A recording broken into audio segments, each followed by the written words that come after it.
Hello everyone and welcome to the channel. I'm Emmanuel, I'm a Boeing 737 pilot, and welcome to my very first flight in South America on this channel. Today we are flying the Wingo Boeing 737-800 from Bogota to Quito, and if time permits, hopefully also back towards Bogota. There is an exciting VATSIM event taking place in these two cities today, so things promise to become very challenging, which I'm really looking forward to. Also, both airports are very high elevation airports, lying around 8,000 feet, so that does promise to provide an additional challenge as well. So, before we start off, I quickly want to say thank you very much to all my new channel members who have joined. It is a great pleasure to see you guys here. Do let me know what you think about the pre-release videos that are currently up. And overall, do let me know what you think about the channel membership as it is and what you suggest me to improve. Now, let's go right into the flight and let's go right into some pre-flight preparations. And as usual, we'll start by having a look into the operational flight plan. And we are going to be using SimToolkit Pro, as always, which still is my favorite flight tracking tool today. So, let's have a look into the operational flight plan. We have a flight, OFP number 1, Wingo flight 7065, which is a real-world flight between Bogota and Quito.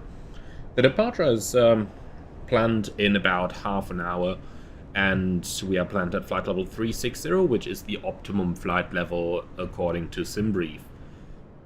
We are fairly heavy as well, with a fully booked low-cost aircraft, 184 passengers, and about 1,500 kilograms of cargo. Let's go ahead and have a look into the weather forecast then. We have two SIGMATs which forecast from surface to flight level 200, moving southwest, and this is a volcanic ash cloud observed. Okay, so that's something to be careful with. And then over here we also have volcanic ash cloud at surface to flight level 160, moving southeast 5 knots. Okay. We have to have a look at the significant weather chart in a few moments to locate these clouds compared to our flight. Now looking into the flight itself, departing Bogota, we are expecting some very nice weather conditions, 19 degrees, and scattered clouds in 2000, and over the course of the evening we might get some drizzle with some CBs coming in, but there are no thunderstorms forecast. At our destination airport, Quito Mariscal Sucre International, we currently have few towering cumulus with showers in the vicinity of the aerodrome, 20 degrees, and looking into the remainder of the weather, there are some towering cumulus forecast, and this fog is only gonna come tomorrow morning, so that's not going to be a problem for us today. Our alternate is generally showing good weather as well, so that is nothing to be worried about. Let's go ahead into the fuel planning then. So, I have honestly never flown any VATSIM event in South America yet, so I don't quite know if there is any delay to be expected. They call this a crossfire event, so I guess it's gonna be lots of traffic. So let's just take 15 minutes extra, even though our company already gave us 5 minutes of additional reserve fuel as well. But let's take 15 on top, that's gonna be 600 kilograms, giving us a total fuel load of 6,100. And that for a 1 hour and 7 minute flight should be a good load of fuel. Okay, so that is the fuel planning completed. Then let's start in the typical situation in which we are in real life when we get to our aircraft. And that is the pilot flying is going to enter the plane and start the pre-flight procedures. And then we'll head straight into the walk around. Okay, so we'll quickly board our airplane. No, not this kind of boarding. This kind of boarding. So, welcome to the captain's seat in the 737. And we'll just quickly fire the airplane up so that we can perform the walk around while the remainder of the ground crew starts preparing the plane. And in order to do the walk around, basically all we need is the fuel pumps running and the hydraulic pumps running. However, they say we shouldn't split procedures because that makes it easy to omit something. So let's go ahead and do the entire safety inspection down here. And as soon as that is done, as soon as the safety inspection is done, we can then head out for the walk around.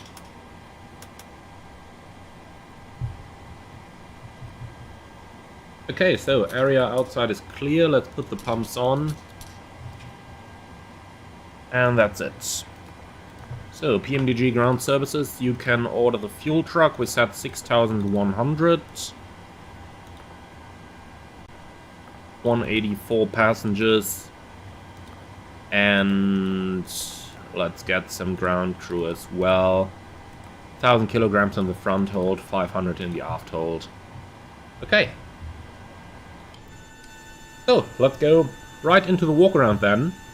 And you can hear the hydraulic pumps running right now. So, we gotta be a little bit careful when we do the walk around while there is equipment operating around us, but nonetheless, here we go. The true air temperature probe is good.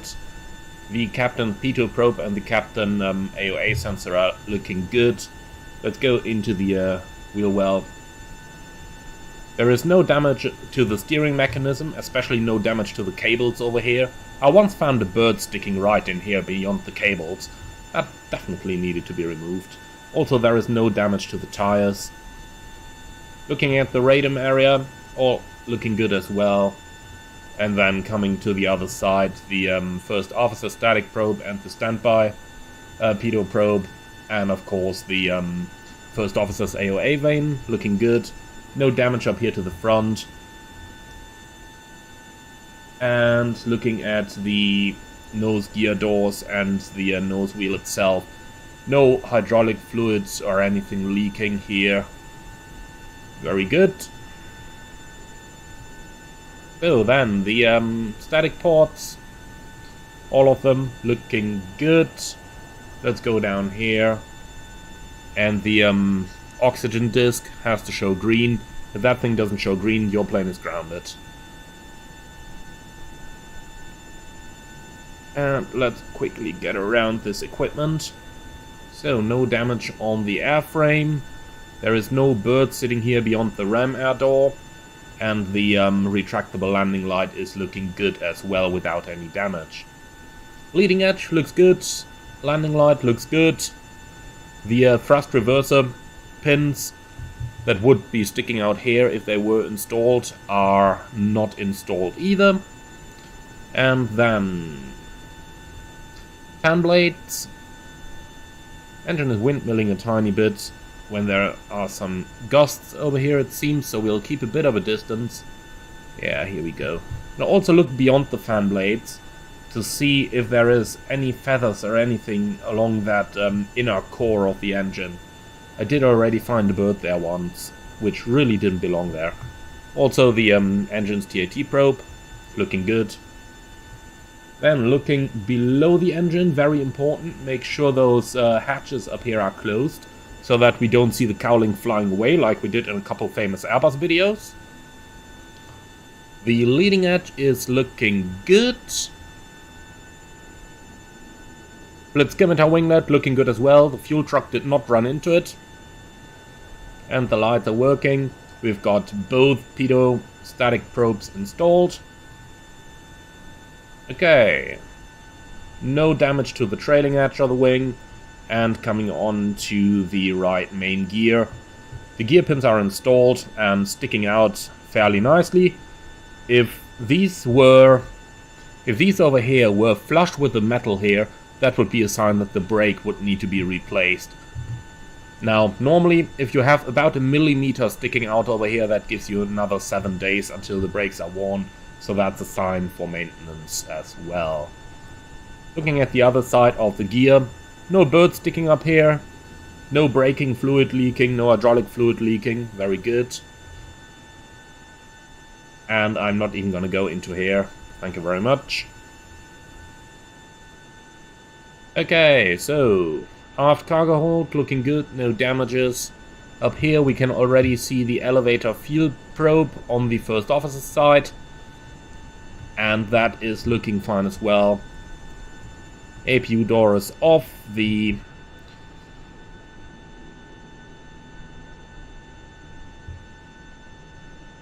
Sorry, just had an audio failure there.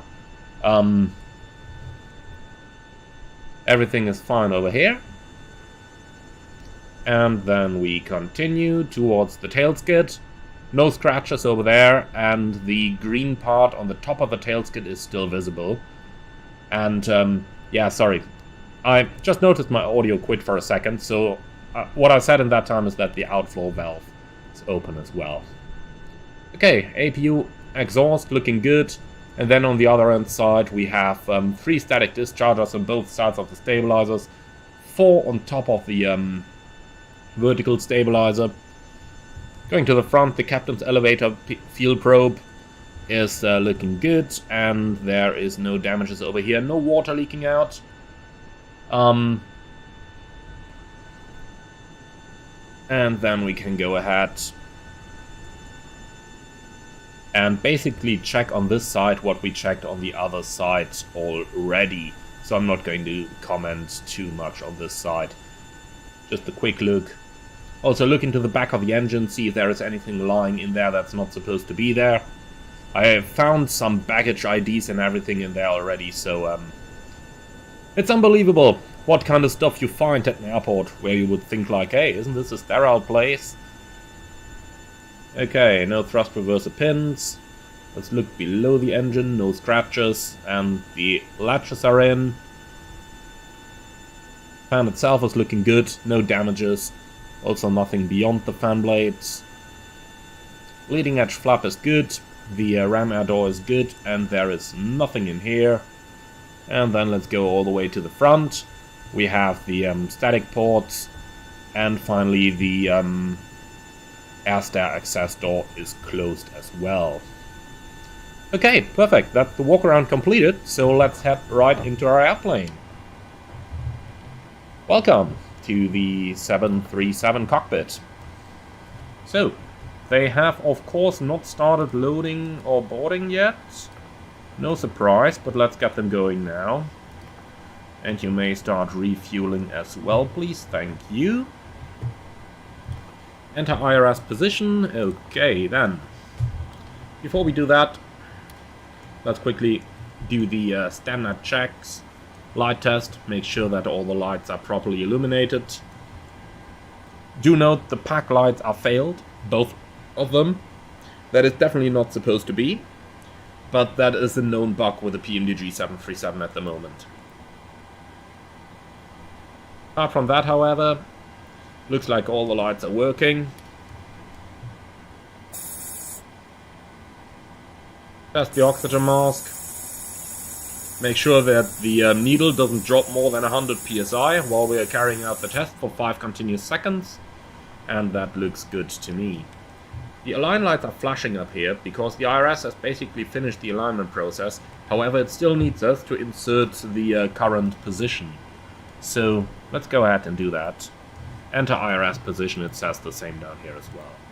Okay, we're sitting in an 800 with 26k engines, that is all looking good. Then we're in SKBO. And you can please take the GPS position for that. Okay, quick EFIS setup to make sure that we didn't accidentally have the weather radar on. To make sure that the airplane is actually secure. And the same on the FO side. I'm going to select the terrain display on both sides up here. Okay, perfect. Then let's go ahead with the setup.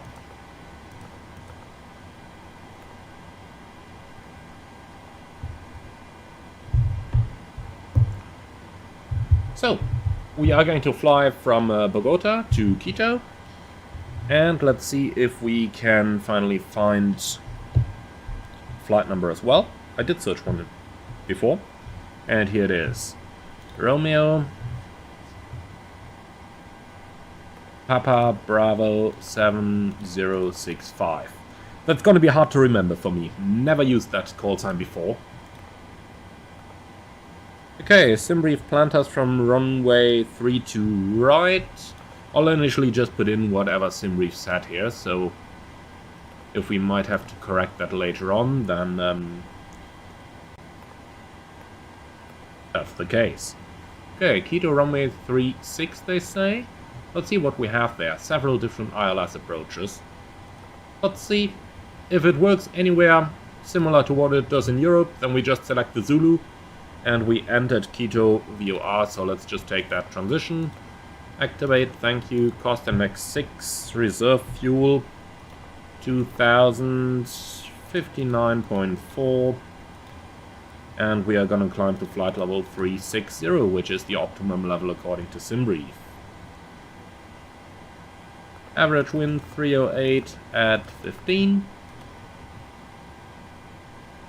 ISA deviation +9, so that means -47. I have no idea what the transition altitude is, but we might as well use that as a good moment to get out our Navigraph charts and start preparing for the flight like this. Okay, so here's the departure chart and transition altitude 18,000. Okay, so if 18 already is the transition altitude, then we are gonna use that here as well, 18,001. Insert.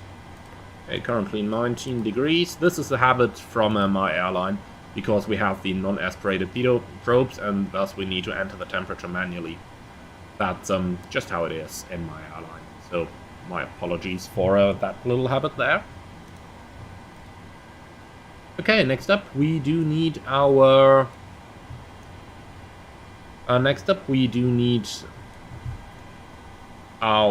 virtual performance tool, so let's go ahead and grab that, so that we can get our engine out departure.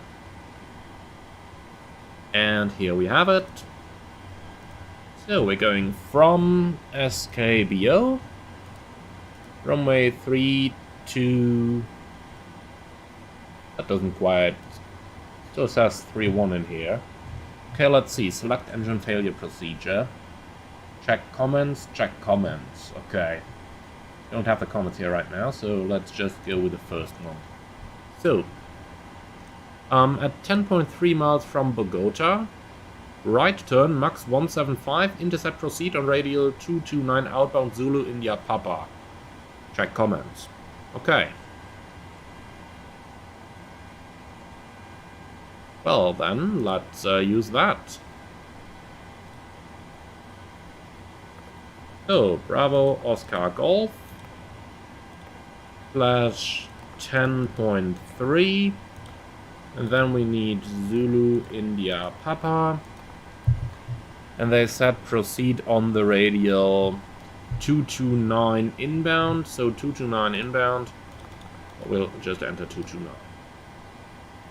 Okay, so engine out procedure then, in case we need it, is straight ahead to here and then a right turn inbound on that radial. Okay, that's the FMC pre-flight complete for now. Then let's do the remainder of the cockpit setup. Yaw damper on, nav transfer display switch is normal auto, fuel pumps on, make sure the cross feed is actually working, which it does. Everything set on the electricals. The refueling is finished by now, so seatbelt signs can go on. Window heat on, hydraulic pumps are on, voice recorder is on. Let's see how the temperatures are in the cabin at the moment. 32 and 32. Okay, that's much too warm. Let's start the APU. Okay then. Max auto. Cruise level, we said we're gonna go to flight level 360. Set.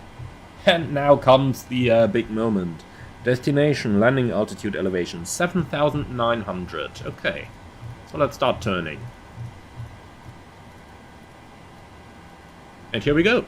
7,900 is set.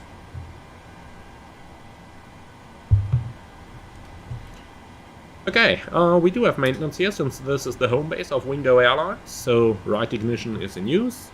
Flight directors can go on. Let's see the SID chart to see if there is any initial climb published over here. No altitude it seems. Is there anywhere else? No? Okay. Then we're just gonna set something, you know, believable. Let's put 12,100, that is 4,000 feet above our field elevation. Runway heading 315. And let's put the same on the courses.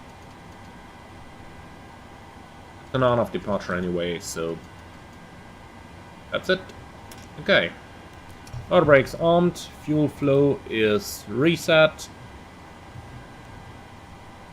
Oil quantity looks good, and hydraulic quantity looks good as well. Okay, brake set. Don't know about any frequencies quite yet, because there is no ATC online so far. And for the nav radios, we can use Bogota VOR 39 and Zulu India Papa 14.7. So 39 and 14.7.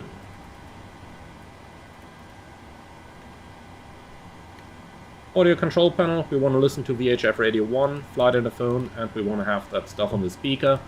And the same applies to the first officer. Standard IFR Squawk 2000 is in. Perfect. I'm not gonna touch the trims. Normally we would check them to be working as well, but I find that to be a little bit ugly in Flight Simulator, so that's the reason I'm not gonna touch it. Of course, guard frequency can go in as well, and that's pretty much it. Now, how long is it gonna take me to turn up that minimum over here to our minimum flap retraction altitude? That's probably gonna take a while, so while I'm turning this, why don't we just start with the departure briefing in the meantime. Threats for this departure. It is an airport that we are fairly unfamiliar with, especially, I think I've flown here like once or twice, and in one of those occasions, of course only in Flight Simulator, and that's been years back, and in one of those occasions I actually managed to crash the airplane beyond the runway. So it is imperative that we do correct performance calculation today, so that we actually have sufficient thrust available, especially in case of an engine failure. Now, apart from that, taxi is going to be a bit of a threat as well, because it is an unfamiliar airport, so we will have the taxi chart readily available at all times, so that we don't accidentally make an incorrect turn. And I would say that is pretty much it for the threats for this departure. Well, one more might be local language. So in this part of the world they use a lot of Spanish and Portuguese language on the radios, which makes situational awareness quite a complex thing. So we'll just try to listen out, and we'll try to listen out for our airline's call sign as well, which is Aero Republica 7065. So in Spanish that would be Aero Republica 7065, if I'm not mistaken. So in case they accidentally call us in their local language, we'll try to figure that out as well, but of course we are familiar with the problems that arise with it. Okay, apart from that, I don't think there are any threats for this departure, so we're almost there with the minimums. I'll just keep turning a little bit more, and in the meantime we can go ahead and perform a route check. So I've got OFP number 1. Oh, I actually need this. Okay, and we're flying from Sierra Kilo Bravo Oscar towards Sierra Echo Quebec Mike. The call sign is Romeo Papa Bravo 7065.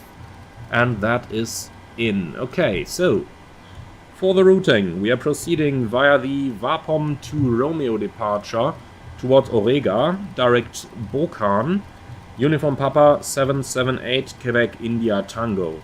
And from there we have the approach transition to runway 36. Which should be a ground distance of 427, and we have 440, 3.5 tons remaining, 2.0 needed. So that is plenty of fuel indeed. UTC time 1955, altimeter 1024, reading 8,360. Flight directors are on, minus master, and the standby instruments are set. This is going to be a right seat takeoff. a left seat takeoff on runway 32 right, flaps 5, nose abatement procedure number 2, and special engine outsit straight ahead until 10.3 miles inbound Bogota VOR, and then we make a right-hand turn to intercept this radial over here towards Zulu India Papa. We hold over Zulu India Papa at 270 inbound left turns. Okay, so 270 inbound means on radial 090. And of course not at Bogota, sondern over here. Okay, 090.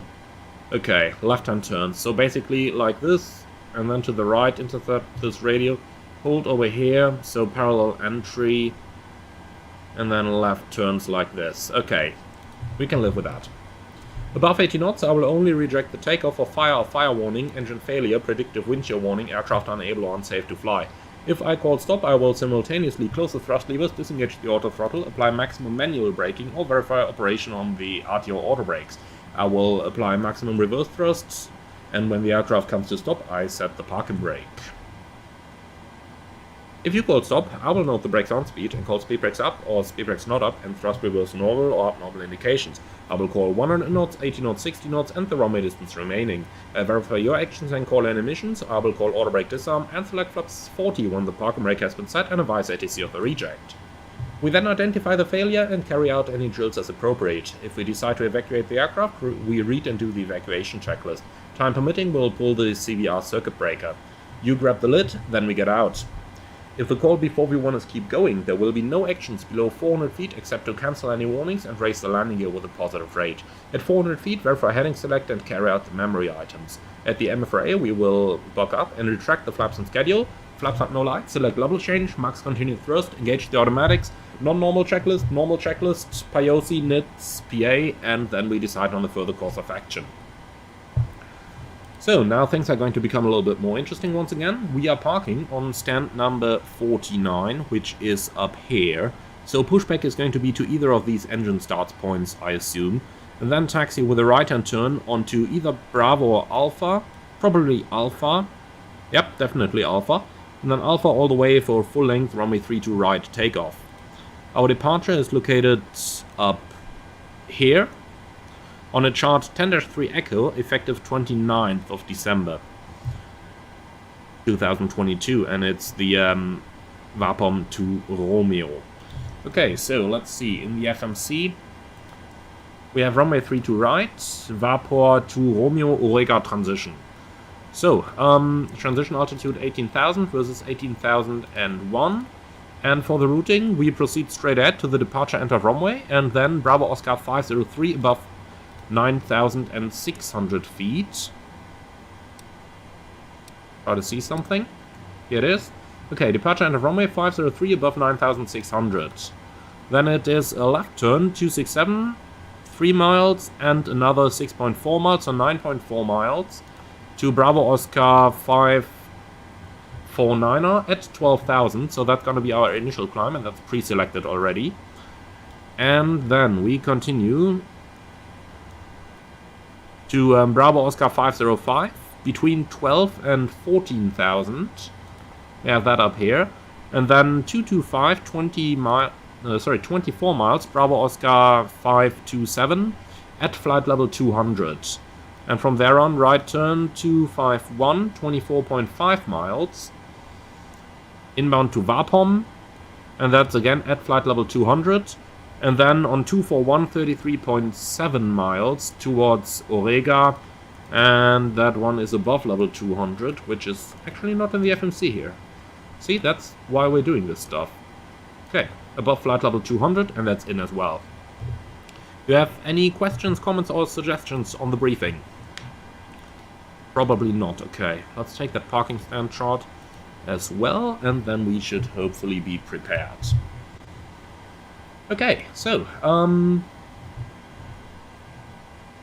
then, let's see what's going to happen if we get ATC clearance. Anybody wants to take a bet if we have to do a complete rebriefing because they are going to clear us for something totally different? I've reached a point where I would not be surprised about anything anymore. So let's get NATIS 127.8.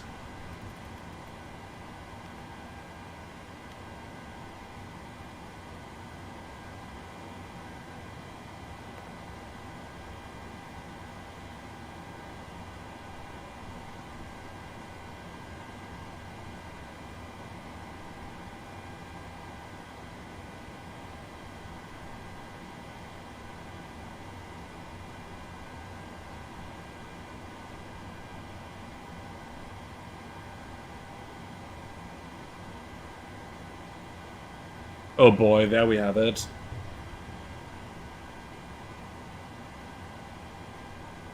Runway 14 in use. Okay.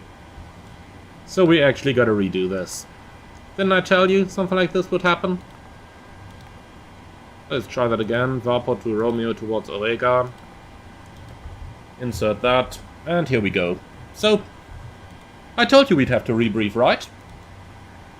I mean, I am kind of surprised they're using this runway, but on the other hand side, not really. It is a little bit of a tailwind component. Okay, so here we go, Romeo 14 then. And on Romeo 14, this is what it looks like. So, departure end of runway, then towards Vurko above 9100, max speed 185 in the turn, and we have that.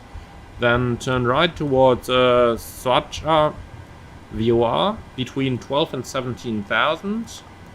And that is in here as well. From there we'd fly 251, 27.5 miles to waypoint 527 at flight level 200, Varpom and Orega, that's the same we had previously already. So it's just a different initial climb. And this time, however, there is no altitude restriction at Orega anymore. Okay. So, that's it. And the taxi, of course, slightly different as well then. Pushback is still the same. But then we're going to go via Alpha all the way towards Romeo 14 left up here. Okay, so this time let's get IFR clearance and see what things are going to look like. 121.6 for delivery.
Eldorado clearance, Buenas tardes, Aero Republica 7065 information, Sierra request clearance to Quito.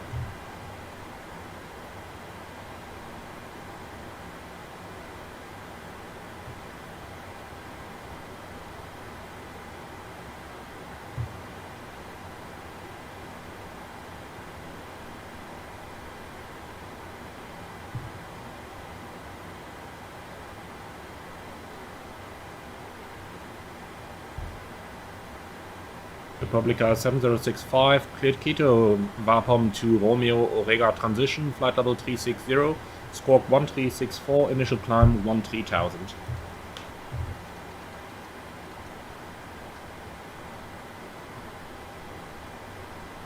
Hey, 13,000.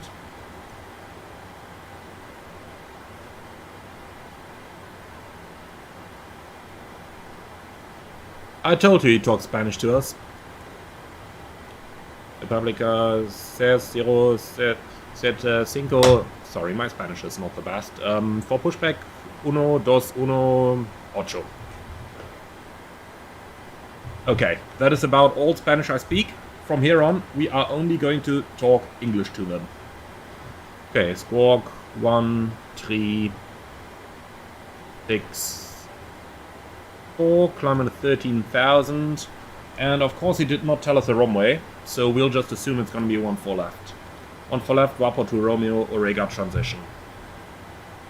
Okay, not quite perfect, but it's what we have to live with. And you guys say you don't hear ATC. I'm sorry for that, now you hear ATC. Correction, 1346, initial climb. Okay, my apologies for that ATC issue. Well, here we go. Okay, so let's do a little bit of performance. They should be finished with the boarding and everything by now. Fuel truck can certainly go, we've got the fuel we need, boarding is complete, and the loading is complete as well. So let's disconnect all that equipment, 19er Tango, your result is complete. take out the performance Now calculator, contact ground and that 121 is going to Malay. be Have a interesting once nice more. day, sir. Bye-bye. Okay, so Bogota 13 left. Oh yeah, it's a new EOSID as well. 16.7 Bravo Oscar Golf.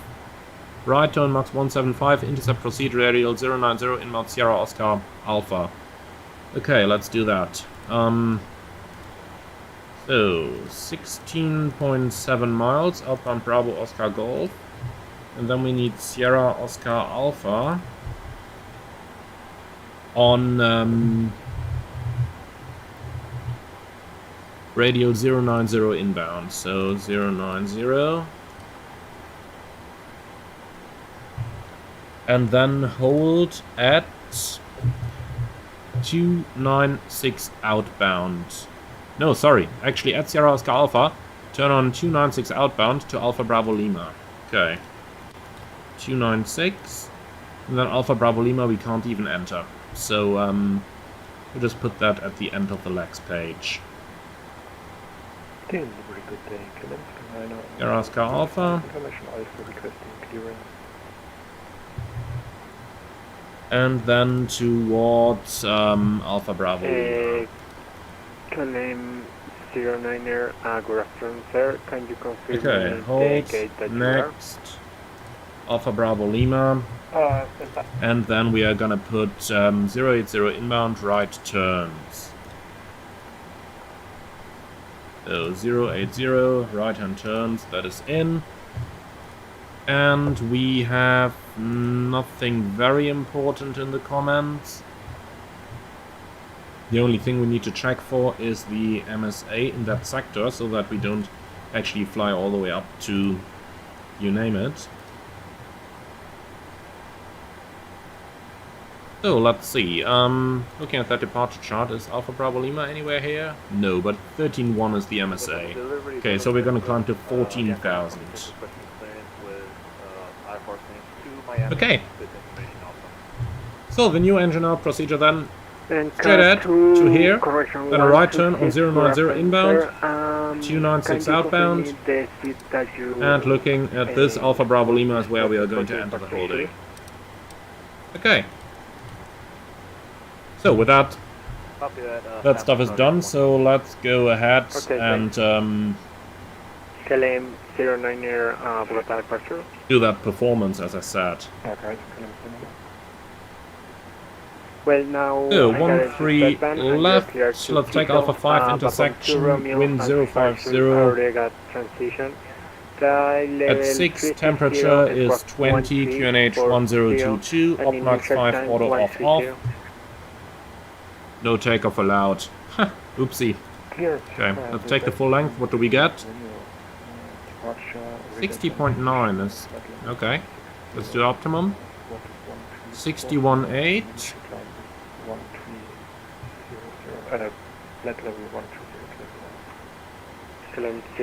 How far can we get this? Correct. Now contact ground 121 Malay. Have a nice day. Okay, 64.8 is maximum takeoff weight. I do somewhat not want to believe this. What happens if I change the flaps? Oh, okay.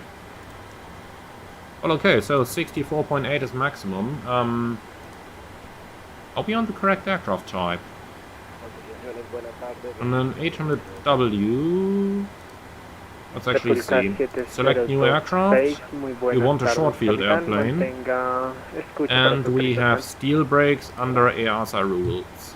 Let's try that thing again. Yankee Victor 291 Bogotá, como número 2 mantiene escucha atento con autorización. Okay, let's see how much better the short-field aircraft is. Optimum flaps, air conditioning off, improved climb on. How much can we get out of it? Delivery for Taylor, which departure runway can we expect? I do somewhat not want to believe it, that we can Claim only get 09 62.9 tons out of Patron this. 14 right for your departure. 14 right. I do really not want to believe this.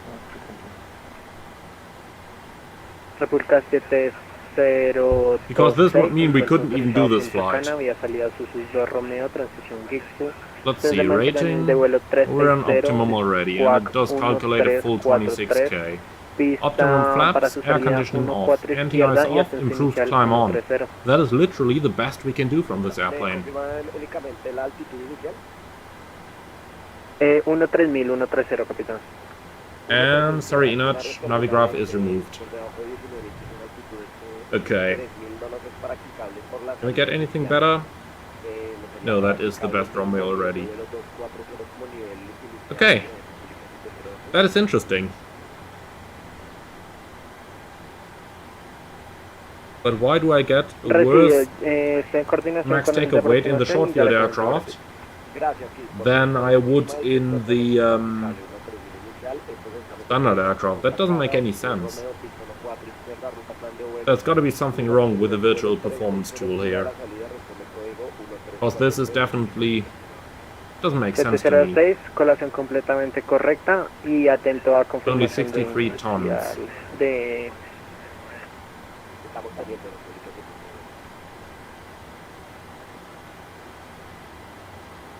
Let's see, is there anything we missed? We're in an 800 short field aircraft.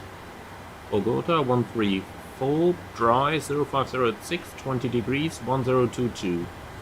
Optimum, max, optimum, air conditioning off, anti-ice off, improved climb on. That is the best we can possibly get out of this.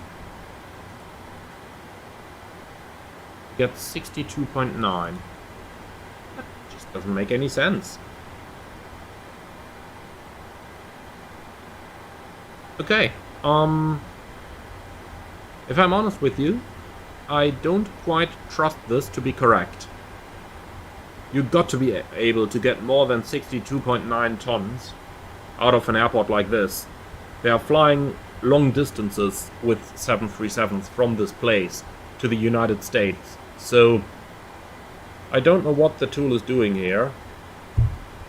Maybe if we install the 27k bump, does that do anything good? Let's see, select new aircraft once again. Let's take the SFP2. Avianca This is the 27k engine now. We have the steel brakes under EASA rules.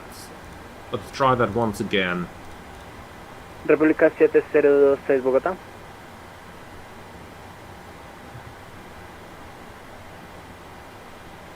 Okay, let's see what this gives me. Okay, so flaps optimum. República 7026. That definitely starts looking better here. Now we're talking. Okay, air conditioning off. 706 Improved climb on. me informan que el What do we get? ascenso Yeah, that's inicial better. solicita 68 a 1.3000 tons. por separación de tráfico y tan pronto se efectúe el cambio de frecuencia, Okay, ya lo so sigue subiendo. well, first of all, do we have 27k on this? Yes, we do. Okay. ¿Es practicable de esta forma? Well, then we can take this. Okay. Then let's do the landing dispatch. 36, 4.5. Dry 340 at 17. 201021. I'm surprised how large the difference is. Okay, that's interesting. Once again, they're really limited on the landing weight, 55 tons maximum. But I don't believe that. Sí, capitán, entiendo. 3, Permítame 6, le what comento gives us the esto, best porque la gradient verdad here? No tengo buen conocimiento de la maniobra que se está efectuando, entonces permítame y ya. What if we take the RMP approach? Then we need 3.3 gradient.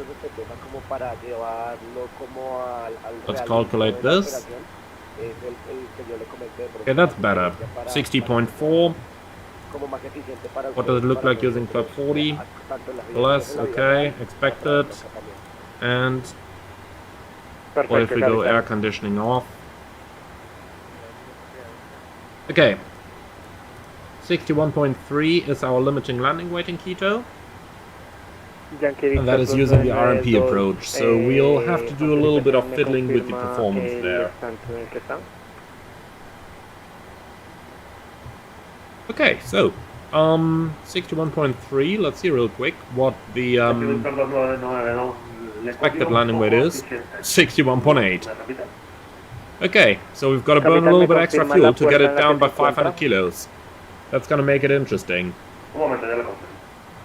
But yeah, unless we can figure out anything better in flight, we'll just have to burn those additional 500 kilos somehow. But we'll deal with that in flight. Okay.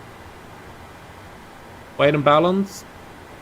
I'm just going to go easy and take the weights right from the FMC, because that just makes our life easier. So, in here we have 59.6, giving me 65.8 as a gross weight. So let's see, 65,800. What can we get with this? Can we somehow keep the air conditioning on? Yes, we can. What if we go flap 5?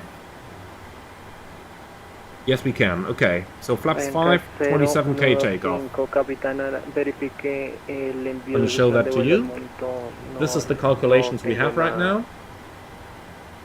So, using the 65.8 tons takeoff weight, we can get a flap 5 air conditioning auto, improved climb on takeoff at full 27k. Okay, so N1 limit, 27k bump, 102.4 versus 102.5 in the OPT. That's close enough, and that is good enough. Flaps 5 takeoff, 6 units of trim, and then according to the OPT we have takeoff speed 145, 147, 151. Quite different again from the FMC, but in that case the OPT will take precedence, so 145, 147, 151 it is.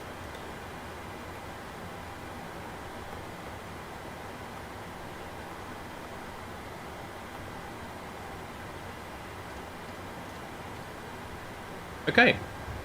República 7 Finally, we can set that runway heading, 135. Le confirmo, capitán, continúe su salida normalizada o sus dos Okay. sin restricción de altitud. That looks pretty good to me now. Correcto, capitán. Y al momento Okay, comunique perfect. superficie en So, 121.8 que tenemos. finally, we have our performance completed. I told you guys that this is going to be a little bit more complex. So, let's do the safety inspection checklist and before start checklist. Services trucks, checked. Maintenance status, checked. Battery on. Electric hydraulic pumps on. Landing gear lever down. Ship's library, checked. IRS mode selectors, nav, gear pins, 1 to 3 removed. Slide test, checked. Oxygen test 100%. Yaw damper on. Nav transfer and display switches, normal and auto. Fuel, we should not have taken that extra fuel, that much I can tell you already. So, we need 5.5, we have 6.1 on board and 4 pumps on. Cabin utility IV on, emergency exit lights on, fasten belts on, window heat on, air conditioner pressurization, pack auto bleeds on set, pressurization mode selector, auto, instruments, cross checked, auto brakes, RTO. Hydraulics.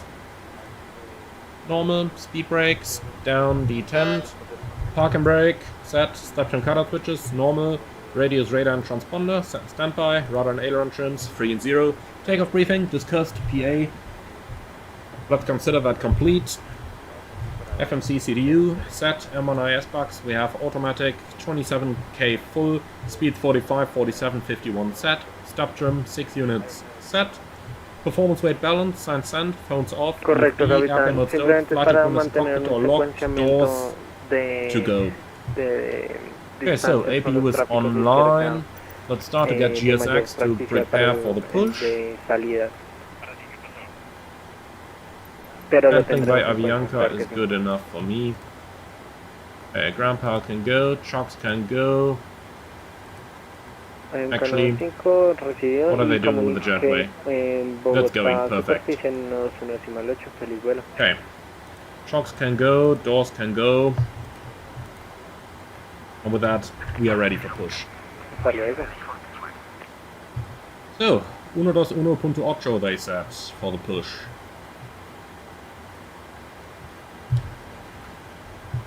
Ground calendar 9 on call, ready to taxi. Man, that was not quite easy, and that took quite a bit longer than I initially expected. But that's the fun of things, aren't they? And talk, bump the cost index. Yeah, we're gonna do that, my friend. But we'll have to get airborne first of all. So they're connecting down there. Let's see, we aren't blocking anyone. Or rather, nobody's blocking us. GSX is doing strange things again. Well, let's keep it at GSX is doing GSX things. Okay. Time to get our pushback clearance.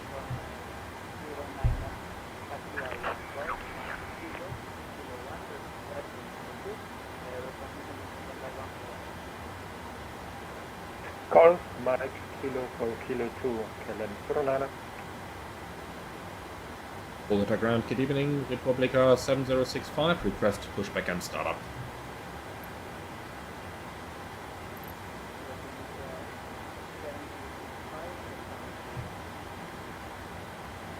Say again, please.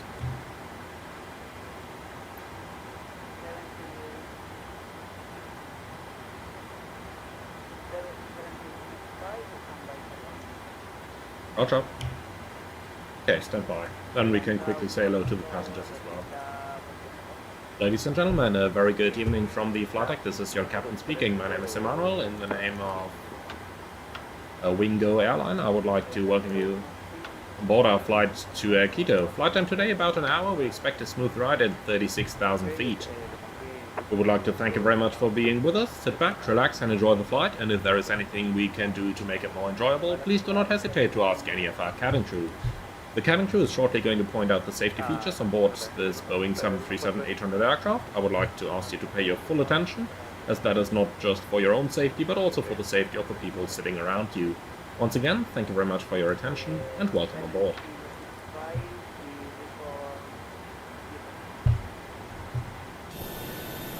Republica 7065 on stand 47.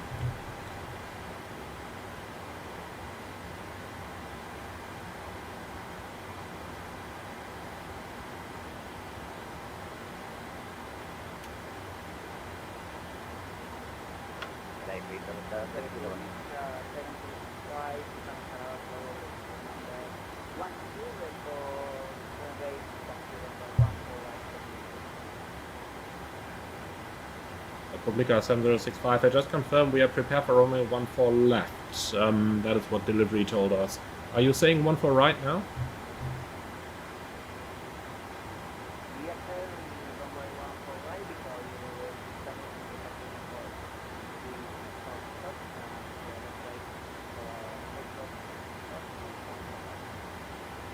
Roger, in that case, cancel the pushback clearance, we call you back.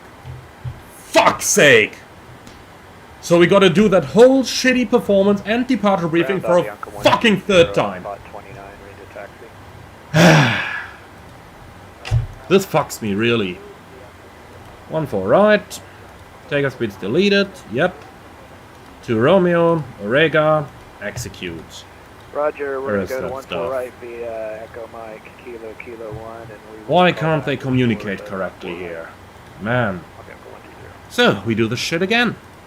13 right. So, what is the engine out now? 16.8 DME Bravo Oscar Golf.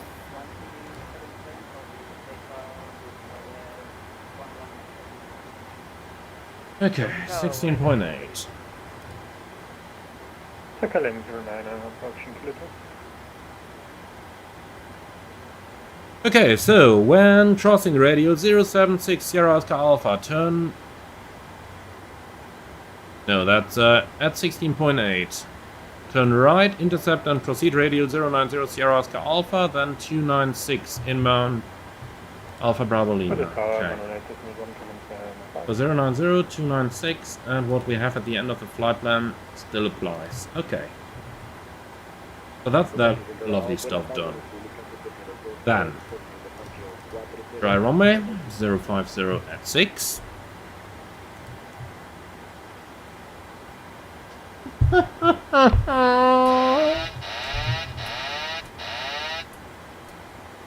Okay, so what can we do about it? Improve climb. Does that change anything? No. Okay. And put it back on. Let's see. Does flap 1 change anything? Yes, flap 1 works. Okay. Let's go full 27k. I don't want to mess with it. Okay, so 27k full. 27k full. Then flaps 1 takeoff.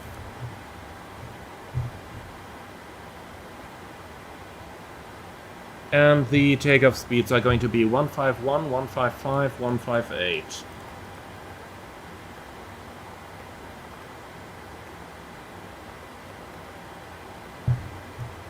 And 158. Okay, 6 units trim we have.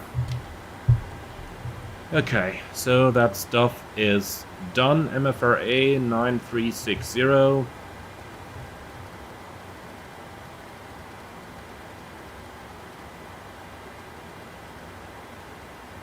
And here we go. Okay, that should be everything set up.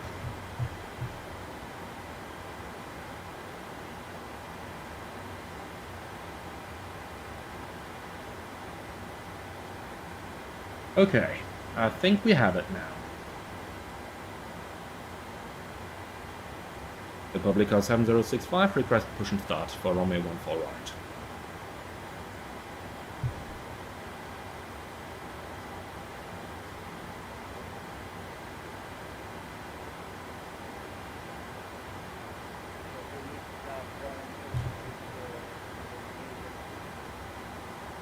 Republic car 7065, request pushback and startup.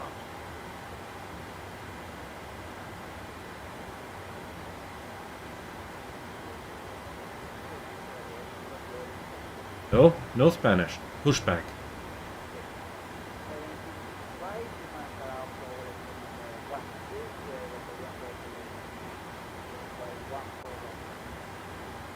Pushback and startup approved. Release point 12, Wilco, Aero Republica 7065. Okay, before start checks below the line. Air compacts off, anti-collision light on, park and brake set, transponder out off, before start checklist complete. So let's see, tuck release point number 12 is going to be from stand 47, nose facing to the right.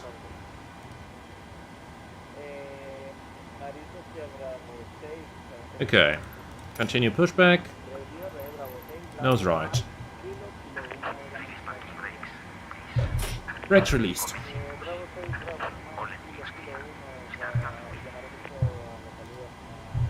Sergio, thank you very much for the $20 donation. Thank you very much. That is appreciated. And Draxon Gaming, is GSX worth it? No. Get yourself a freeware pushback tool, and that is going to be 1,000 times better than anything GSX can offer.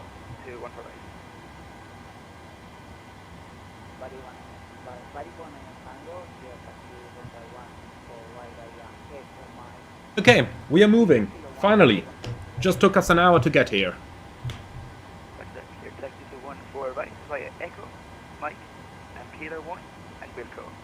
Okay, start engine number 2.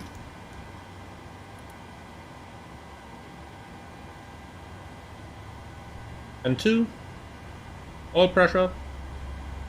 And 1. So they just gave you the flap, the departure, no headings or anything?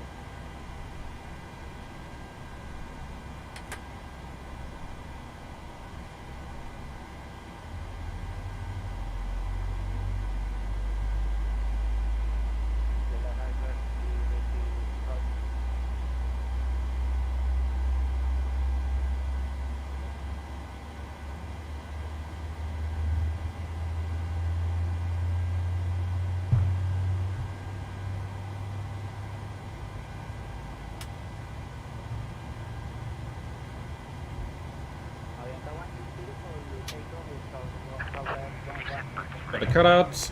Monitor 2. Starting 1. Let's isolate a pack so that they get a little bit of air in that cabin. And 2, all pressure, and 1.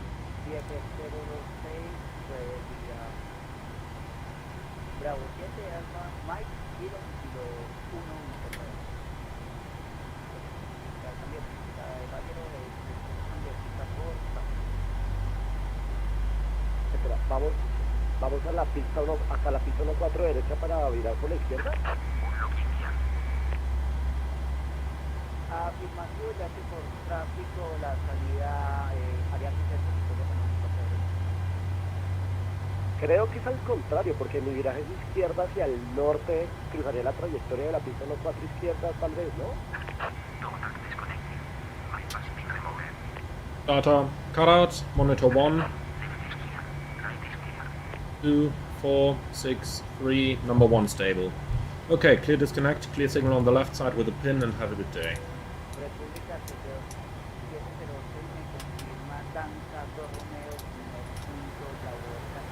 Okay, flaps 1. No, la salida nuestra fue autorizada. And flight controls.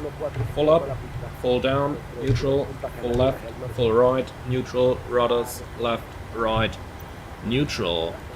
Before taxi checklist. Generators on, APU off, start switches continuous, throw beat on, anti-ice off, air conditioning, packs auto, bleeds on, isolation off, auto, flaps. 1 required, 1 selected, green light. Step trim, 6 units required and set. Start levers, idle turn, flight controls checked, recall checked, before taxi checklist complete. Republica 7065, request taxi.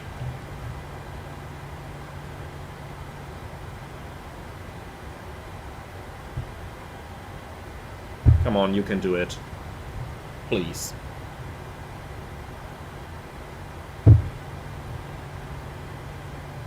Republica 7065, request taxi.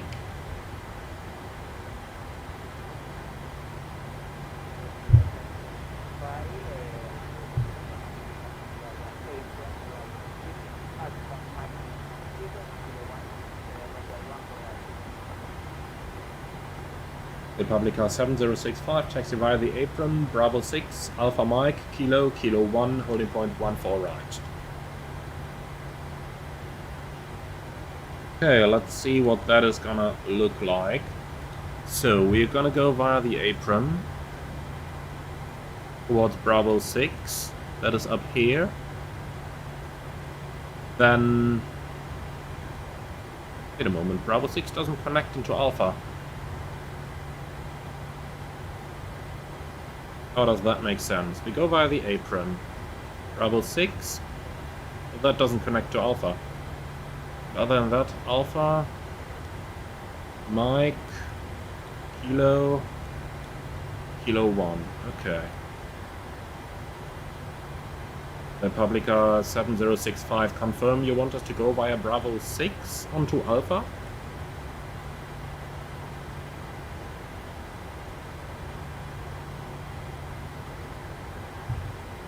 Talk to me, please.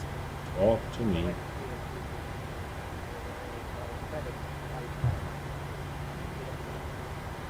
Bravo 7, Alpha Mike, Kilo, Kilo 1, Republica 7065.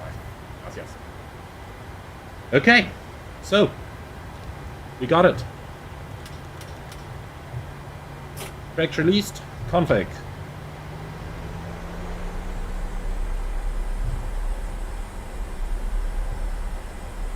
Okay, so straight ahead.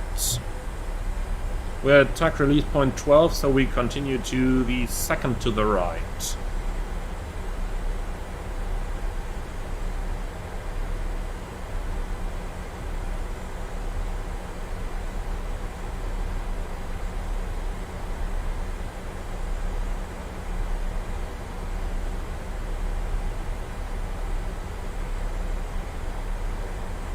Okay, that's Bravo 8 over here. We continue straight. And the next one to the right, Bravo 7, we can see the sign coming up over there.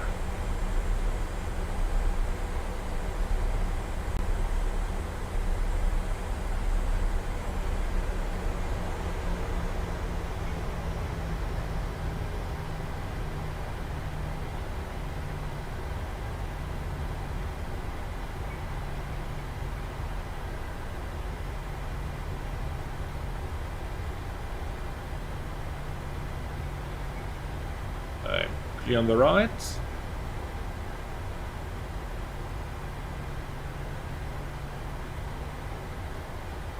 And clear left. Clear right. So second left onto Alpha. And here it is.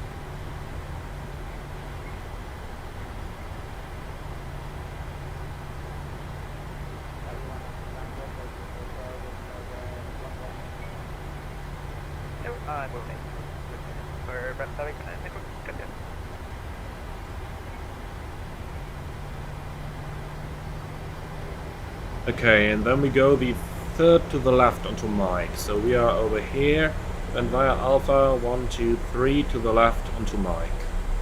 Then on the bottom at Kilo, which is the end. Okay, with that our taxi routing is pretty much understood, I would say.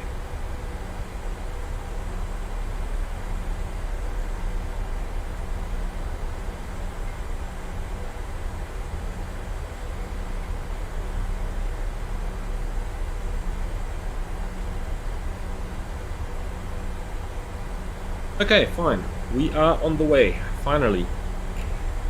What else could possibly go wrong?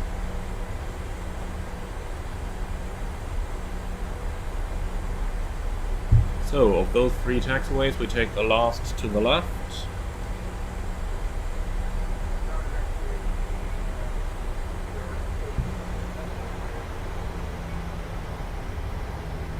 The American just pushed on his own, perfect.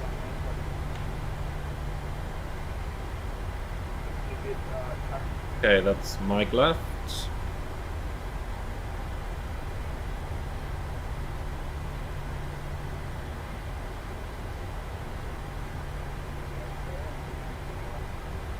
American C18! I love it!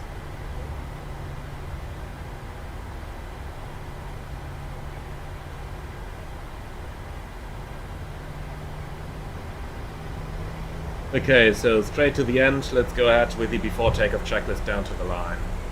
Config.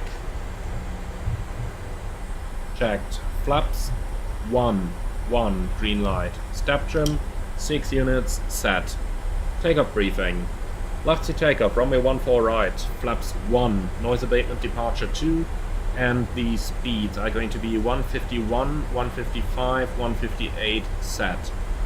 Sit straight ahead, right turn out from the departure end of runway, and climbing initially 13,000 feet. We are going to get a handoff to the departure frequency, and in case of an emergency we go straight ahead to 16.8 DME Bravo Oscar Golf, right hand turn 090, inbound to this Sierra Oscar Alpha VOR, and then 296 outbound. Climbing to 14,000 feet, that is going to keep us safe above the MSA of 13,100 feet. Okay, and that should pretty much be it. Okay, any questions? Sun 27, request push start. Doesn't sound like it? Very good.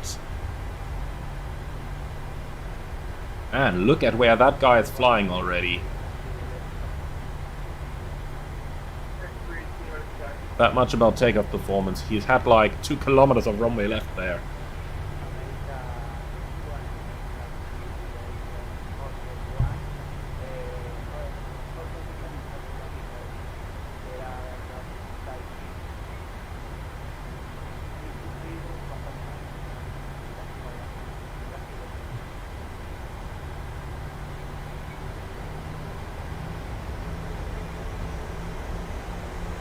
Okay, cabin.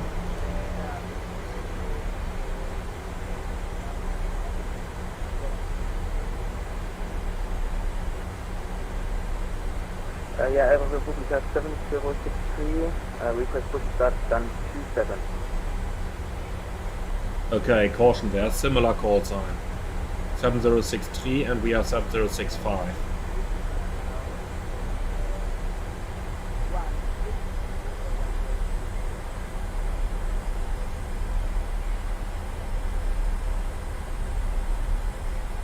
Please say again, Aero Republica 7063.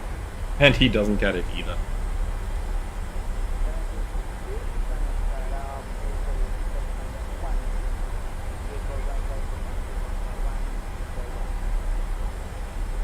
pushback and startup is approved on taxiway Bravo 6, and report when ready for taxi for runway 145.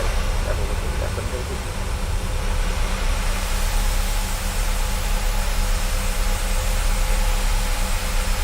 Old airplane. It doesn't go straight. Like any 737 doesn't.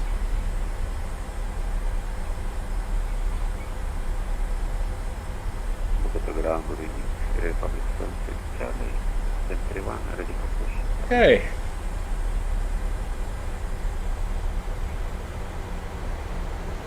So, nobody in front of us, so hopefully we should be able to go any moment. So this is a 3,800 meter runway and we can barely get out using a flaps 127k takeoff. That is unbelievable. But yeah, now imagine it to be 10 degrees warmer, 30 instead of 20 degrees, and all of a sudden you're walking to your destination and not flying anymore.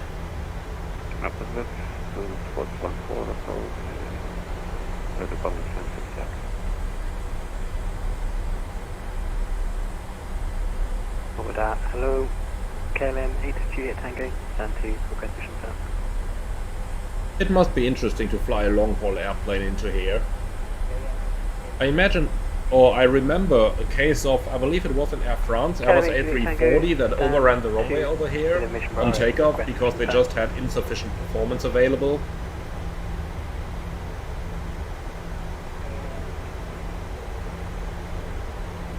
Must be interesting to get like a 747 or something the likes out of here. I'm just happy that I do not have to do that. Push that approved, and we'll report ready for taxi, KLM 8 Juliet Tango.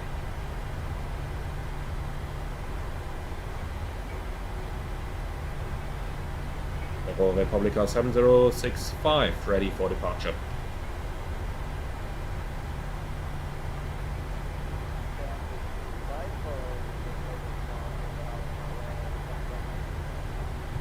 Decimal 1, Republica 7065. Gracias, adios.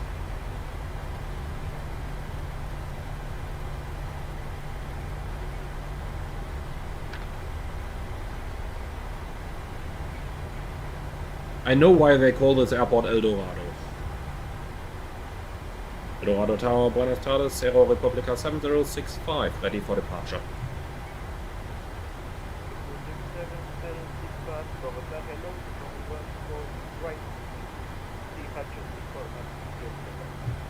Runway 1 for right, cleared for takeoff, Republica 7065. For takeoff checklist below the line.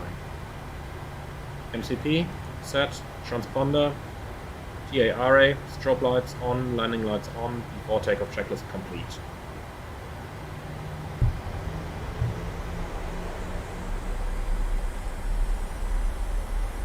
Yeah, that's a little bit too much thrust there. Okay, the approach is clear, the departure sector is clear. Then let's go.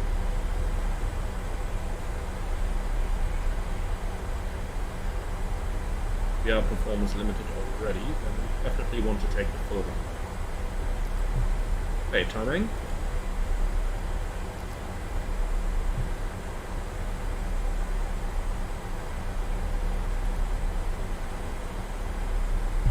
Stabilized.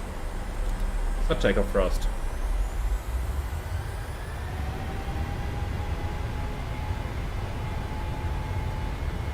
Takeoff thrust set, indications normal.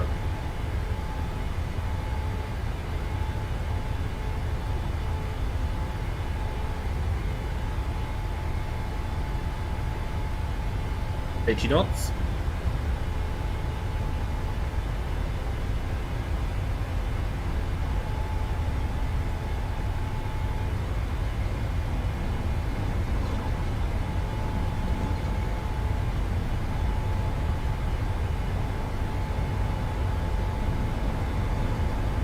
V1. V1. Rotate.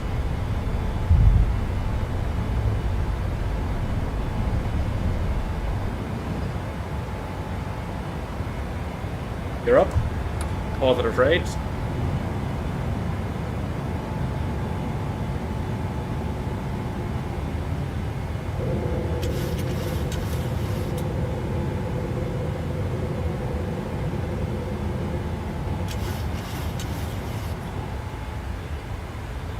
Okay, speed.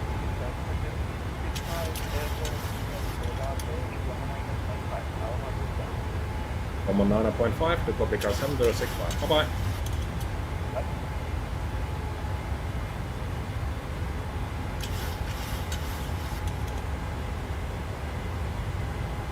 Okay, 185 knots in the turn.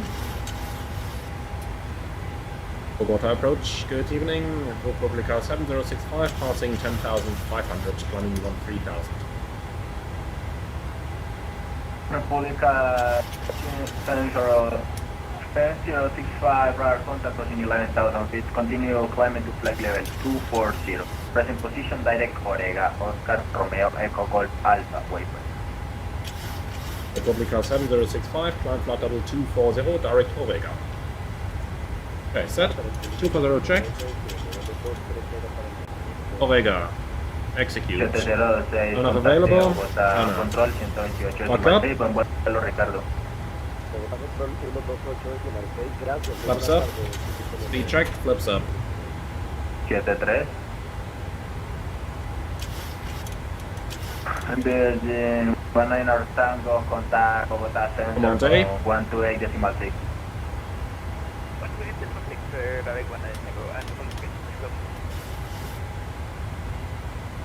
Have a good flight. Flaps up, no lights. Set standard. Passing 12.2, climbing 140. DNAV after takeoff checklist. And cabin crew can be released. So, after takeoff checks. Air condition and pressurization, 1.8. Set. Altimeters, standard 12.8, climbing 240, and we're above the MSA now. 3 times set. After takeoff checklist complete. Okay, let's keep that speed at 250 initially.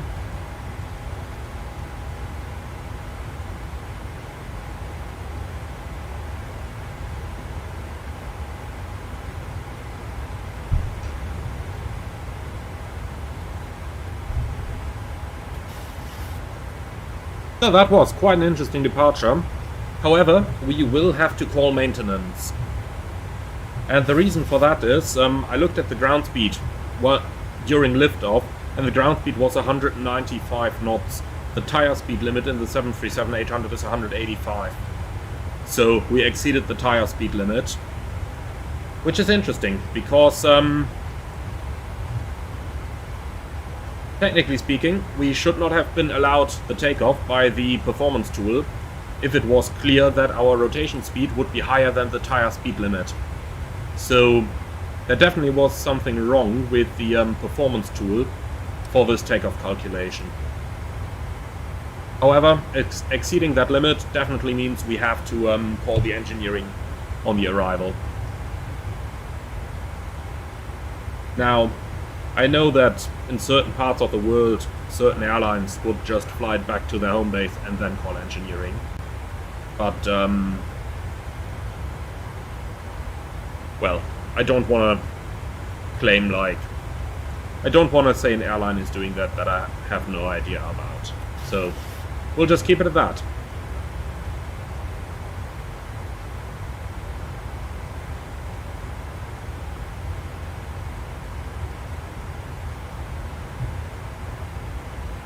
Okay, 10,000 feet above the aerodrome elevation. Let's start the acceleration. You're clear to ILS Yankee runway 14 left. Contact Bogota And Tower then 118.1. lights off, Roger, cleared ILS. APU off, runway fast 14 melts left, auto, contact recall, Bogota Tower on checked, 118, monitoring 1.5, 1.5, 10 checks complete. Bravo 2000. Actually, now monitoring 1 to 1.5.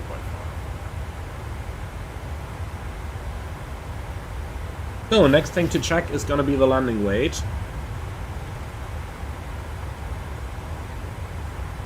To make sure we will not be overweight for the landing. Let's have a quick look into the approach procedure. That looks roughly like what we can expect, yeah. So, going to burn 2.1 tons of fuel Making landing weight 62.7. So 62.7. Let's have a quick look into the performance tool to see what that is going to look like. We set our dispatch weight 61.3. Oh god. Okay, we have some mathematics to do. Can we get anything better for that runway? No, that's also 3.3 gradient. Runway 36. 4.5, no. 5.8, no. 5%, no.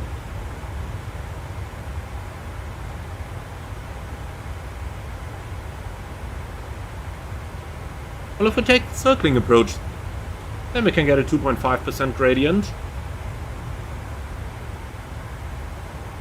Let's quickly calculate that. Landing weight 65317, structural limit. Okay, in other words, we have to fly a visual approach over there, because otherwise we will be overweight for the landing.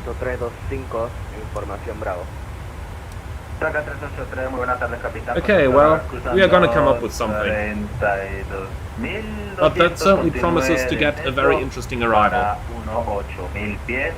But at least we don't need to waste any fuel. Continuamos para 14000 pies y preparamos Yankees 14 izquierda, saca 383. And for those of you currently asking, we would absolutely not abort the takeoff for that. Think about the situation. We are on a 3.8 kilometer runway, we have like over half of the runway behind us, we are at 185 knots. Even though we are still below V1, if we abort the takeoff in that situation, we are going to get a huge impact. So, with huge impact, I mean the brakes are going to get really hot. Vertical speed, by the way, I want to go. So the brakes are going to get really hot, and wait a moment, why do I not hear anything on VATSIM right now? I see somebody is transmitting, but I don't hear anything. Is it just me? Continuation into 18,000 feet. Ah. Okay, I had accidentally turned the controller off. Republica 7065, contact Bogota Center on 128.6. 128.6 Republica 7065, and sorry for the delay. You are welcome, have a wonderful flight. Continue taxi via Alpha. Okay, I had accidentally turned them off because they've been a bit loud, so I couldn't hear any controller anymore. So guys, chat, tell me, how often did they call us before I realized? Bogota Center, Republica 7065, flight level 240 in Mount Orega. 7065, very good afternoon, Captain. Radar contact to flight level 350. Flight level 350, Republica 7065. Boliviana 777. T5, checked. Vina.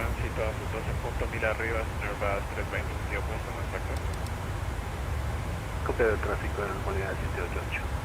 Galapagos 377, traffic information below you, Boeing 737 1000 below you is shutdown factory. Okay, so, then, I was just about to explain something, and that was why I would not reject the takeoff when I see approaching the tire speed limit. Now, if we did reject the takeoff in that situation, then we would have to lose a huge amount of energy. Keep in mind, we are doing 185 knots over the ground, and we have half the runway behind us already. Now, chances are we are going to overspeed the tire only by a couple of knots, so in the end we oversped them by 10 knots by the time we lifted off the ground. A tire might blow, okay, but if we reject the takeoff, all of them are going to blow. And we are only going to have like 1.5 or 2 kilometers of runway ahead of us. So it is much safer in that situation to continue the takeoff. Now, chances are there's not going to be any problems with the tires at all, because those limits are all set with a certain margin in mind. So I don't expect any problems. However, maintenance does need to check them out, and well, that's pretty much the end of the story. Most likely they're just gonna have a look at the tires, see that there is no damage, and write the airplane clear for service again. That is all I would expect at that point.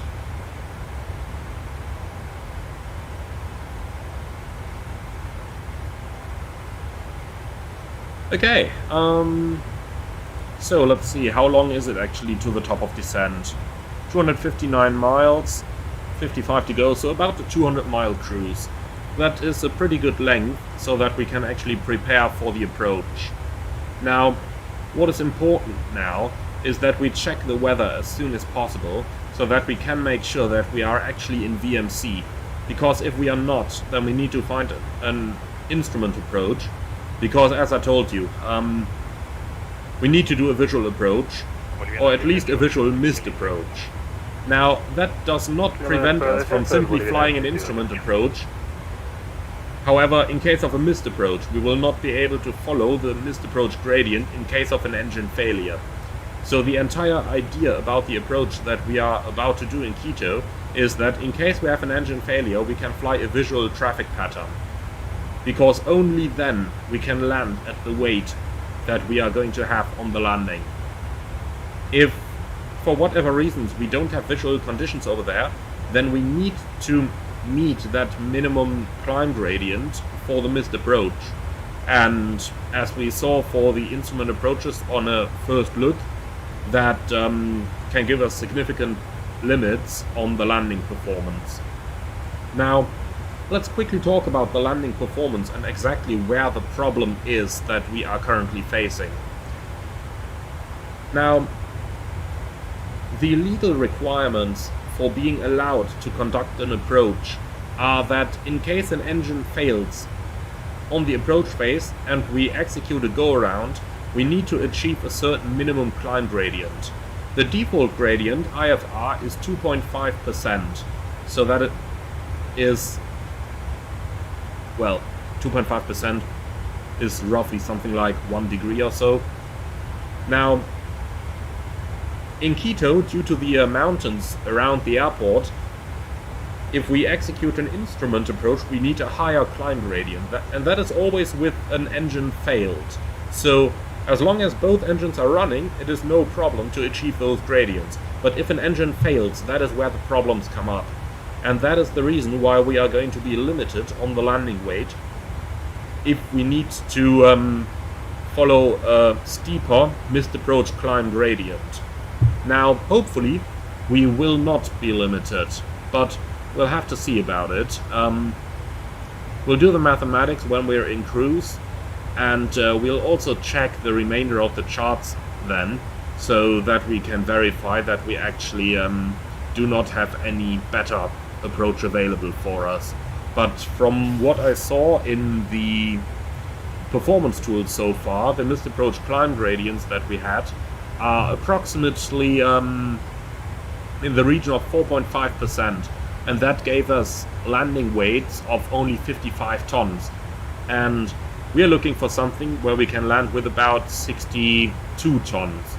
So things are going to be interesting, and we'll have to check the charts to make sure that we actually have any approach or missed approach available that makes it possible to follow these conditions.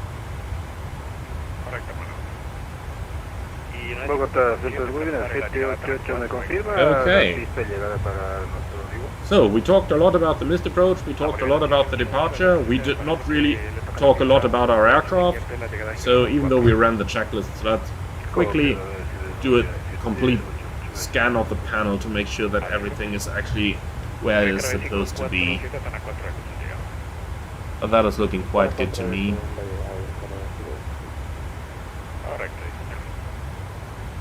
Okay, that looks good. Republica 7065, request.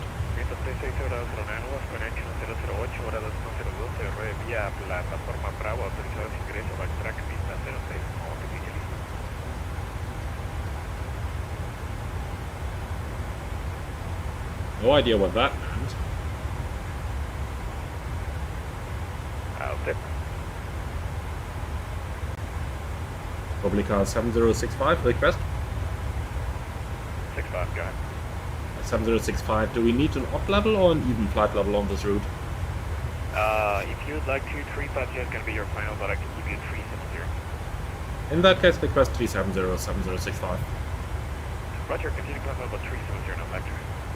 7065, climb flight level 370, final level. Set. 37 checked, alternate event. Set once, twice, and 3 times, monitoring 1 to 1.5. I somewhat had a little feeling here in my stomach that if he clears us only to level 350, we might actually have to fly an odd flight level. Now, I have no idea what they are doing in this part of the world in terms of separation in real life, but seeing that they're talking Spanish and Portuguese down here, I kinda guess that they might apply the same rules of how to choose your flight level as well, and it looks like they do. So over Spain and Portugal, when you're flying southbound you need an odd flight level, when you're flying northbound you need an even flight level. That's why I kinda figured, okay, if he clears us only to 3.5 and we're going southbound, then maybe he needs us on an odd flight level, and that's why I just requested level 370 instead then. Get us a little bit closer to the optimum altitude. KLM 09er, would you It's like really to interesting continue climb level how 350? different the rules are everywhere in the world. Roger, thank you. Lanco 535 cuando listo en pista 03 Okay, so about 2 more minutes, then we have our cruise level, but let's have a quick look then. Let's get the Navigraph charts out and see which arrivals we have. And by the way, in the meantime, I'm currently reading a couple of the comments in the chat there. And Steven, if you think that's weird, give a VATSIM event in China a try sometime. Oh yeah, I definitely will when I find the time. But I've flown in China a couple times on VATSIM, so I have an idea of how things work there with the metric flight level system and such. So that is, you know, I've flown a couple events in that part of the world on VATSIM, but never in this part of the world. So for South America, it's actually everything new for me as well.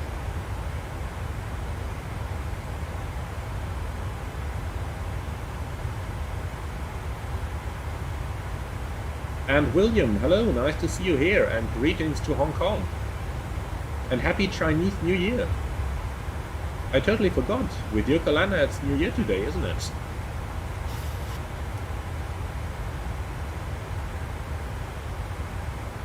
Okay, so let's get that Navigraph chart, and by the way, 1 to go. Oh, Navigraph and Quito approaches. Let's see what we have. Most likely runway 36, I guess, but before I actually do anything incorrect right now, let's get that weather first. Is V-Pilot, and we need the Quito HOTAS. So, info whiskey at 2000, 340 at 17, showers in the vicinity, scatter 3000 TCU, 20 degrees, transition level 190, landing and departure runway 36. Okay, so definitely runway 36 for this one. Expedite climb to 270 and get them. Okay, so let's see. On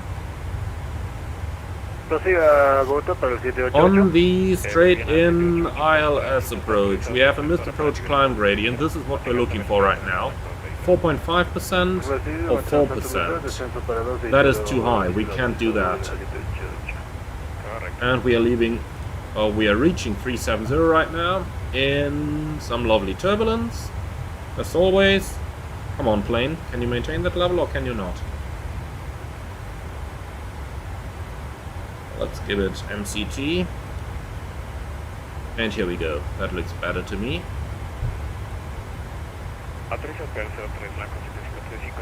Okay, so ILS Zulu, no, gradient too high.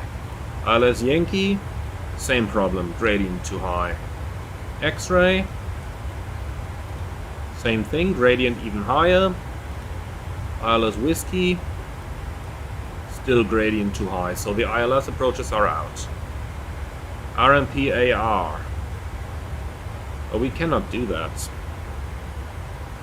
Don't have certification for the RMPAR approaches. That means we are left with the VOR approaches. And there is no gradient published. Do I see that right on those Jefferson charts? Now it would be lovely to have the NAVTEC charts that we are using at my airline. Ah, up here we have it. Missed approach climb gradient 4%. VOR Yankee is also 4%. And VOR X-ray is 5% even. Okay. So basically that leaves us without any instrument approaches.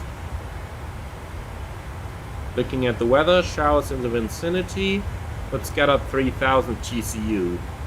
So if those are 3000 above the field, it means the clouds are at 11,000. And the missed approach published is 16. Okay, so we can't follow that. But what we could do, of course, is just stay in the valley and fly a visual pattern if we have to.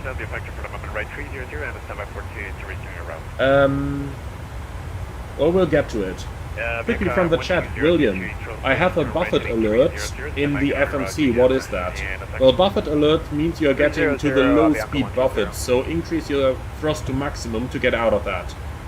So set max continuous thrust on the N1 page, like I just did a minute ago, and then increase your thrust to maximum.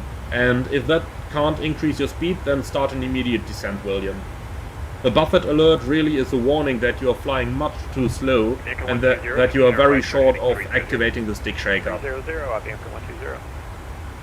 correct, thank you so much. And Steven, visual pattern in the valley going into Quito with towering showers in the vicinity. Rough day in work. Yeah. But that's the only way I see how we could legally fly this. Maintain high vertical speed at the range level 340 due to traffic opposite direction. 340 with a high... That is really the only way I see how we could legally fly this. I mean, let's have a quick look into the RMPAR approaches here. We can get something... Let's see, gradient 200 feet per nautical mile. Do we have that in percent somewhere? Would make our life a lot easier. Of course we don't, but we got that stuff in the performance calculator. Ah, and here we have it. Ground speed 160 knots, well make it 180. 600 feet a minute, nah, no way we can do that.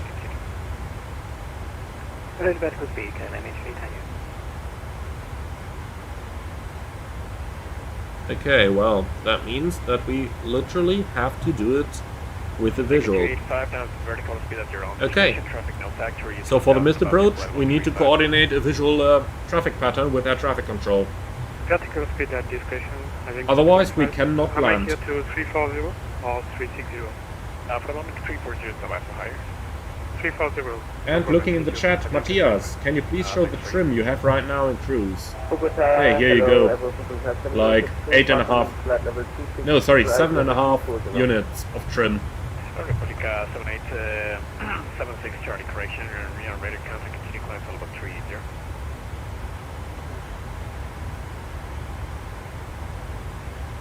And Lazarus, how's the weather for the approach? Can we do a visual? Well, for the approach itself, we are going to follow the ILS, but for the missed approach, we are going to do a visual. So that is my plan now. We'll do the ILS approach, and then for the missed approach, if we have to, we are just going to do a visual traffic pattern. That is the only way I see how we can do this. Matthias, yeah, the real aircraft has similar units of trim and cruise. Avian Cat 285 traffic, no factor. And Goodwin, do we ever use airports as waypoint in flight plans? No, we don't. 360, Avian Cat waypoint.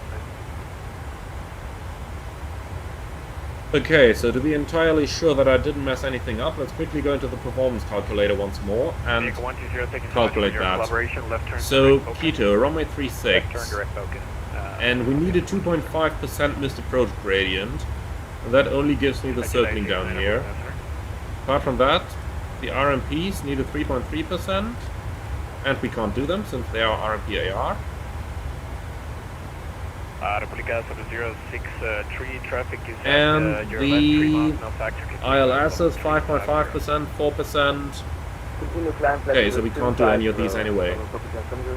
Runway 18, that would be easy. Republica 76 Charlie, your final But of course we can't do that with the wind. Thank you. Okay, so we are just going to select runway 36 circling over here, because that is basically the 2.5% gradient, and that is really what we are looking at over here. So this is the important thing for us. So let's take wet conditions, and we now have 350 at 15, 19 degrees, 1021.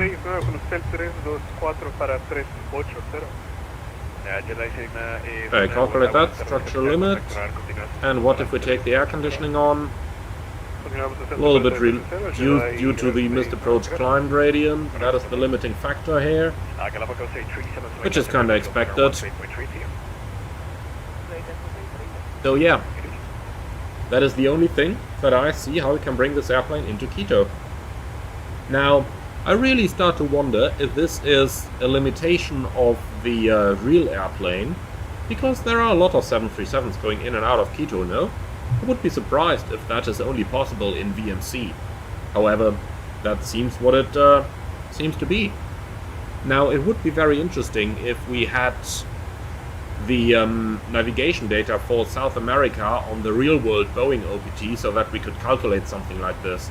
Unfortunately, my airline doesn't fly to South America, so we don't have that data in my real-life EFB. So we are left with what we have available over here. So yeah, let's try to fly it within the limits of the virtual performance tool. And that means, in case of a missed approach, we'll have to fly a visual traffic pattern. And then, of course, stay in VMC as well.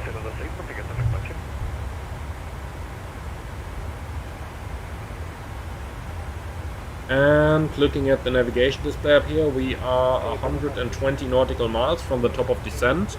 But before we start the approach preparation, we took so much time in here that we are running a little bit time critical on the event. So why don't we quickly go ahead and plan the return flight before we even start the approach briefing? Because we need to hurry a little bit when we are down on the ground. And I guess that calculating the departure is going to be something very interesting once again, so we will spend a little bit more time on the ground than I would actually like to. So let's go right back into the briefing. This is the event details from the VATSIM flight, so this is going to be our route. Let's copy that already. And then I searched for a real-life flight on that route on Flight Radar already. Quito to Bogota, window 7064. And this is what they did, up to flight level 380. Okay, perfect. So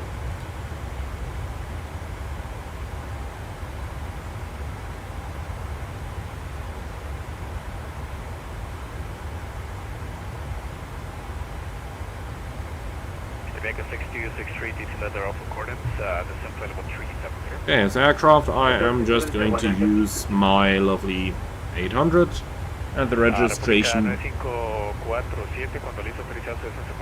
is this Costinex. Well, we might have to go a little bit faster. Let's take a Costinex 100 on the way back. And we'll not take too many passengers this time. 122, that should make our performance a lot easier. And with 1.3 tons of fuel on board. Okay, for the route, I am just going to paste this. And you can give me arrival Romeo 14 left, please. Continue bug in, stand by for frequency change. Okay, that looks good to me. And for the departure, let's see, when are we about to land? Land at 21:53, so 22:15 in the best case. Okay, generate that, please.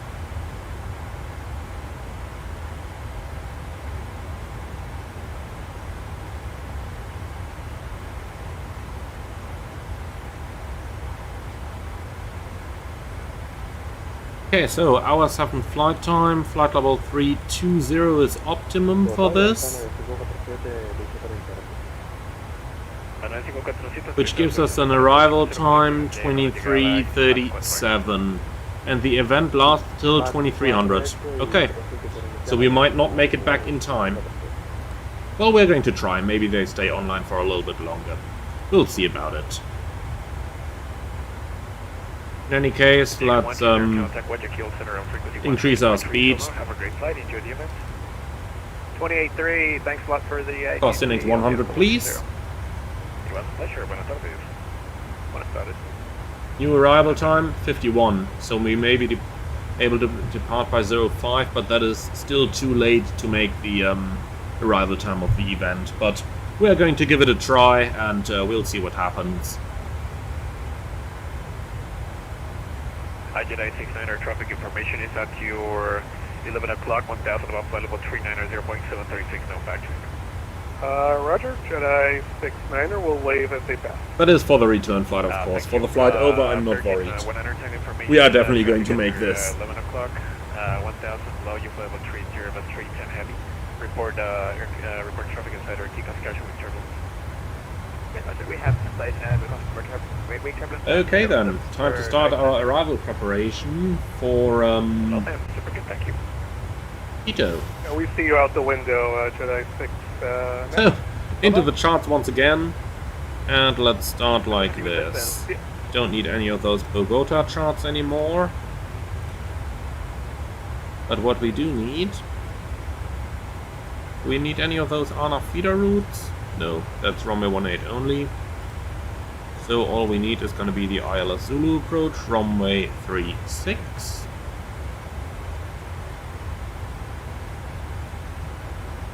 Let's have a quick look if there is any general charts, but there isn't. It's only low visibility procedures. We don't have those today.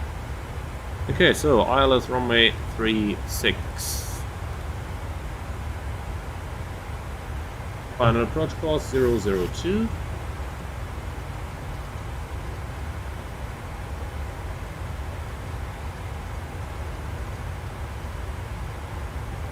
Then 109.3 on the frequencies.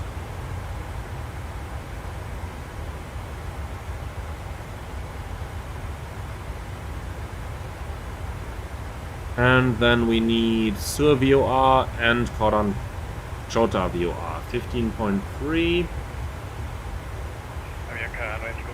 Well, and we need north of VOR. Okay, so 15.3 for the approach, and then 17.4 for the missed approach. So 17.4 in there, 15.3 in here. Minimum. Well, we're gonna take the 4.0 minimum. Actually, no, we take the 4.5 minimum, 8,810. But keeping in mind that this is, keeping in mind the missed approach restrictions. But I'm going to cover that in the approach briefing in a few moments, so that we don't have to worry about that.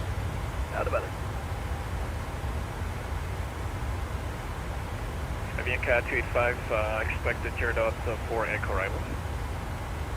Okay. Gerardo for Echo NH1021, we saw that already. Then let's get down into here. Speed restriction. The airport is at 8,000, so let's take 250 knots below 18,000. And Jedi 69, ¿puede repetir la llegada? Forecast page. Flight level 1901021 is what they said. And we are simply going to make our life easy and request the descent. Runway 36 for the landing. With 110 nautical miles. Okay, preparamos esta llegada para 10 and 4.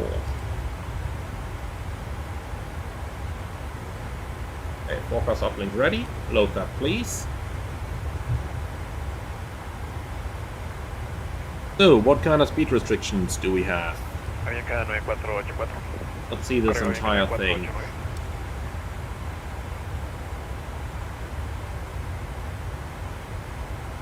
Viva Colombia, 180 knots by the India inglés, point. por aquí, ¿cómo recibe? Okay, that's 180 on here, that is very good.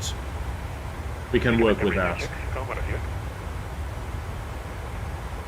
And then by the CI, 180 knots still. Perfect.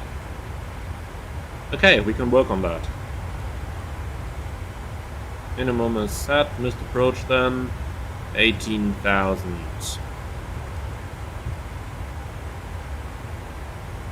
And that is in. Okay, so Quebec November Victor, north, and then left to Conchita, Quebec India Tango, climbing 18,000. Okay. Avianca 9489, Bogotá. 7.9 is in, and that looks pretty much all good to me now. Okay, perfect. That top of descent is quite a bit inside the 110 mile ring, but we need to fly around the entire airport. And of course, we only need to descend, well, 30,000 feet, so it should actually be a 90 mile ring.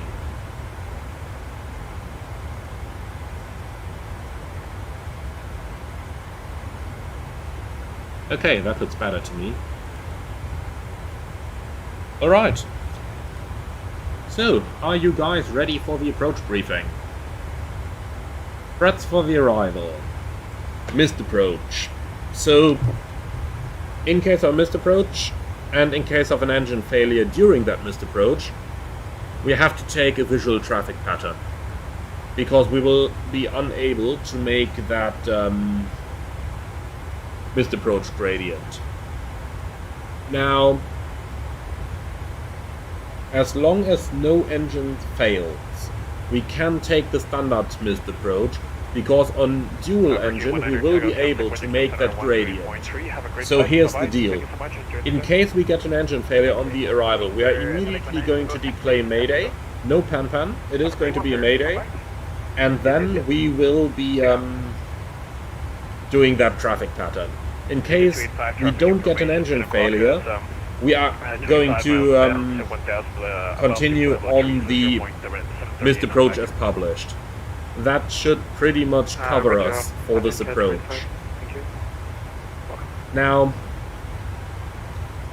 the next thing, of course, is we have the hot and high operation. So, the airport is located at 8,000 feet at a temperature of 20 degrees. Now, the standard atmosphere temperatures at this point would be -1, so we're looking at 21 degrees above the standard atmosphere. That is significantly going to affect our descent and approach performance, and due to the high altitude it means we will have an increased true airspeed. So the important thing here to prevent a high energy approach is to have a close look at the true airspeed and the ground speed indicators on the navigation display. So have a very close look up here and don't just blindly trust the speed over here.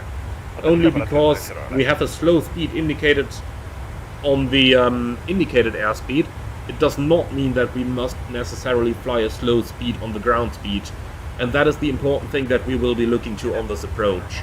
Therefore, we have a 180 knot restriction on the base turn on that 90 and E arc over here already, and we are definitely going to make sure that we abide this 180 knot restriction very closely. So, we will definitely follow that restriction. And the last thing we have to take care of here on this approach is going to be the flap setting on the landing. We want to make a short turnaround, and that means we need to use a high flap setting and definitely second detent reverse. Now, we are going to calculate that in a few moments, and that pretty much should be it. The runway itself is long enough, 4,098 meters, landing on 3.6, probably vacating Alpha 3 maybe at the end, depending on what our braking performance allows us. Okay, do you have any other threats for this arrival? Probably not? Very good. Then let's go right into the FMC. For the setup, I put 250 knots below 18,000. That is basically 250, 10,000 feet above the field. The forecast page is entered. The fixed rings, runway 36, 90 miles for flying around, 10 miles, and then 4 miles for the configuration. There is one more threat, by the way. That is the high speed due to Costinix 100 that we've just entered. So 330 knots, make sure we don't overspeed the airplane. So we are going to use the speed brake a little bit more aggressive on this one than we would normally do. Okay, for the arrival then, coming from Patron Cheetah VOR. Let's see that over here. So, Patron Cheetah above 18,000 as we can see up here. Then we're going southbound on 179, 6 DME, thereafter onto 19 DME. When we cross 6 DME above 18,000, we have that in the box. Then we continue to 19 DME, which is the India point, above 14,200 and at 180 knots. And it's mandatory to reach 14,200 by the Delta 224 India point. So if we go ahead over here, November 36, Juliet Victor, left turn, correct Boca. we have the arc over here. And then we have the India point with 14,200 mandatory. Okay. From there on, we continue to the radial 211 inbound to Sur-VOR, and that is 211 inbound to Sur-VOR. The Gulf point is 7 miles, and then we continue to the final approach fix, which is over at Sur-VOR. And from there we are going to intercept the final in 10,500 feet. We have 10,500 in here and 10,500 in here. Okay, so the CI-36 is actually the VOR, and then the final approach fix is at here at the Fox India, 7.5 miles in 10,500. We have a 3.2 degrees glide slope, so a bit steeper than usual. We might be using flaps 10 for that in order to keep our airspeed. And if the speed shows any signs of just getting too high, we're just going to drop the landing gear and go flap 15 in order to give the speed no chance whatsoever to run away. Okay, then let's have a look into the missed approach. Climb direct across Quebec November Victor VOR, which is north, at or above 10,600. So we have Quebec November Victor above 10,600 in here. And then from there we're going to make a left and turn towards Patron Cheetah, climbing 18,000. Or in accordance with the ATC instructions. So again, on the missed approach, if we have to, or rather if we do get an engine failure on the missed approach, we immediately declare a mayday and we just go into a traffic pattern. If we don't get an engine failure, then we can follow this missed approach procedure. Okay, so that is definitely going to be an interesting one. Welcome, sir, welcome. Let's have a look then. Diversion fuel is 2 tons. Arrival fuel 3 tons. So that means we have 1,000 extra, which is 25 minutes or a second approach. 400 kilos to go. Makes the landing weight 62.6. Cat 285 reporting ready for D. And 62.6. Now comes the interesting part of actually calculating that landing performance. So we need the performance calculator one more time, please. Now, landing en route 36, 2.5, dry, 35015, 19 degrees, 1021. Let's do a couple of different configurations. I can tell you already we'll need the reverser, 62,700 in here, and it is 15 knot headwind, so we need 8 knot VRF addition. Okay, let's calculate, see what we get. Auto brakes 3, 2,481, 28 minutes. What do we get with flaps 40? 24 minutes brake cooling. Is there anything we can do to make that any better? Flaps 40 we have, reverse all operational. No, not really. Parabolica 0065, contact Weather Kill Center 128.3. Take care. Thank you so much. Enjoy the event. 128.3, Republica 7065, thank you very much, and see you around. See you around.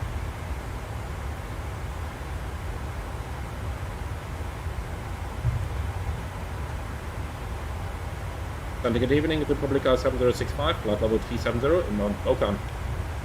At the Republica 7065, radar contact at flight level 370, you can continue. Begin your descent to flight level 250. I descend now flight level 250, Republica 7065. That Hey, flight 7065, you're going to have traffic at flight level 260, your 12 should be no factor. 7310. 7065, roger. Okay, set, 250 checked, and alternate event, down we go. 603, contact Bogota Center 128.60, have a good one. Okay, so, and let's quickly finish up that performance. Center at 128.60. So, 62,700, 8 knots extra, flaps 40. So, all we can do here... Wait a moment, why does this say 2,787 meters? We did have quite a bit more, did we? Yeah, we have 4,098 meters. Well, so in that case... I don't want those very long break cooling times, like 24 minutes here. So we're going to use flaps 40, auto brakes 2. This gives us 2,984 meters, but no procedure required. This is showing amber. I don't really know why, because, well, it has to be because of the incorrect landing distance available that we see over here. So, that's not going to be a problem. Okay, so, flap 40, auto brakes 2, 3,000 meters, that means we have 1,000 extra. So we'll just let it roll all the way to the end, basically. Okay, if that's what we have to do, then that's what we have to do. So, after landing, we're going to vacate the runway to the left, hopefully Alpha 3, but we might have to go a little bit further all the way to the end. If we see that we're going to miss Alpha 3, then I'll just disconnect the auto brakes and just let it roll to the end. Okay, then left into Alpha, and I guess probably Juliet. Let's see if we have any parking charts. Yes, we do. Perfect. Okay, so we'll see. Probably Juliet, and then taxi line Charlie, someone to the gates. I don't really know exactly where we are going to park, but ATC will surely figure that out. Okay. Perfect. So, descent checklist. Pressurization. Land out 7,900, anti-ice, off, approach brief and fuel. Well, that is most certainly discussed. IS and outbox, checked and set. Descent checklist complete.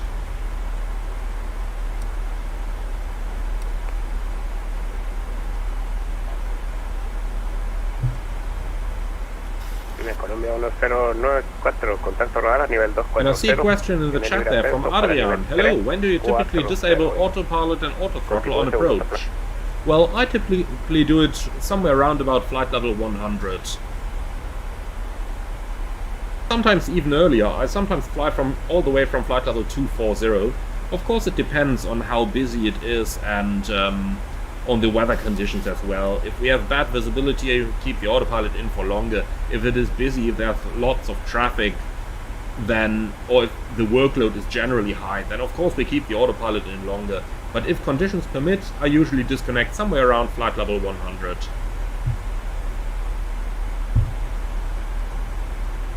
Now, having said that, I do expect a higher workload on this approach, so chances are that I will not actually disconnect the autopilot much earlier on this one.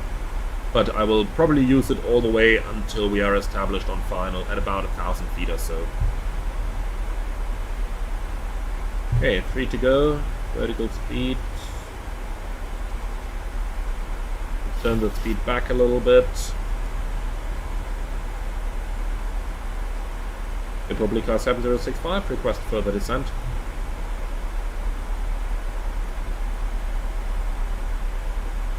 Mr. 065, fly heading 250 and contact Quito approach on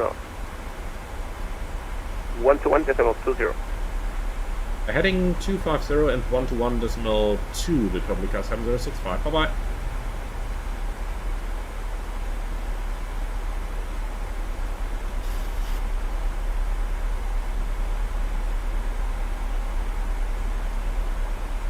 Peter approach, good afternoon, Republica 7065, descending flight level 250, turning heading 250 degrees. Republica 7065, keep approach, I don't know why the central controller told me that, let's not worry about it.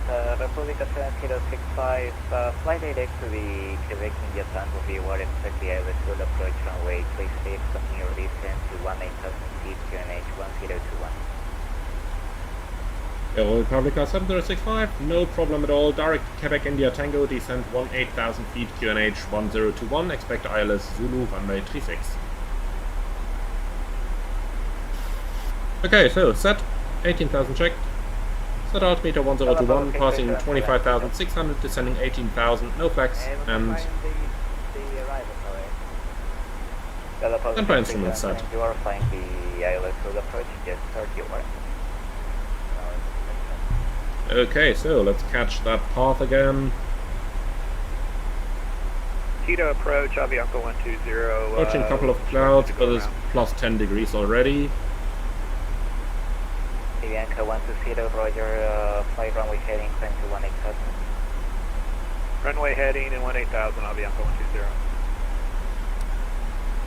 Let's see, we might come in a little bit high here. Let's use some speed brake.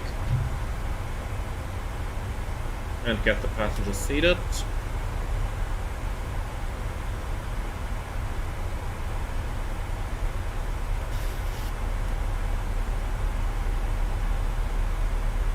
Okay, 3,000 to go. Vertical speed.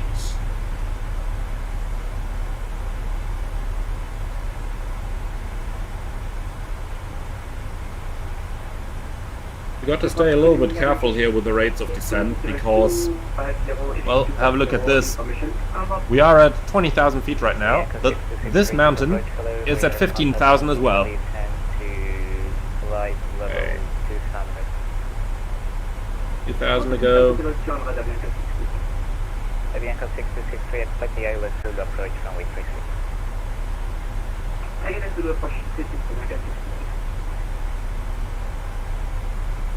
So, this is where Quito VOR is located, so note how it is in the clouds. Are you making a left turn, sir? But down there is the airport, and the valley itself is looking quite good for the visual. Yes, that is. So that looks alright to me. Okay, 1 to go, and we're actually back on the VNAV profile.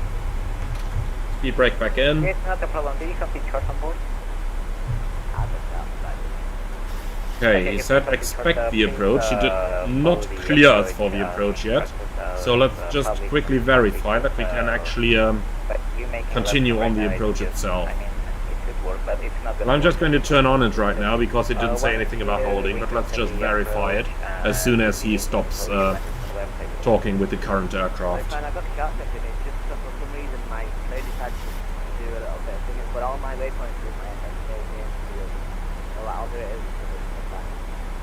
Roger, thank you. Breaker, Republica 7065, you're cleared for the ILS approach runway 36.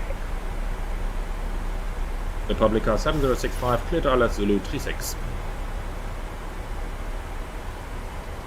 Okay, very nice. So, then we're cleared for the approach. In this case, I'm actually going to use the vertical situation display on my side. So 18,000 until the Foxtrot point, and thereafter we continue our further descent.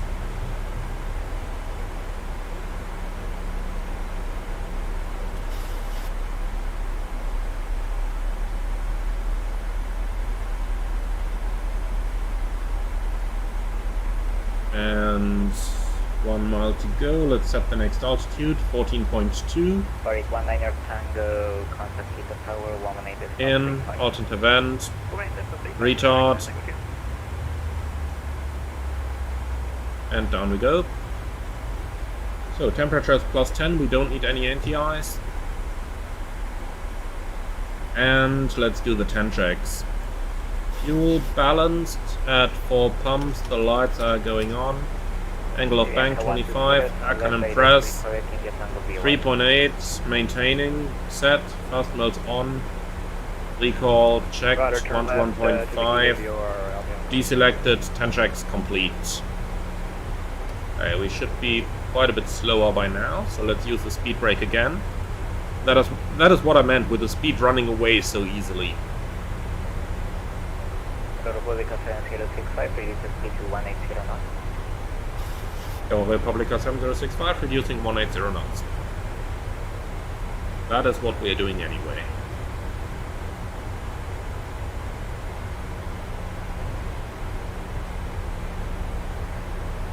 Okay, let's help the plane a little bit. We are below 250 knots, flap swarm.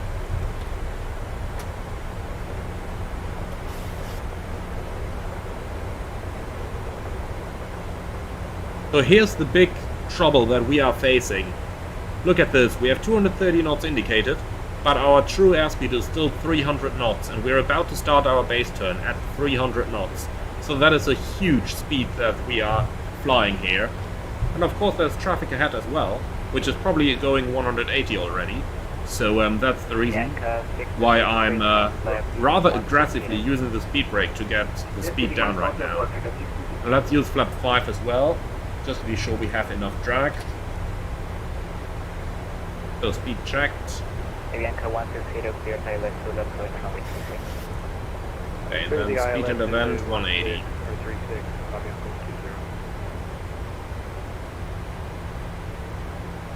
Okay, I think the speed brake can go now.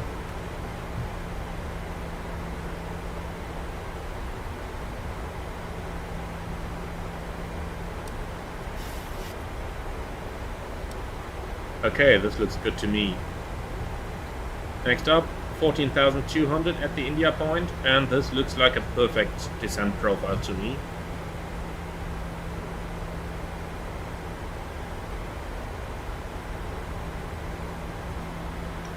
So, check this out.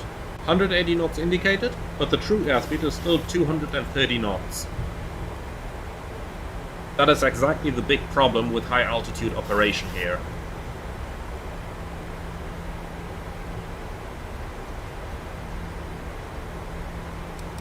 Okay then, let's do a frisk check. On to go is checked, VNAV path. So, frequencies 109.3, set 3 times, fixed rings runway 36, 10-4, idents. We have India Quebec Sierra and India Quebec Sierra, standby instruments, set, and the course is 002. All of the checks, approach checklist. Altimeters and instruments, trust checked, approach aids, checked and set, approach checklist complete. Yankee 6263, say your speed. This is Yankee 6263. Yankee 6263, reduce speed to 210 knots. 210 knots, Yankee 6263. Okay, approaching 14.2, the next altitude is going to be 10.5. Set.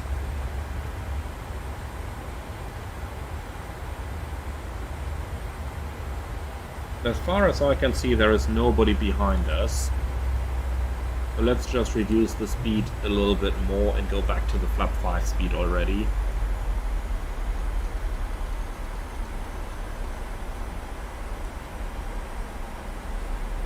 Republica 7065, contact Quito Tower 118.2. Correction 118.35, correct. 118 is not P5, Republica 7065. Thank you very much, bye bye. Yankee 6263. Okay, 1835. Quito Tower, good evening, Aero Republica 7065, ILS Zulu 36.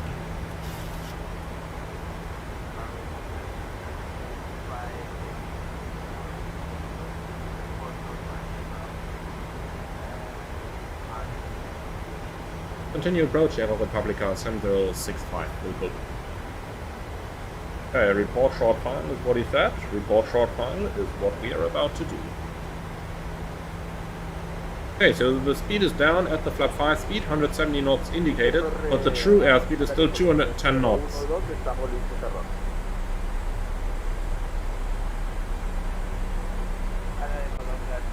The weather in the valley is looking good, so in case we have to go visual, we can go visual. There is the preceding traffic, down there is the runway. That looks pretty good to me.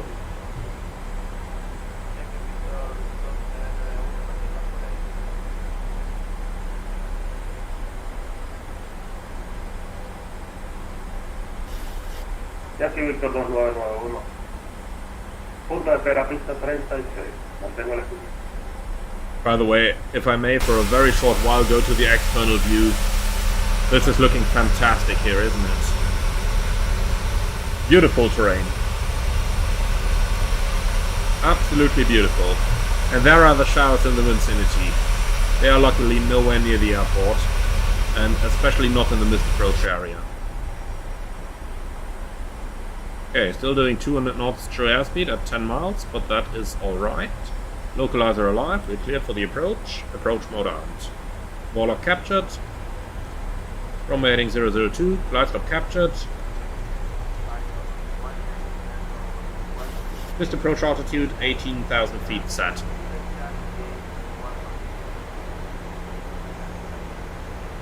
Stand by, went for back on Indigo.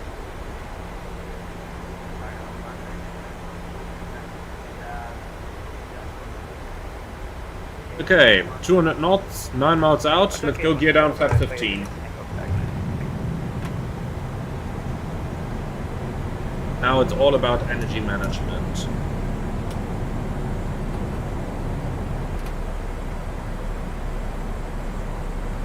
Okay, flaps 25. Estamos listos para rodaje.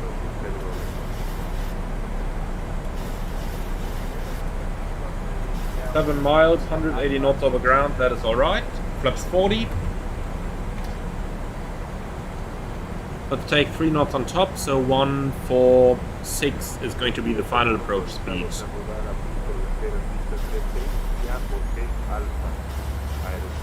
Okay, landing checklist.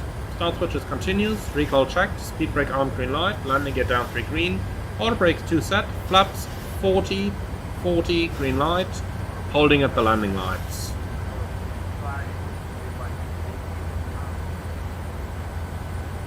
Runway 36, clear to land, Republica 7065. Landing lights on, landing check is complete. Okay, 165 knots ground speed. But that is going to be the final. Nothing more we can do about it. Automatics off.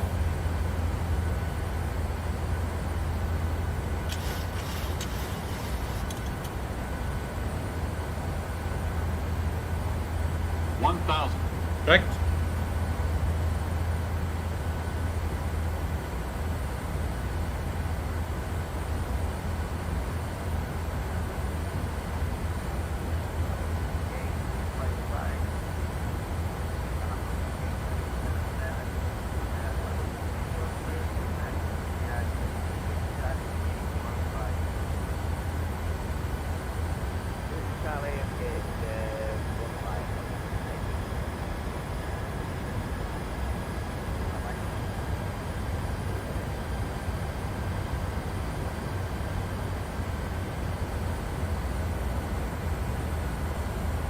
Note the amount of thrust we need here in order to keep our airspeed. We can really feel that we are in 8,500 feet up here. Okay, so the wind is currently turning to the right and it should increase a bit as well. 500 continue.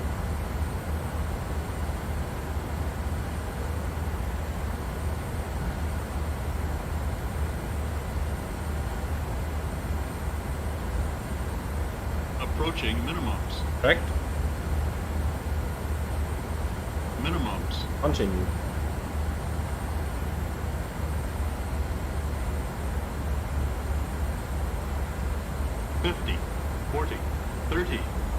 20. 10.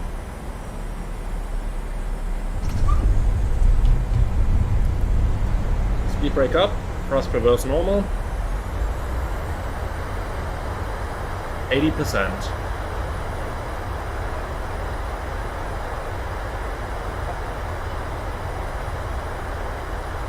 $100 knots.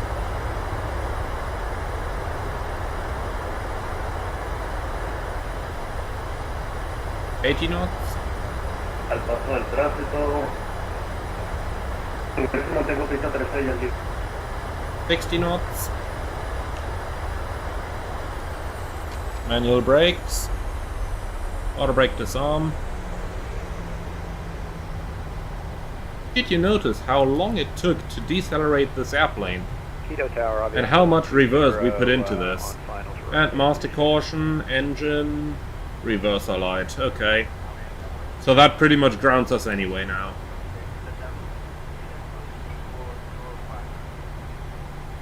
But okay, let's get the plane to the gate and then we see what we are about to do.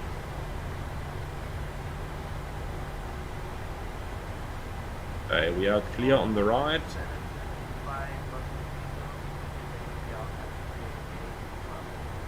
Alpha Juliet, gate 12, Republica 7065.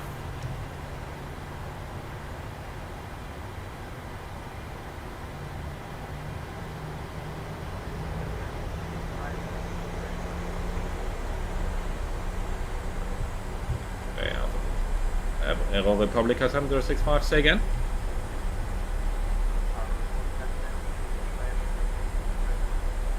Remain your frequency, Aero Republica 7065. Okay, so then, time to clean up. Ya aquí Víctor 2991, autorizado a despegar, viento del 350 0 nudo. Mantengo el rumbo de pista. Ya aquí Víctor 291.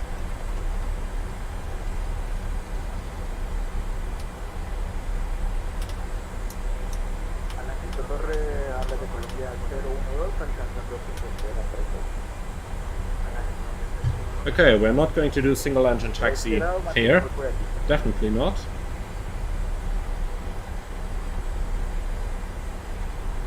Then, let's have a quick look into the Navigraph charts, but the taxi instruction is pretty much as we expected it to be.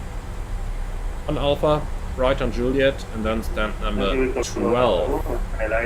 Let's see if GSX can do that, or if GSX is just gonna be hopelessly lost. Parking. Oh. Follow me, no thanks. Mantengo el rumbo de pista a 300 pies. Oh, we go next to the right. First left, and then the second gate on the right hand side.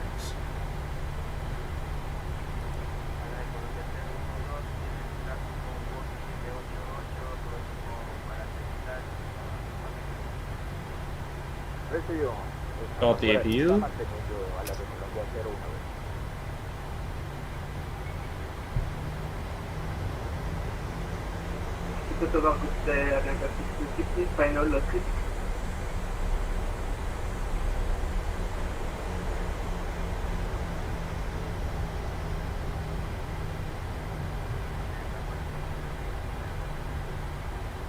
Clear to land, Avianca 120.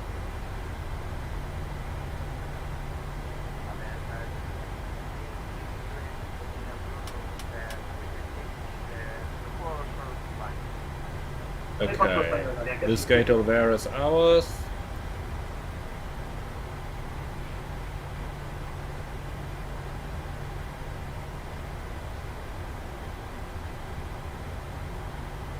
And we're clear on the right.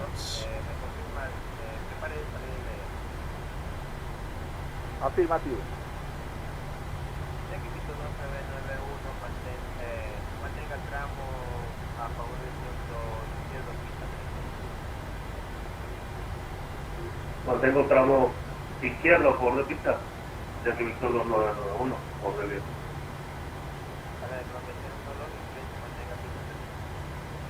Recibido en que ambos mantenemos pista 3, sala de Colombia 012. Okay, park and brake set, APU available, on the bus, 2 blue, 1 red, engines dead.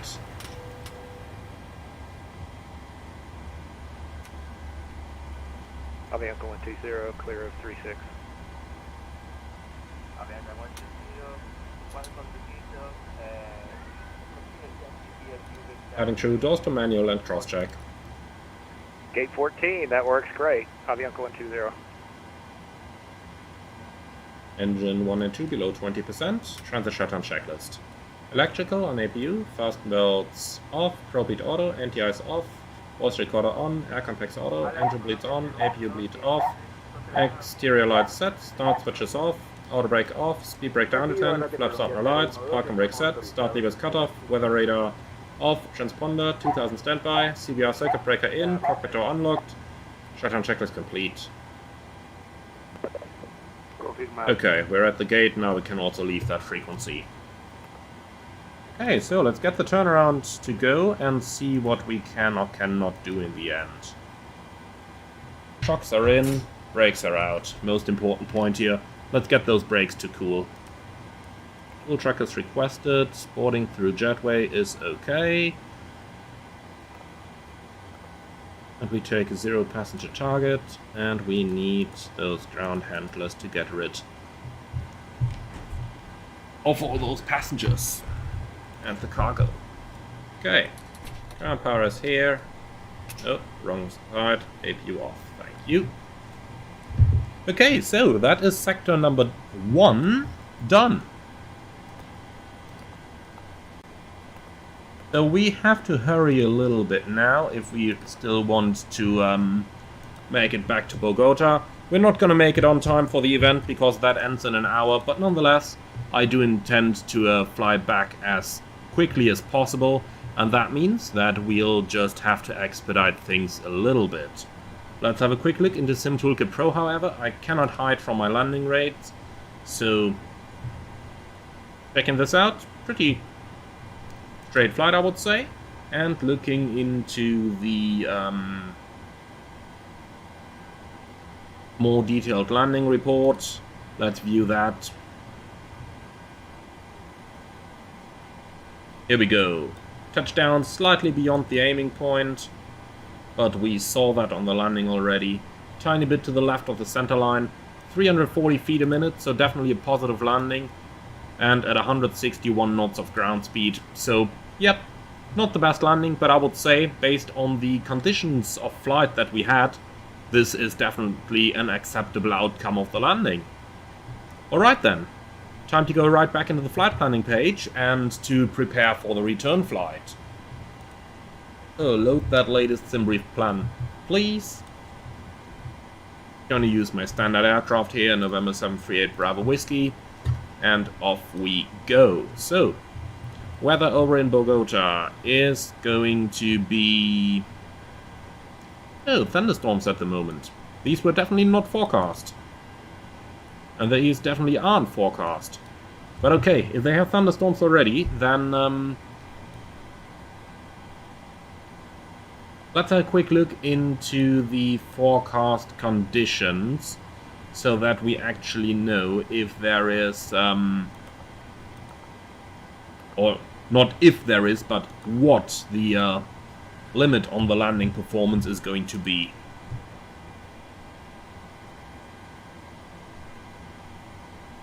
So, we need you, my friend. Then reset current aircraft. We are going to depart UIO. And runway 36, full, dry, 010 at 10, no, not at 100, at 10, 16, 1022. Let's see, what performance limit are we gonna get? 65, 800. That is with flap 5 and air conditioning on. Okay, perfect. So we can get out. Now let's see if we can get in. Bogota, 13 left, 2.5, well, definitely gonna be wet. So, 210 at 4, well, you know what, let's take calm winds, And the temperature of 10 degrees only. Wow, that temperature really dropped. And 1023. Let's see, flap 30, what do we get? 64600. Okay, perfect. So we can get in without any problems. Then, I would say, if we have no landing weight penalties, then let's take half an hour extra fuel for that weather. Let's quickly see. Alternate Medellin. What is the weather looking like over there?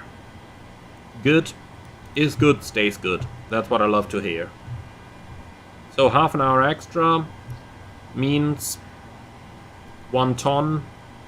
1,200 actually. So 6.9 is going to be our fuel then.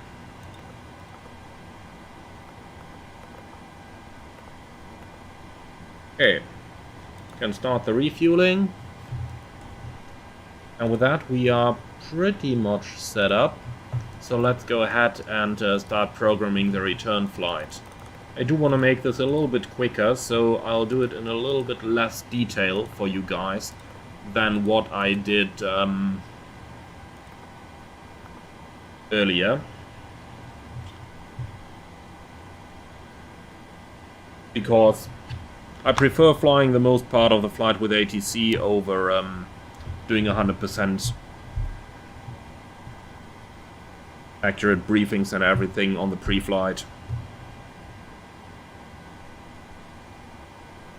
So,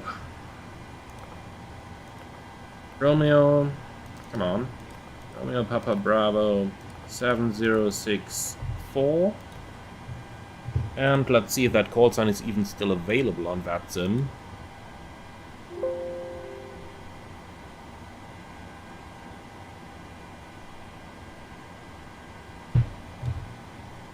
Yes, it is. Okay, very nice. Then depart 36 on the Arnok 3 Alpha arrival towards Arnok, and for the landing let's take the ILS Zulu 14 left, Gear 4 Echo, and that leads us to Amves. Take Amves.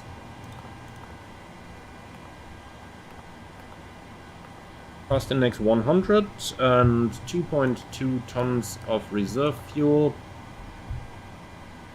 53.90 fuel weight at flight level 320. Okay. Average wind 281 at 12.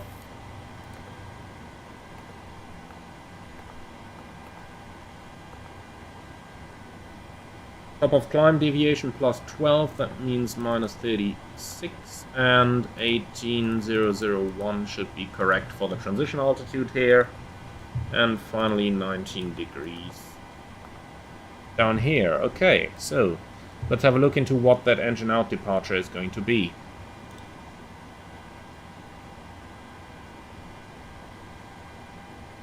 The special engine failure procedure chart. Okay, so we don't have any. That's always good. That's always good. Who knows what it might be good for? Maybe best. And a question in the chat there, Tyranny Andrews, is this performance calculator available to us? Yeah, it is called SimToolkit. No, sorry, it's not SimToolkit, it's a virtual performance tool. And it is available, yes. Check out virtualperformancetool.com for exact details.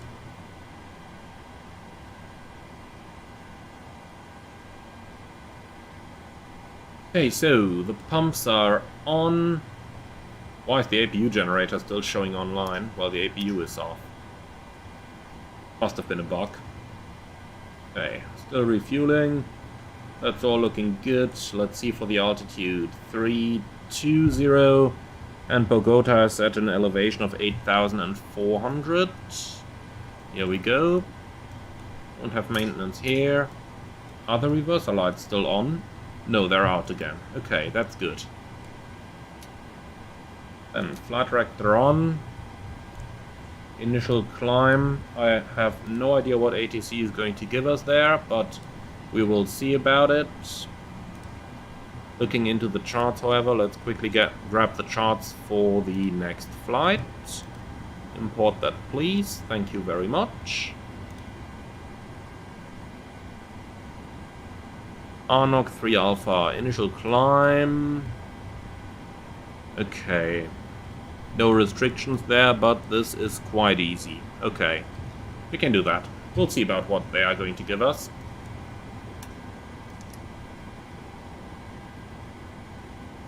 Okay, so that's pretty much the pre-flight procedure complete.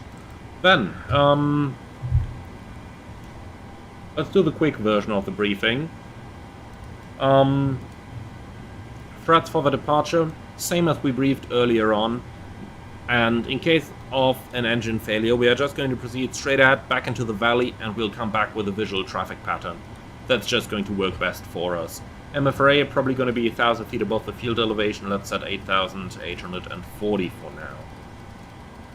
UTC time 2207, altimeter 1021, giving me 7,840. MFRA as set 8840. Flight directors on minus master. Standby instruments set. Left sea takeoff 36, flaps 5, noise 2, and speeds to be determined. EOSID as set, visual pattern. Now, for the pushback, we are currently parking on stand number 12, and I'm sure I've got some charts for you guys as well. Here they are. So, parking stand number 12 is a pushback with a nose to the left onto taxi line Charlie, then all the way via Charlie, Hotel, onto Alpha, and then we're going to taxi via Alpha to full-length runway 36 departure. Arnog 3 Alpha departure it is. That's a fairly simple departure, to be honest. Almost too simple, but that is what it is. So, straight at 9,000 feet, left turn Quebec Mike 021, above 12,500, that's what we have. And then a right turn 047, 28.5 miles towards Arnog above 17,000. And that's it. Any questions? Okay, doesn't look like it. So, why do we have Arnog and then Golf India Romeo behind that? My entire route is missing. Good job. Ah, maybe if we press that load button, things could certainly help. So it was good in the end that we did at least the basic check here.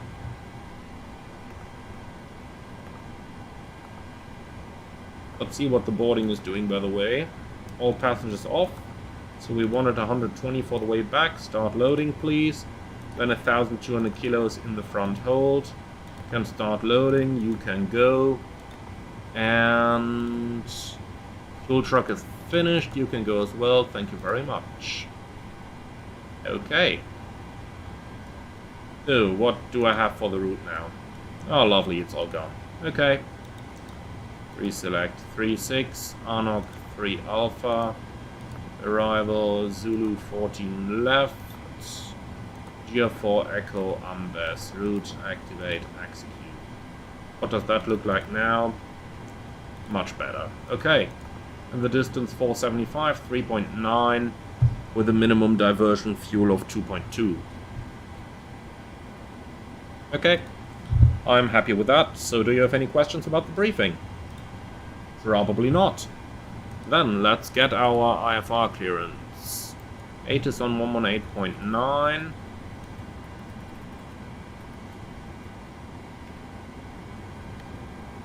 (2.11) QNH1021. Landing and departing runway 36.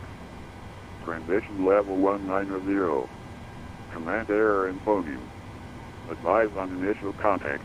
You have information X-ray. Okay, information X-ray. All we need to know, at least for Watson purposes.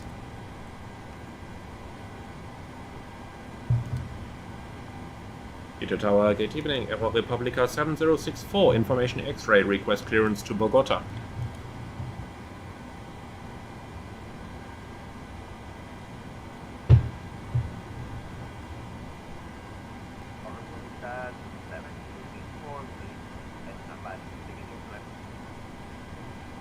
Okay, standing by.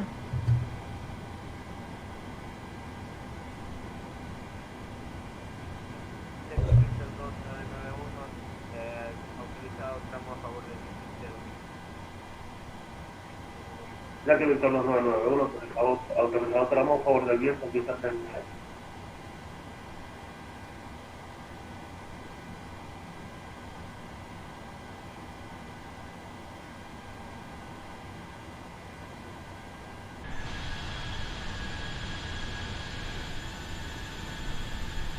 So they are loading the final pieces of luggage, and then we'll hopefully be ready to go in a few moments.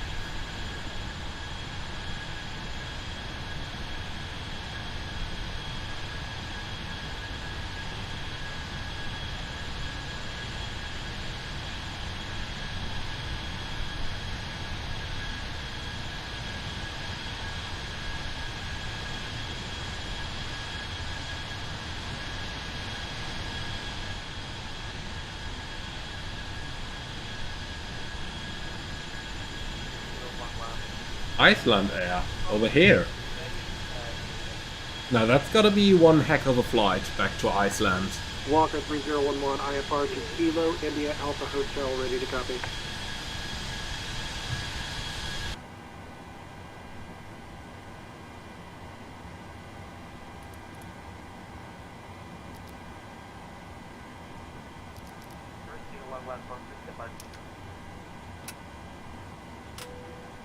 Oh, fueling is done.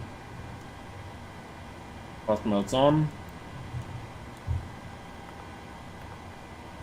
Boarding, halfway through.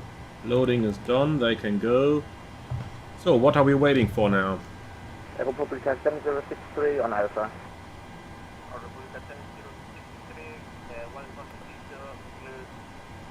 We are looking for clearance, please. We want to make it in the event, which ends in 47 minutes. City Alpha, Ben Juliet on Charlie to stand 11. Republica 7063, thank you. And Tyranny Andrews, thank you so much for the nice comments.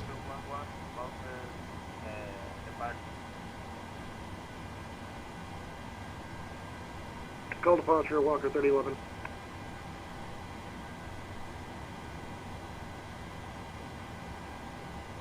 So, are we eventually gonna get our clearance?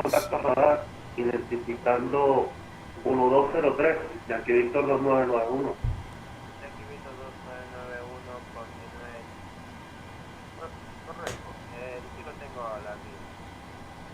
So guys, are we going to get our clearance or not? If you're available, 2 minutes, then we can start the air conditioning. Because I have a feeling it will be hot in the plane. Yep, 32 degrees in the back. My feeling was right. Republica 7064, when can we expect the clearance?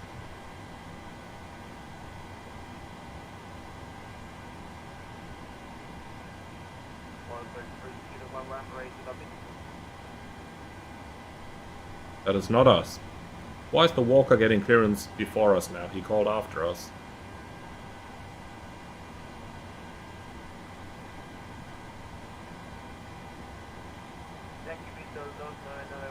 And we're waiting, and we're waiting, and we're waiting. Did any one of you guys watch SpongeBob 20 years back? Or 30 years back? Then you might know this one. Well, Republica 7064, ready to copy.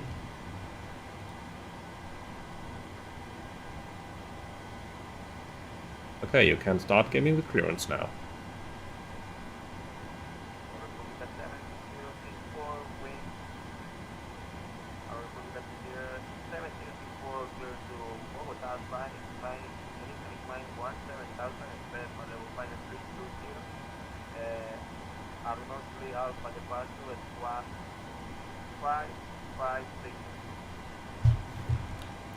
Aero Republica 7064, cleared Bogota, climb initially 17,000 feet, expect flight level 320 final, ANOC 3 Alpha departure, and say again the squawk.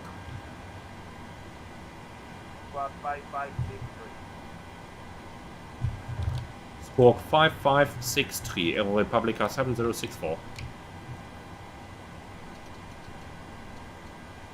Oh, 17,000, 5, 6-3. And we have in here runway 36, Arnock 3 Alpha departure Mantengo as para hacer la cleared. aproximación, confirmo. Okay, so all we need now is the takeoff performance. Let's prepare that for as much as we can already.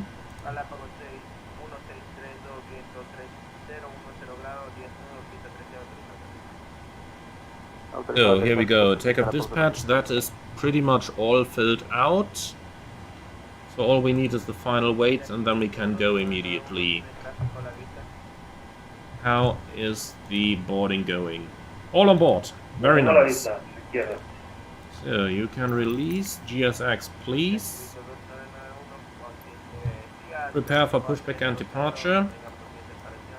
We are on the ground power. Sorry, on the APU. Power can go. Brake set. Shocks removed. Doors.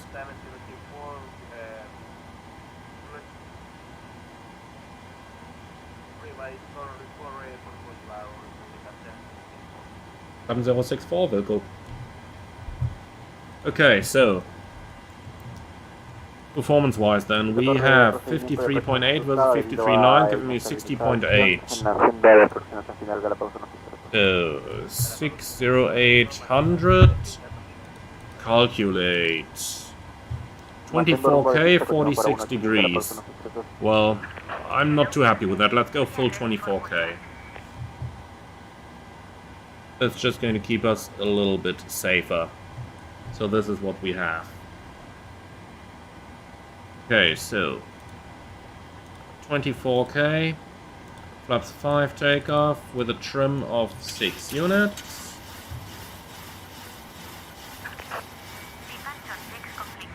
Set.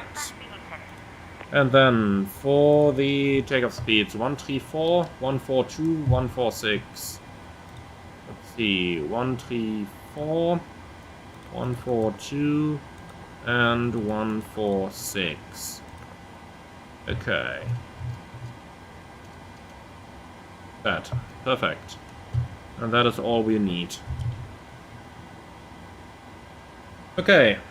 Transit before start checklist. Gear pins. 1 to 3 removed. Oxygen test 100%. Yaw damper on. Fuel is 6-1 required, 6-9 on board, and 4 pumps on. Cabin utility IFE on. Fasten belts armed. Window heat on. Air cannon press. Pax auto bleeds on set. Pressurization mode selector auto. Instruments. Cross-checked, auto brakes RTO, speed brake, down detent, park and brake set, start from cutout switches, normal, radius, radar and transponders, standby, rudder and aileron trims, 3 and 0, take a briefing, discussed, PA, considered complete, FMC CDU, set, M1 IS box, automatic, full 24K, speeds 35, 42, 46 set. Step trim, 6 units set, performance weight balance, sign send, phones off, EFB, airplane mode stowed, flight of Windows cockpit door, locked, doors closed, passengers seated before start checks complete.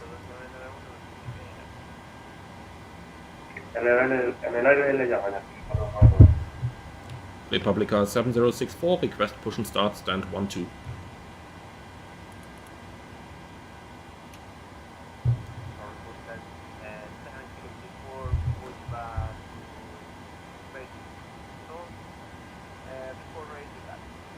Pushback approved facing south, error Republica 7064. Below the line, air compact south, anti-collision on, parking brake set, transponder alt off before start checklist complete. AGSX, continue pushback, and the nose to the left please. Brakes off.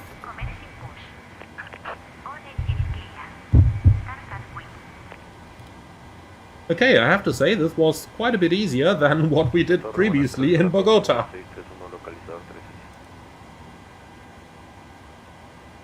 Okay, and off we go.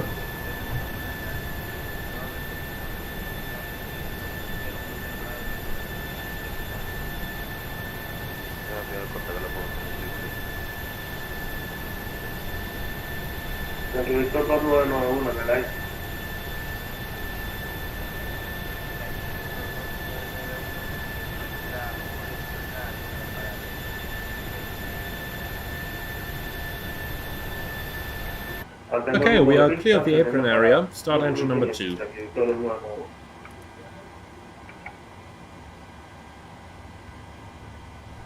And 2. All pressure. And 1.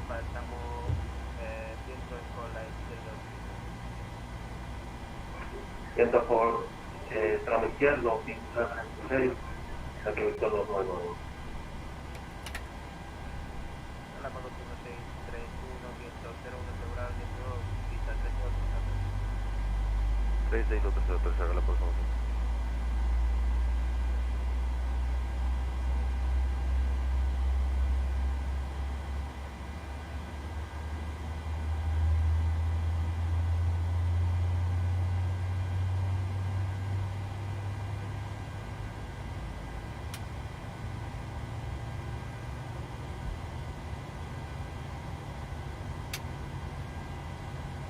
Start a cutout.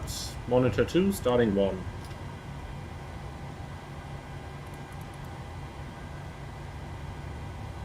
And 2. All pressure. Cockpit to ground. We have a good engine start. You can disconnect. And 1.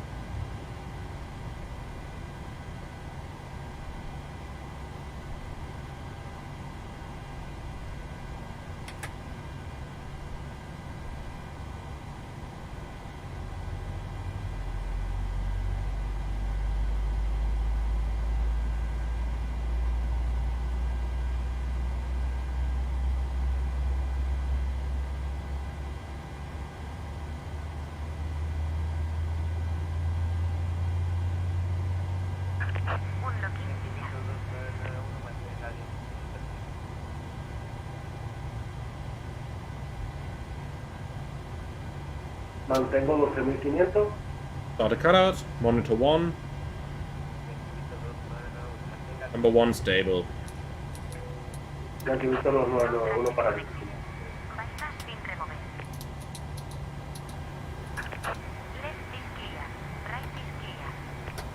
Okay then, clear to disconnect, clear signal on the right hand side with a pin and have a good day. Flight control check. Up, down, left, right, rudders, left, right. And the B4 taxi checklist. Generators on, APU off, start switches continues, probe beat on, NTIs off, air conditioning, PAX auto, bleeds on, isolation off, auto. Pups, 5 required, 5 selected, green light, step trim, 6 units required and set.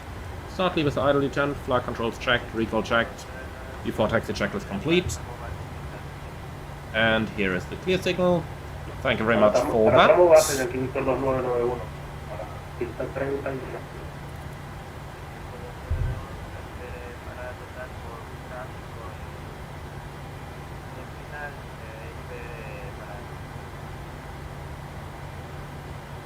The public car 7064, request taxi.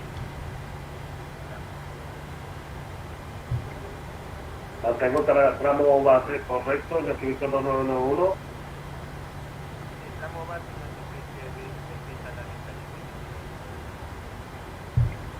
Recibido.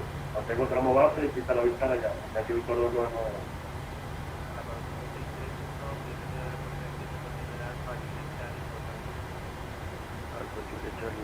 Gracias, van a tener la próxima pista.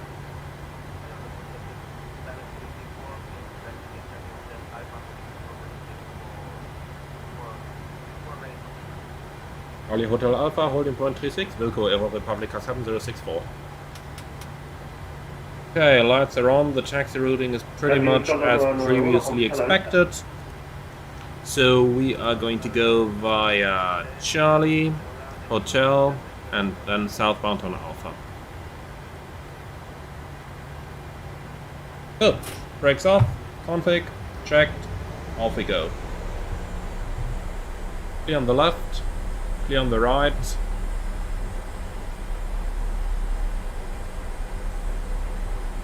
By the way, looking at the taxi lane over here, please tell me, this is an Asobo handcrafted airport. Are the guys at Asobo allowed to drink wine at work? And if yes, how much of it are they allowed to drink that they believe that this is a straight taxi line?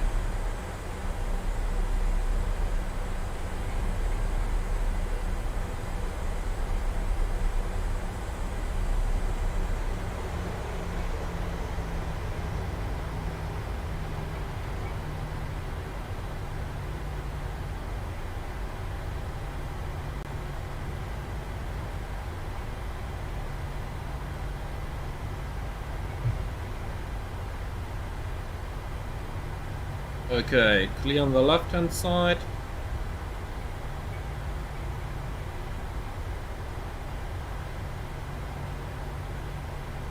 And knots for the turn, and not more. Off we go.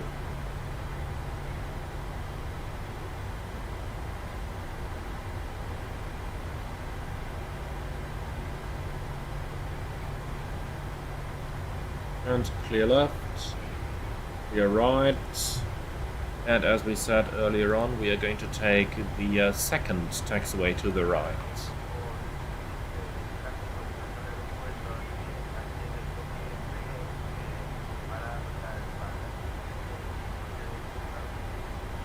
Look at that bank angle on the taxiway. Look at that. Good job, Asobo. Under EASA standards, that would absolutely not be permitted.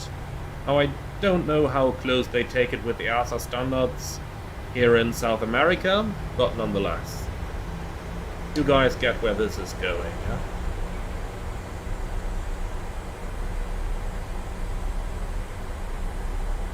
Okay, before takeoff checklist down to the line. Config. Checked. Flaps. 5, 5, and the green light. Step trim, 6 units set. Takeoff briefing. Left sea takeoff runway 36, flaps 5, noise abatement 2, and the takeoff speeds 135, 142, 146. Bit straight ahead, 9,000 feet, then a left turn out, and we are going to... If we do an engine failure, visual traffic pattern to come back in due to lack of any available data. And that's pretty much it, to be honest. Okay, any questions? No? Very good, then.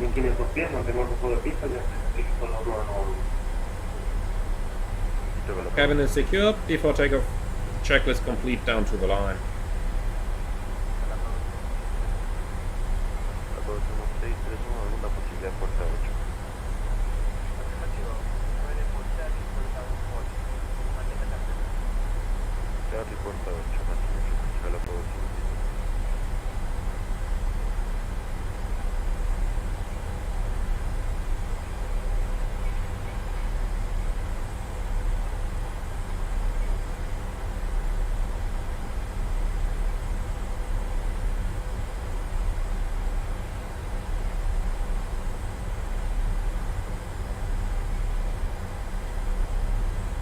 Descent for 3, we are on final for runway 36. We are having some issues with the autopilot. We would like to request visual approach. What is that guy doing? We have issues with the autopilot, so we request a visual approach. Why can't they follow the ILS manually? Clear to land, Lockheed 714.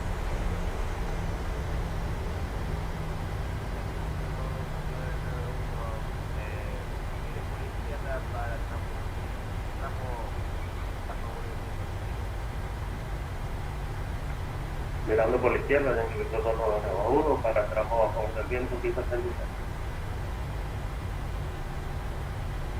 Republica 7064, ready for departure, approaching traffic in sight.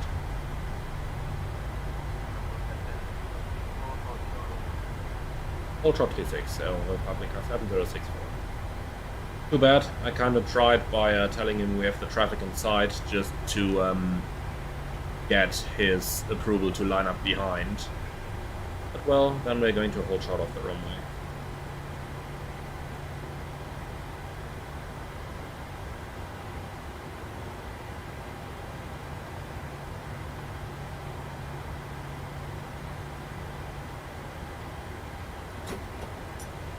Brake is set. Let's see, where is that guy? There he comes. Let's see what he's gonna do.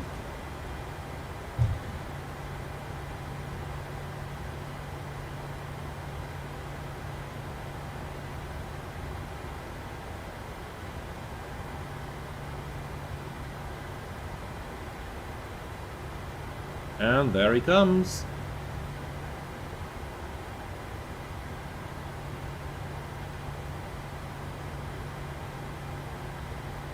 A Lux Air here.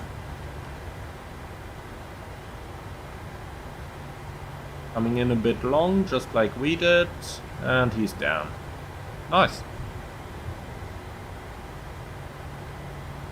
So, line up clearance, please.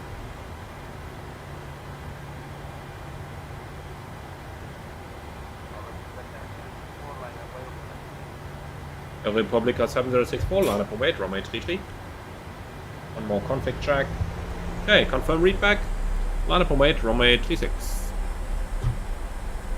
Cabin crew, please take your seats for departure.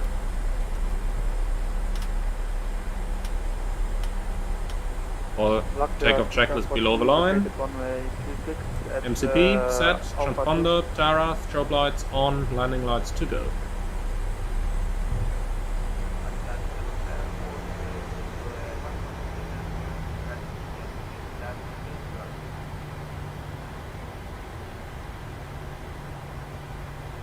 Could you just repeat the gate, please?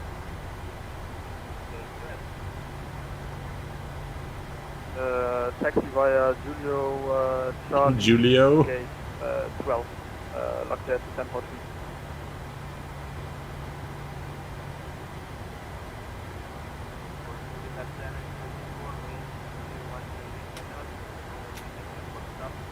Runway 36, clear for takeoff, Aero Republica 7064. Landing lights on before takeoff checklist complete. Timing. Stabilized. Set takeoff thrust. Mantengo el tramo a favor del viento izquierdo, pista 36, Yankee Victor. Takeoff thrust set, indications normal.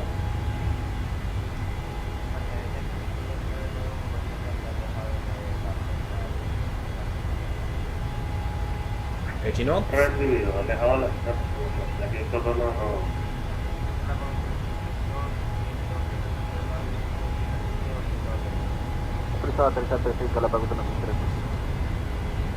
V1.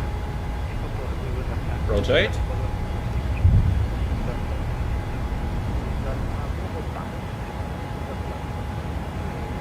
Gear up. Positive rate.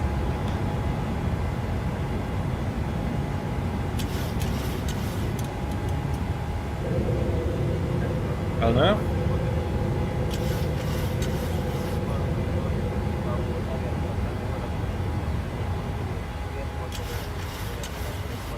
Command A, back up.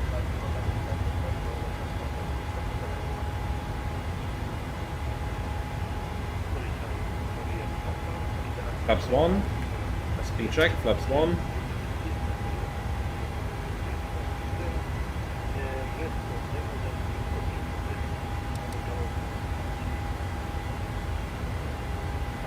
Flaps up. Speed check, flaps up.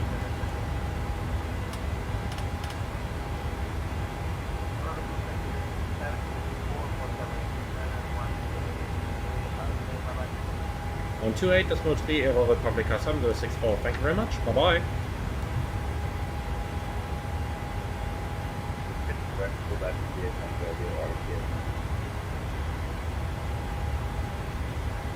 And good evening, Aero Republica 7064, passing 10,600, climbing 17,000. Aero Republica 7064, Guayaquil Control, hello, radar contact, continue your climb to flight level 320. Climb flight level 320, Aero Republica 7064. Set, 320 check, flaps up no lights. VNAV, set standard. Passing 11,600, sorry, passing flight level 117 now, climbing flight level 320 off the takeoff checklist. Release the cabin crew, that is fine enough. And let's make it 250 knots initially.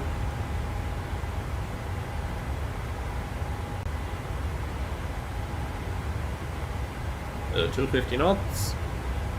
Okay, after takeoff checklist, air condition and pressurization. 1.8, slightly climbing and set. Altimeters. Standard passing 12.7, climbing 320, after takeoff checklist complete. Cabin crew is released. Avian Commander 1, continue descent to 18,000 feet and 81022. continue descent 18,000 feet, 28.06. MSA in the departure sector, 21,000 feet, so I'm just going to keep the plane at 250 knots until we reach that, and then we are going to accelerate.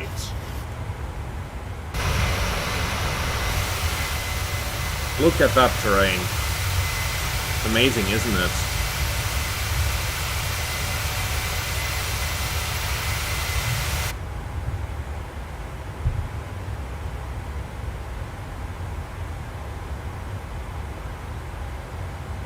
Same if we look up front. We're in 15,000 feet right now. Looking at this, we're still so close to the terrain. Amazing place to fly here.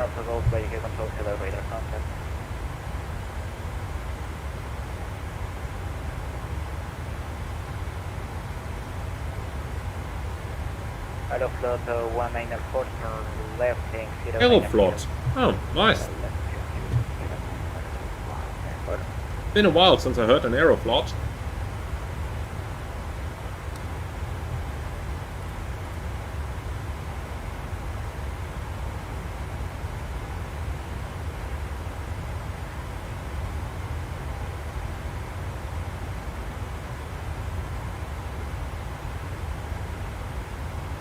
Okay, we're clear of any of those restrictions on the departure. Let's go to econ speed.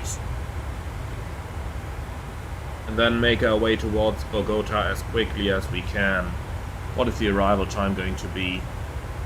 23:44, so 44 minutes after the event ends. Well, let's see, maybe somebody is going to wait for us. We'll see about it.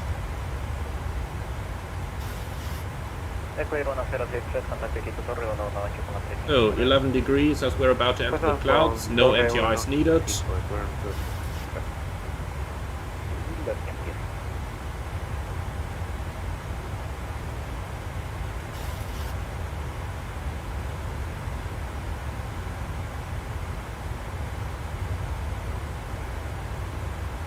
And looking into the comments, Stephen Hayner, if you can find the time, I can't recommend flying in Chile and Patagonia enough. The southern Alps are magical. Can you recommend me any airports or any short city pairs, Stephen?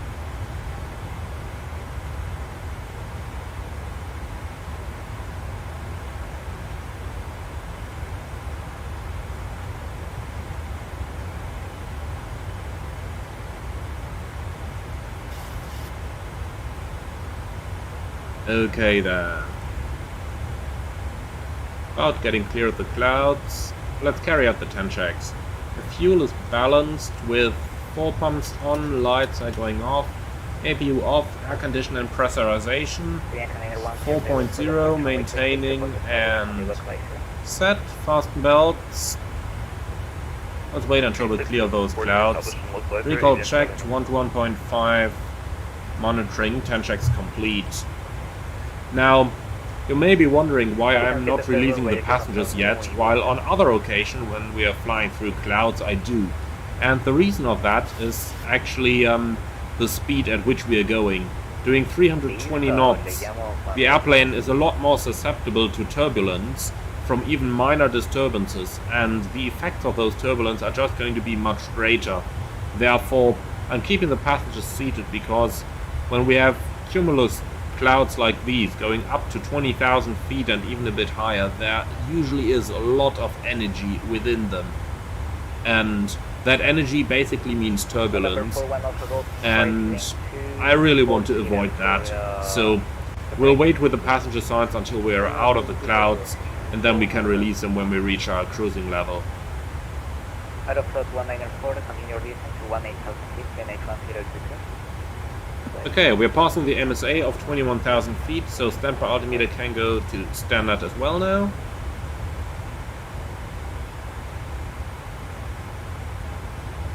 Okay, I think as soon as we're clear of those clouds up there, we can turn the passenger signs off.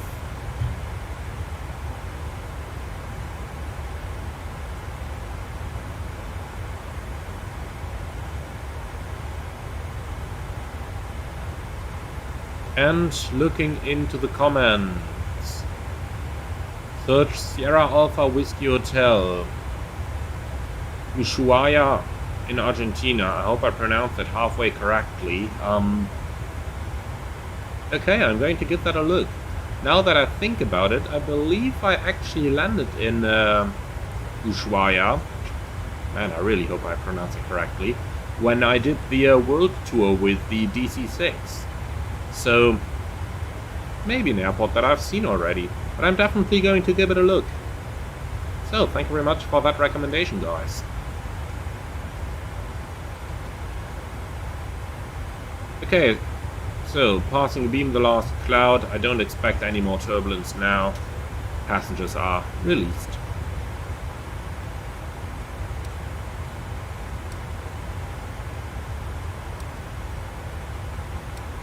So around about 300 miles to run. Ground speed 460. Probably gonna increase a little bit, so we're looking at something like 45 minutes or so until we are there. That should be quite okay.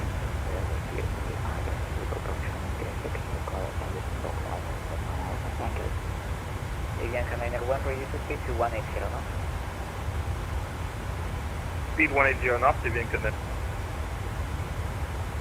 Centro muy buena, Avianca 252, usando Arnold con 352. Avianca 252 muy buena, mantenga corrección, descienda a nivel de vuelo 330 inicial, vuelo rumbo 230. Rumbo 230 y para 330 Avianca 252 corrimos usando Boca. So let's see about it. And then Steven, La Paz in Bolivia has an airport elevation of 13,000 feet and just amazing views. The airport is on a plateau above the city, which is in a deep valley by the highest mountains in South America. Okay, I'm going to give La Paz a look. However, be aware that the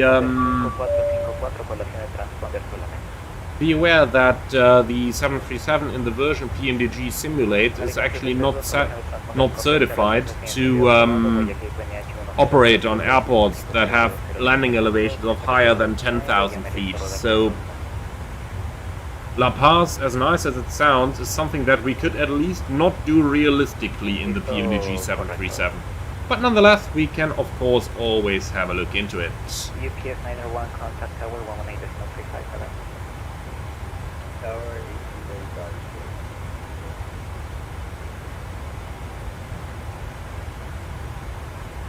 Avianca 901, contact Quito tower 118.35, sorry.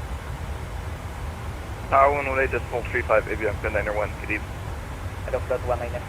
Okay, we might still have some ATC online. I just got the news from the controller whom I've sent a private message. So with a bit of luck, we still have some ATC on the arrival, which is promising, of course. Great, Quebec, India, Tango. What do we have from TCAS over here? Okay, not relevant.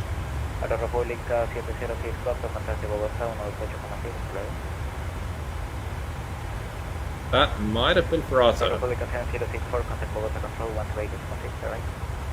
128.6, Sierra Republica 7064, muchas gracias, adiós.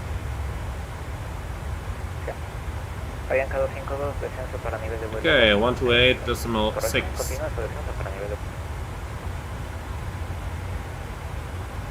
Bogota Control, good evening, Aero Republica 7064, passing level 257, climbing 320 in Mount Golf, India, Romeo.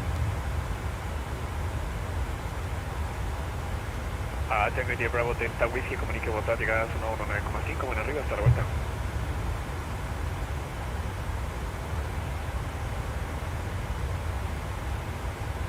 Hello, the other station is coming second, please. Aero Republica 7064, climbing flight level 320 in Mount Golf, India, Romeo. Republica 7064, Bogotá, very good afternoon, you're ready to contact continue climb level 320. Continue climb 320, Aero Republica 7064. That 320 checked, Bina. That's actually said once, twice, and 3 times, monitoring 1 to 1.5. By the way, in case anybody of you is wondering why we're actually going to fly at such a low cruising level of only flight level 320, the reason for that is quite simple.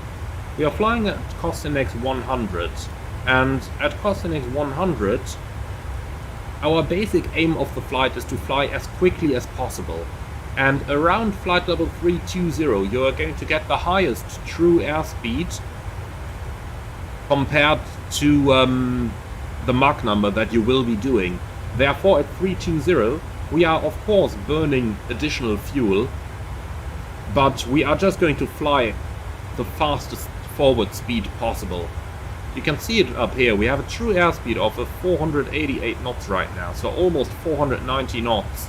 And if you remember the true airspeeds that we have when we are at typical cruising levels like 36 or 380, then that is normally more in the region of about 450 knots. So we're doing 30 knots more by flying at a slightly lower flight level here. Now it's even 490 knots exactly. So that's the entire idea. When you are flying such a high cost index, then just go a little bit lower as well, and that really makes your flights easier. And then looking back into the chat, Kevin, what would be involved in the certification for high altitude airports? Well, basically, the plane has an additional switch, if you have that installed. I believe it would be somewhere over here. That would prevent the passenger oxygen mask from extending. So there is a high altitude landing kit. I believe it goes all the way to 14,000 feet, but my airline doesn't have any of those, so I'm not 100% sure on that. But it enables you to land on elevations up to 14,000 to my knowledge, and what it will do is basically it is going to prevent the cabin altitude warning from sounding when the cabin altitude exceeds 10,000 feet up to 14,000, and it is going to prevent the passenger oxygen mask from extending when landing at that high elevation. So that is what's going to happen in these cases with that extra kit installed. And it is available from Boeing as optional equipment. However, that optional equipment is currently not available from PMDG in the simulation. That's the reason we don't have it over here. No, tranqui, a veces pasa y en contacto radar. And Paul Schechter, yes to 14,000. Perfect, thank you very much. And Felud Warthog is asking, do you understand anything about what they are talking in Spanish? Well, I do understand a little bit of it, because I'm flying to Spain so often in real life, and they are talking Spanish all the time as well. So with the time you just catch up a couple of phrases and words that they are using, and I've learned the numbers from 0 to 9 so that I can talk with the refuelers, because the refueling truck operators in Spain often just don't understand any English. So you need to tell them the amount of fuel you want in Spanish, otherwise they are not going to understand. Or you might have to draw it somewhere, and you name it. I mean, some of them at least have a pen and a piece of paper so that you can just write how much fuel you want. But some of them just, you know, they don't understand a word of English. So you have to talk in Spanish with them. That's why I learned the numbers from 0 to 9. And a couple basic commands. Yeah, you just catch them when you fly to Spain so often. And I guess it's just like when you're learning something new in any language. When you hear something a lot of times, then eventually you are going to pick up on it. But I am nowhere near understanding all of what they are saying in those Spanish radios, but that's just what it is. And looking into the comments there, Chevas85, man, that sounds dangerous with the fueling. Well, it isn't particularly dangerous. You just have to be aware of those language problems. And in any case, before we depart, we are doing very careful fuel checks to make sure that we actually have whatever we need. And if these guys uplift too little fuel, well, there are plenty of checks in place where you would catch up on that. It would be pretty nasty, because you need to call the fuel truck and they need to come back, and all of that is just going to take a lot of time. So it would be a very unnecessary delay, and I am totally of the opinion that anybody working in the aviation business needs to be able to understand sufficient English in whichever area they are working. For example, for a refueling truck operator, in my opinion, they should understand the numbers from 0 to 9 so that you can tell them anything like 8.8, for example, for the fuel. And in my opinion, they also need to be able to communicate some basic things like fire or evacuate and stuff like that. But in some countries they do, in others they don't. However, I didn't have any dangerous situations yet with a refueling truck operator who didn't speak English. I've had one guy who gave me a pen and pointed to the engine cowling. He wanted me to write my fuel order on the engine cowling of the plane. Now, of course I didn't do that, but that was a pretty funny situation, to be honest. That was really funny situation, like, what do you want me to do? Oh boy. Yeah, that's what I mean. People should speak sufficient English, regardless where they are working in aviation, to comply at least with the position that they're working in. Of course, nobody can speak perfect English, but, you know, that's the problem. Then, Philip Dubatyok, what airline do you fly for? I'm sorry that I cannot answer that, but my airline just doesn't really like being mentioned. However, I'm sure that there are enough hints as to the airline in my live streams that some people will be able to figure it out.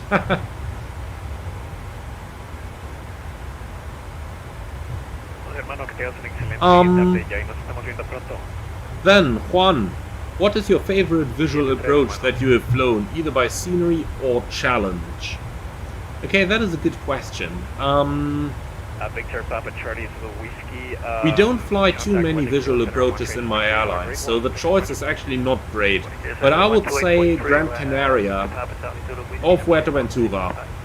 Those are both pretty nice places. Not particularly because they are so challenging, but more because it's a very scenic approach and because, yeah, just because, number one, you don't have to worry too much.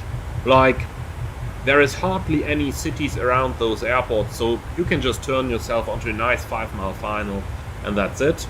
Of course, there are some airlines going to a 1 or 2 mile final as well, but I give myself a little more distance there.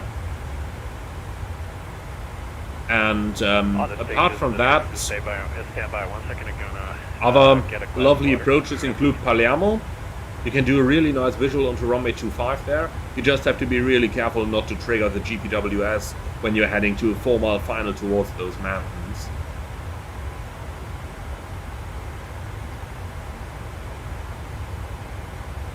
And, well, anything in Greece is really nice as well. Unfortunately, we don't do too many, flights to Greece from my home base, but, we occasionally fly to Chania. We fly, or at least, last year we flew a lot to Corfu, but you can't really go visual there, because, you still have to follow the same track as the instrument approach, so just make your life easy then.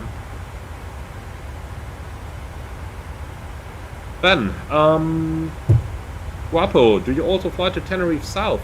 Oh yes, we do. And I love the place. But we normally fly ILSs over there, because we're arriving with the star that leads you around the field from the north. Now, personally, I would absolutely love to just do a visual approach and fly along the shoreline of Tenerife, but I'm sure a couple of those people in the hotels down there would not like it. And then, Sebastian, did you ever fly to Eindhoven? Yes, I did indeed, a few times. However, that's been in 2018 and early 2019, ever since I haven't been in Eindhoven anymore. But back then, it was quite interesting. What I do remember from the field is that you had to vacate the runway to the right, and then you had to cross that runway once again to get to the aprons. So, interesting place. 169 Sierra Delta, Conning Guayaquil, control 98.3, hasta la vuelta capitán, disfrute de venta, hasta la vuelta. Pásame ese 28.3, número una sesión. And then, Asimnis, what is the most demanding approach in Europe, in my opinion? Well, that's a good question. I would say the choice is between the circle to land at Madeira, of course with some lovely gusting 25 knots from across the island, so that you get the turbulence on short final. Either that, or the circle to land 08 at Innsbruck. Those would be my two options. And to be honest, I wouldn't really want to decide between the two. And to be totally fair, I haven't flown either because my airline doesn't go to Innsbruck. And while my airline does fly to Madeira, they don't do it from my base. And if they did, they would probably still do it with crew based in Madeira. So, unfortunately, no chance to see that one anytime soon. And Paul, Skiathos is challenging, but Skiathos looks spectacular, and the runway is short. However, you know, it's still not challenging to fly. You just have to bang that airplane onto the aiming point and then get the reversers and the auto brakes out. But, you know... And Guapo, no, I did not fly to Luxembourg yet. I'm flying over Luxembourg so often, but not to it, unfortunately.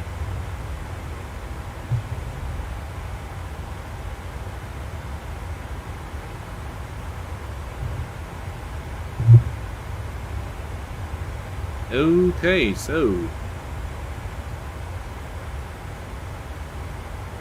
And Sebastian, sorry to hear that. I ordered a new CPU and a new motherboard because I broke the motherboard when trying to insert the CPU. Yeah, sorry to hear that, Sebastian. And Asiminis, how about Samos? I did my NIT there, and I think for 737-320 it's kinda challenging. Oh yeah, Samos certainly is challenging. But what is so challenging about Samos really is the maneuvering close to the terrain, not so much the turbulence and the actual weather conditions you might encounter there. So that's why I would say Samos won't count here, but rather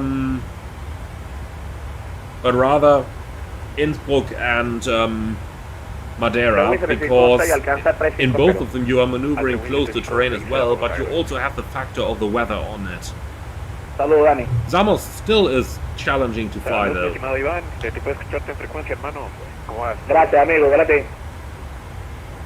And Guapo, since how many years are you an airline pilot and how many years did you study? The studying to become an airline pilot is roughly 3 years, including all the basics that you do, like the training and then applying for a job, then doing the type rating, and I'd say about 3 years from the moment you start pilot training to the moment you start flying the line. And I'm flying the line since about 5 years now on the 737.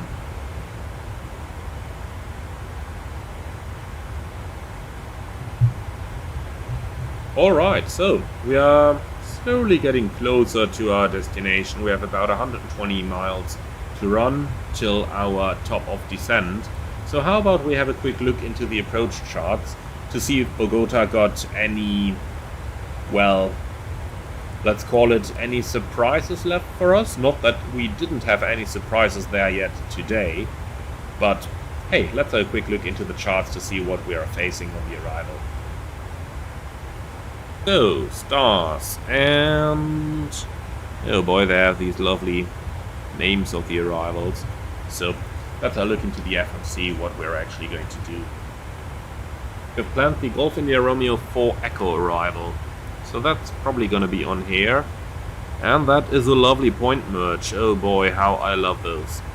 What's the weather saying in general? 21084, 6,000 meters in thunderstorms. Scattered 1500, 10 degrees, 1023. Recent thunderstorms. Oh boy. And becoming from 2300 UTC, 10 kilometers in drizzle. Okay, so maybe the weather improves by the time we get there, but probably not. We'll have to see about it. We will have to see about it. So, Okay, guy 377 Bogota, sir, very good afternoon. Say your vertical speed, please. if we have a look into the latest ATIS information, Foxtrot 208 6000, thunderstorms, 10 degrees. Transponder standby on ground, initial climb 13,000, departure runways, and expect ILS Yankee approaches, both runway 14 left and right. Okay, so ILS Yankee they say, then let's go ahead and plan that, and we'll just plan 14 left initially. Well, you know what, we're gonna plan 14 right. That is correct, 1,500. I just have this feeling, I can't really say where it comes from, I just have this feeling. Yankee Victor 123 Bravo. Hey, ILS Yankee 1 for right from Amber. Yankee Victor 123 Bravo, buenas tardes, contacto radar, alta So let's have a look into what this looks like. Hasta alcanza nivel de vuelo 350 por tránsito detrás suyo. Yep, that looks about as stupid as those point merge arrivals get. So that's probably what we're going to fly. 250 in, forecast, request. Avianca 377 traffic information, 2 o'clock, And 38, flight level 240, flight level 250, same direction, should not be a factory park site. Transition level 190. Yes, please load.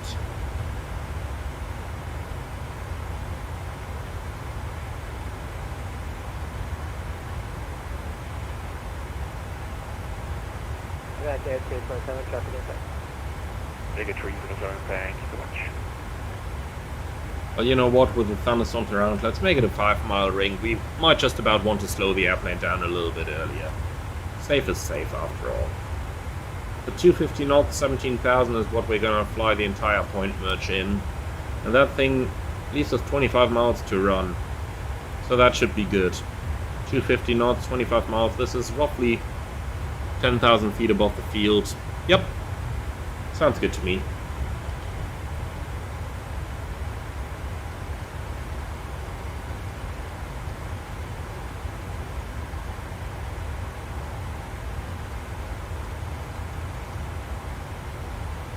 $136, 10.7.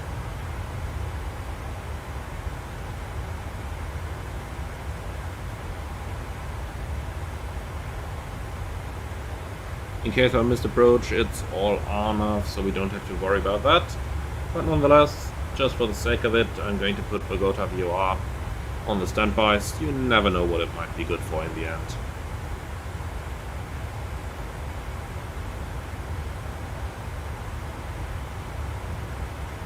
Let's see, minimum for a Cat Charlie aircraft 8,600.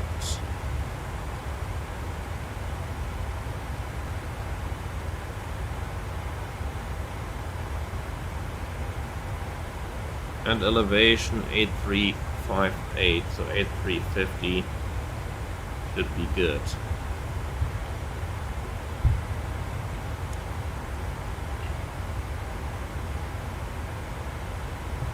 And Sebastian, thank you very much for the €10 donation, an onboard Ryanair meal. You name it, my friend. Thank you very much for that.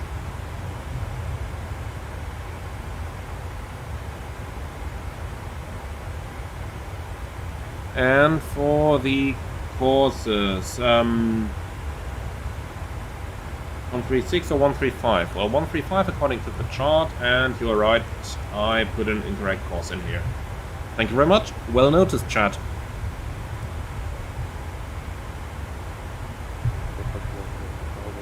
Okay, stand by 1 second.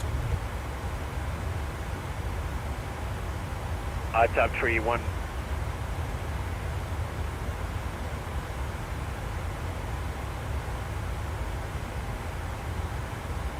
Top protocol 3. Top protocol 3-1, Charlie Roger, this is protocol 250. Alright, and back. So, let's go ahead with the approach planning then. And before we do that, let's quickly go ahead and turn on a couple of the lights here.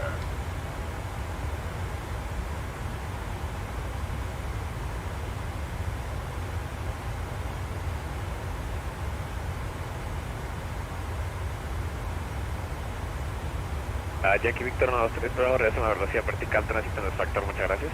Okay, so, threats for the arrival, thunderstorms, and that combined with a high altitude airport. So, the big problems we are going to face on this one is going to be that we'll be doing a pretty high speed and we have limited maneuver margins. Add to that the fact that we have thunderstorms and thereby possible wind shear, and we do have a lot of holes in the Swiss cheese model lining up here. Now, what are we going to do about that? Well, the star plans for deceleration already, so that is kinda taken care of. However, we will have a close look into the VNAV profiles and we'll have a close look that we don't accidentally get ourselves in hot and high. Chances are very good that we might do that today, so that is the big thing we are going to look out for. The other thing, wind shear on final, due to the thunderstorms in the area, they are calming down at the moment, but nonetheless we really want to be on the safe side here. So let's brief the wind shear escape maneuver should we need it.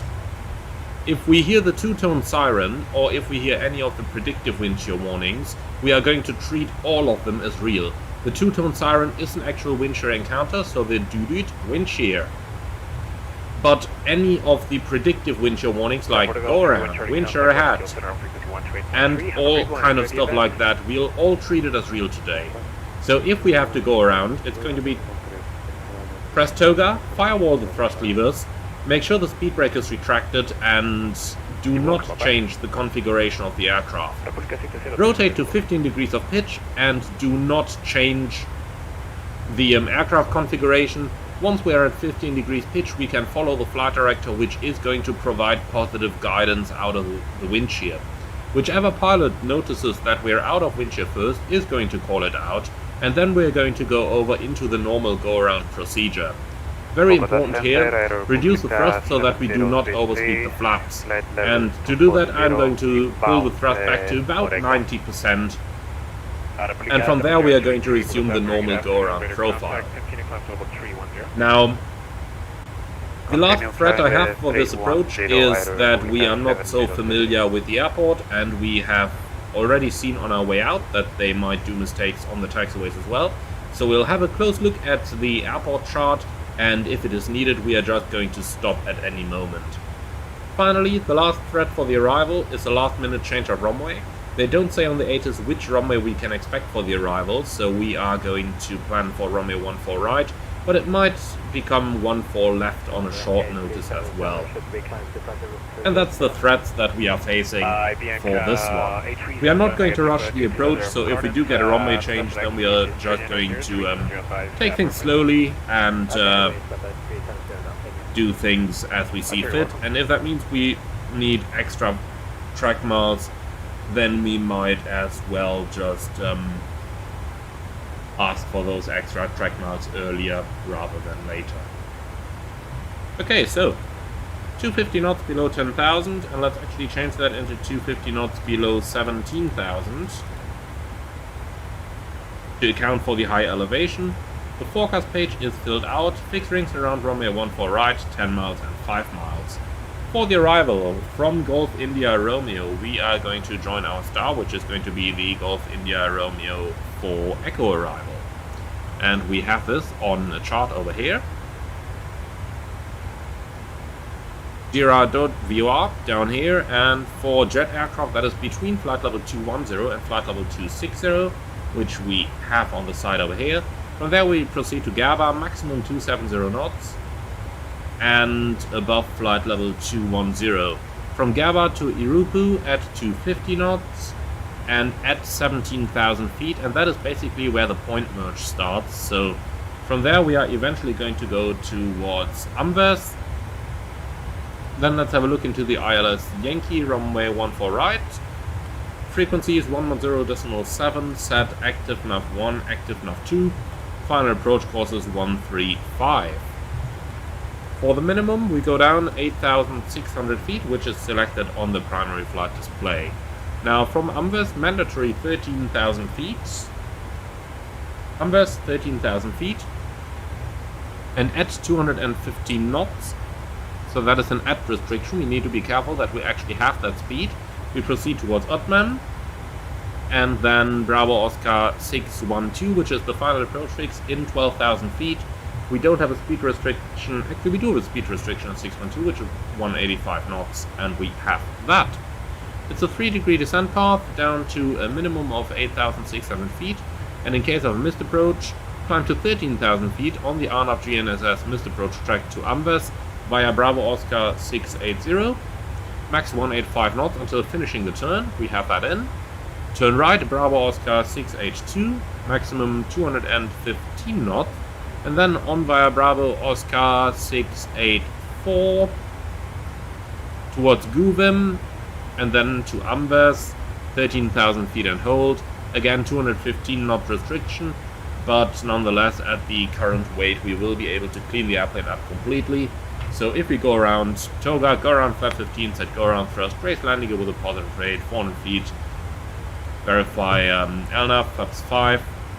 Once the initial turn is completed, we can continue flap retraction and we can go all the way to flaps up.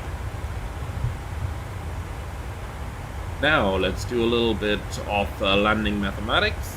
So Bogota, runway 13 right. Note that the OPT still says runway 13 in here.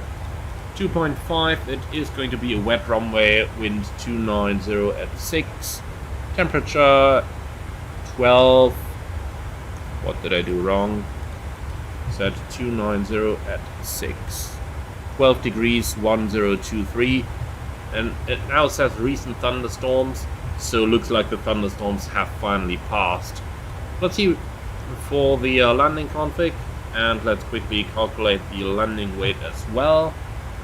Looking down here, 3.5 on arrival, 4.3, but we might save a little bit on that approach. So let's say we burn 500 kilos, giving us a landing weight of 57.6.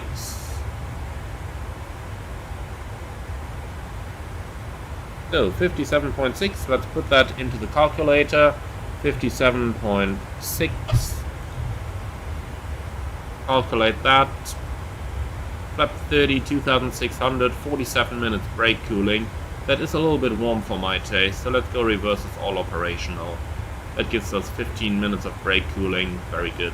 So flaps 30, auto brakes 3. It is going to be 30, 3, and using that we will be able to vacate the runway.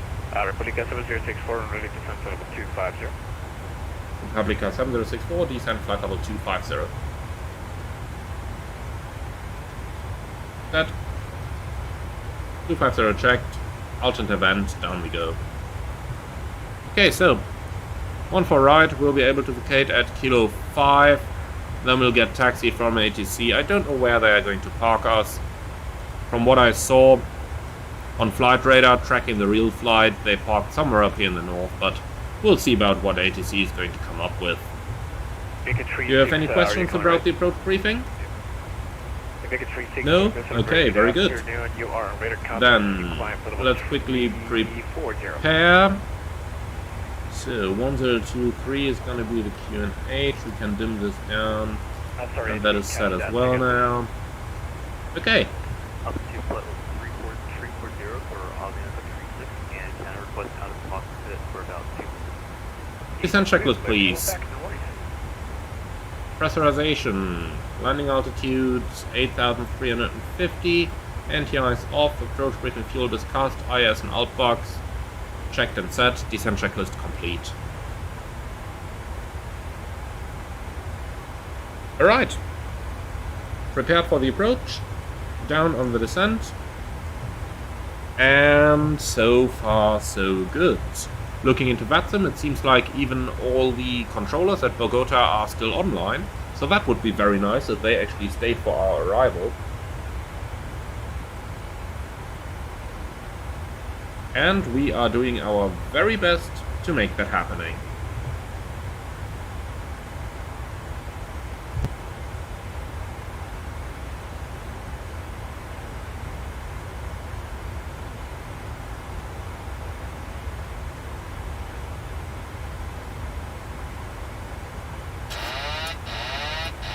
Republic 7064, contact with arrival to 100.5, agreed one, instead of 1,000. Moment 9.5, Aero Republica 7064. Thank you very much. Bye-bye. It was a pleasure. Enjoy the rest of the event. Bye-bye, see ya. Thank you very much. Great controlling here as well. Thank you so much. Appreciate that comment, sir. Welcome anytime.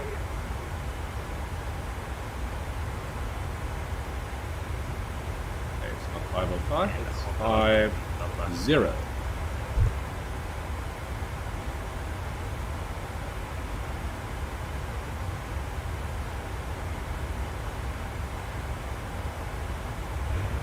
Okay, so what was that ATIS again?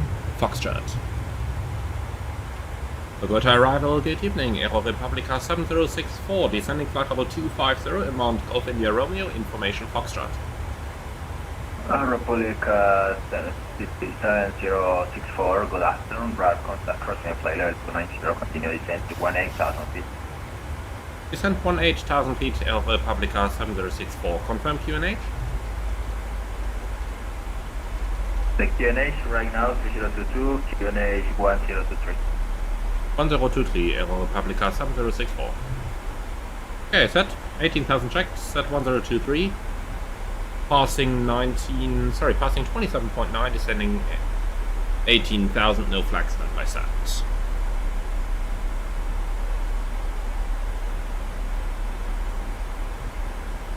So let's dim that down. It's really getting dark very quickly now. But they really chose a great time for their event. Like, we did the interesting thing at Quito in daylight. Now we're getting a very nice nighttime landing. Maybe in the last race of daylight as we come into Bogota.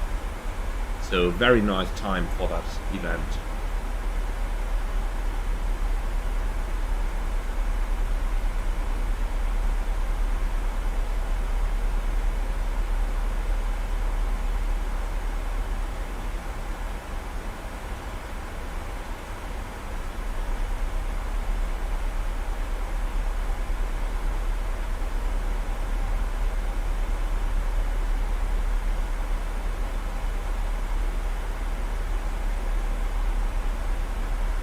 Okay, getting a tiny bit fast there for my taste. Let's use a little bit of speed brake in order to get back down.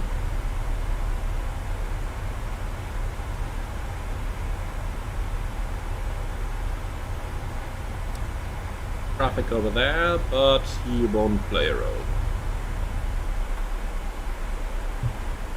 Okay, speed brake is stowed again. And set also need to 3 on the standbys as well.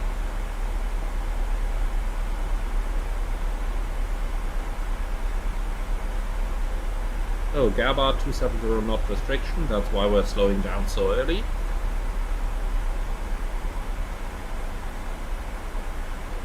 Very nice to see, by the way, how the shadow of the Earth is coming up over here right now. That is so impressive in real life, and Microsoft does quite a good job replicating this in their simulator. I really like it, I really do. Okay, let's sit down our passengers. 128 capitán. And Cornelius, thank you so much for the 23.99 donation. Thanks for sharing the knowledge, extremely helpful, beyond measure. Mit freundlichen Grüßen, Cornelius. Thank you very much, Cornelius. And Philly Dubat Yoke, did I find it hard to get the 737 rating? To be honest, no, not really. I was really well prepared, having flown the PMDG 737 for a long while before, so I had a basic idea of the 737, and then my airline's training department did a great job on fine-tuning that, so I didn't find it particularly hard, but then again, I had a lot of flight simulator knowledge from before already, which certainly helped. Okay, from here on, let's focus on that approach. And I'm going to check the chats later again, when we are on the ground, so do keep the questions coming. I am going to answer them as soon as we've landed. But for now, I will focus on the approach here, so that we don't actually do anything wrong.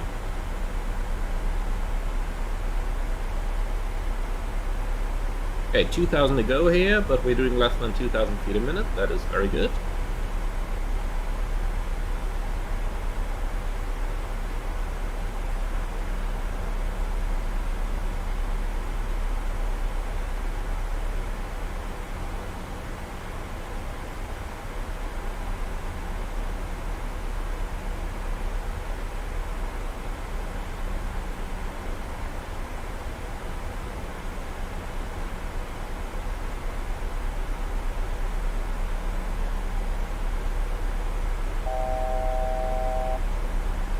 On to go.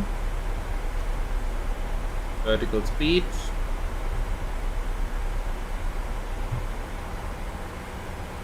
Start that speed reduction towards 250 knots then.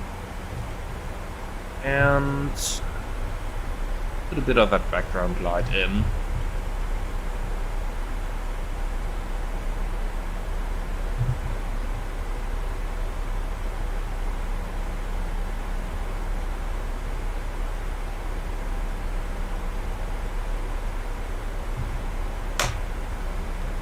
Republica 7064 confirm the expected landing runway.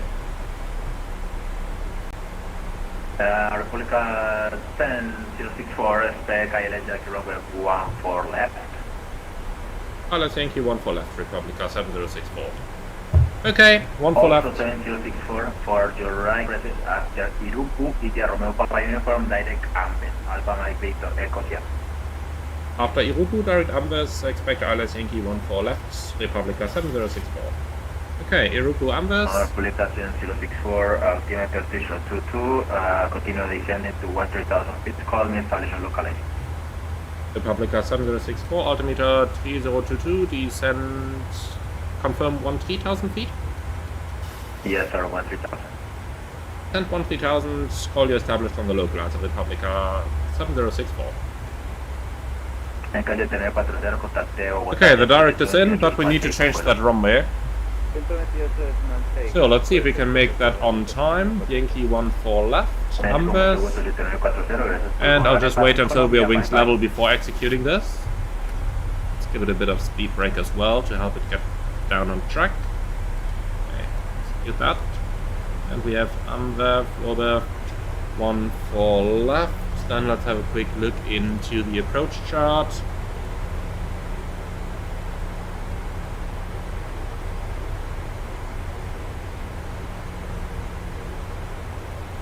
So Yankee 14 left, frequency 111.3. And 111.3. And you can see something. Forces 135 are unchanged. Minimum 8,600 is also unchanged. And here's the vertical path. Track required after Ambes. It's copied. Landing runway left.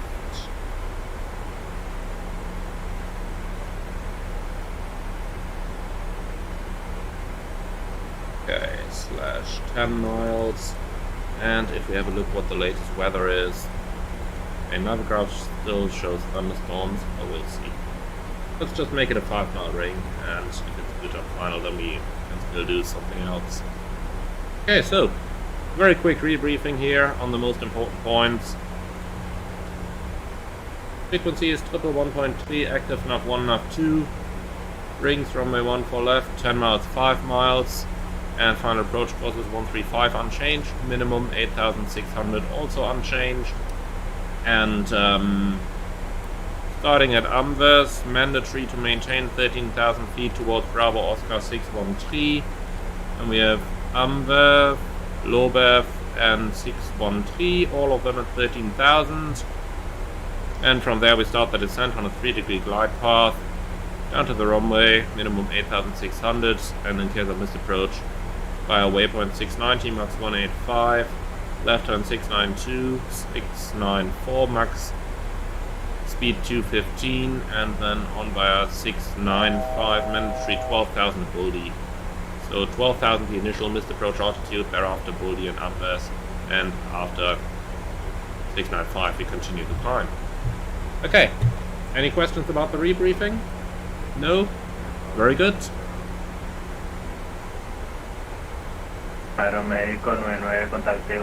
Then we'll just level the plane off over here, and as soon as we're level, we're going to start speed reduction.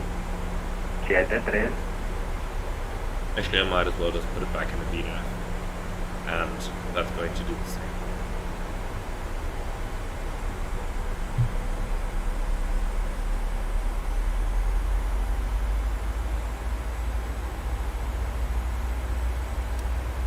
Okay.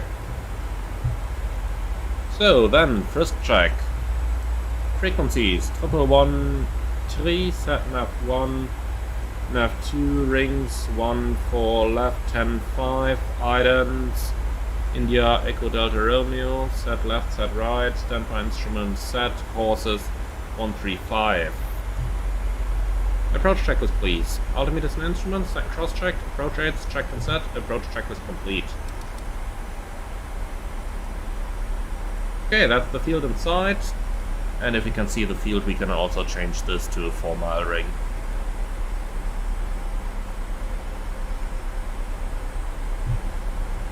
So we said we are cleared for the localizer, but we don't actually get any localizer indication yet, okay.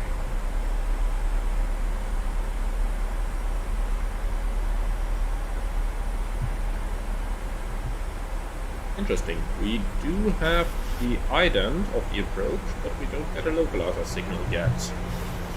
Let's see, we are 20 miles out. You should be receiving it. Nothing. Okay, let's go a bit closer, maybe it's a Microsoft thing.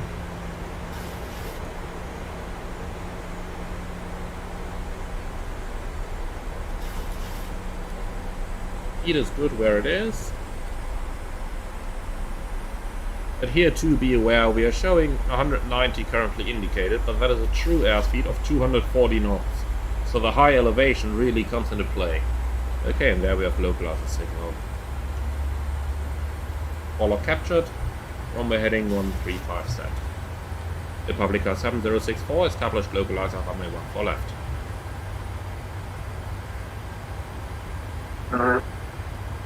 Republica 7064, contact Doral Tower 118.1, good landing.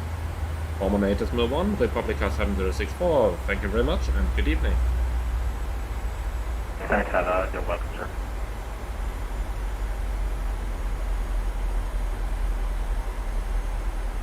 .1.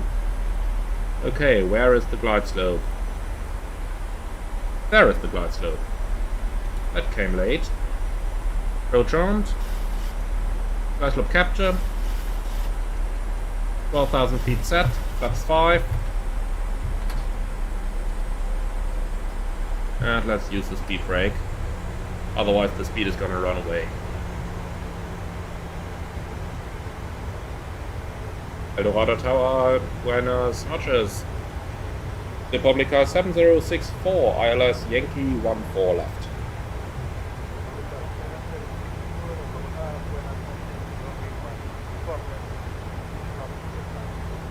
Runway 14 left, clear to land.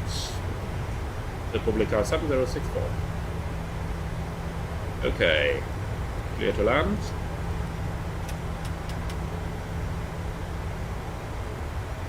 Lights are on. We never do the 10 checks. I don't think we did. So fuel is balanced, 4 pumps on, lights on, tank 25, air compressed is 16, set, cosmos on. Recall check, 21.5 deselected.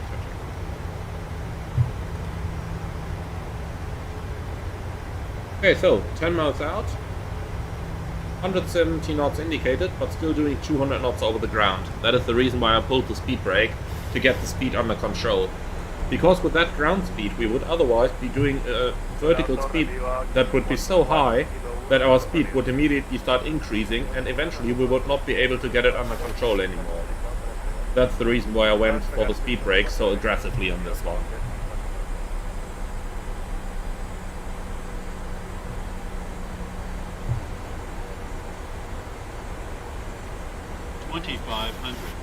Terrain noted.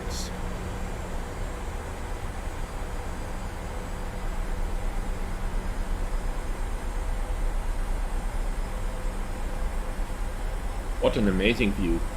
Look at this. Let's actually go to the outside for a second.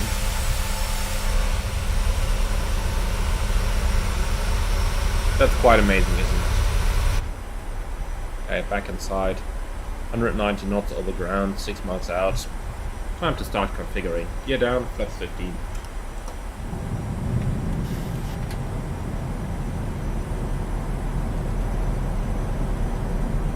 Landing checklist. Start switches. Continuous recall check. Speed brake, arm green light. Landing gear down 3 green. Auto brakes preset. Holding the flaps. Flaps 30. Set VRF +5. And looks like the thunderstorms have indeed moved totally through. So flaps 30, 30, green lights, landing lights on, landing check is complete.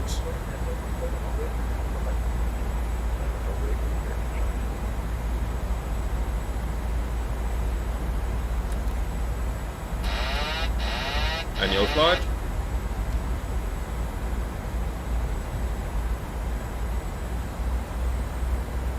Or 165 knots ground speed versus 142 indicated. 1000 checked. That means we are looking at a rate of descent that is going to be pretty close to 1000 feet a minute on the final approach.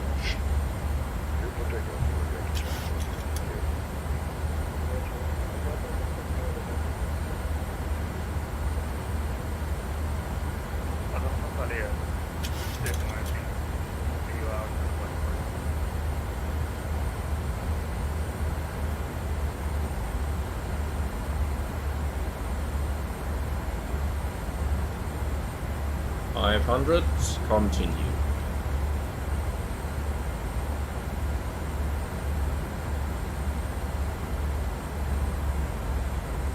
Approaching minimums. Correct.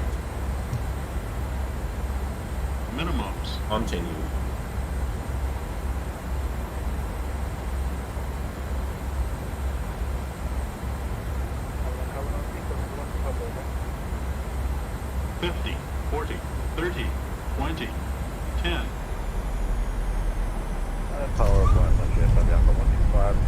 Speed brake up. Thrust was normal. 80%. 100 knots.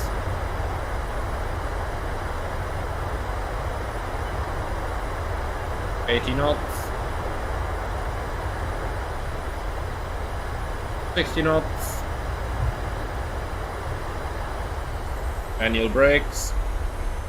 Auto brake disarm.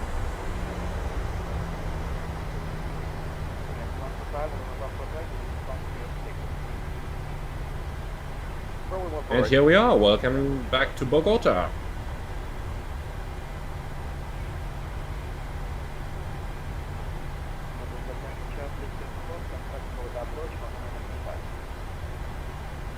To approach forward at 25, get some traffic here.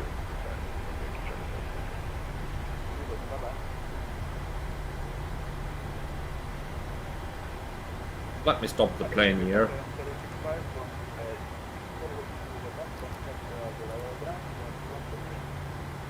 On to 1.8, Republica 7064, muchas gracias, adios.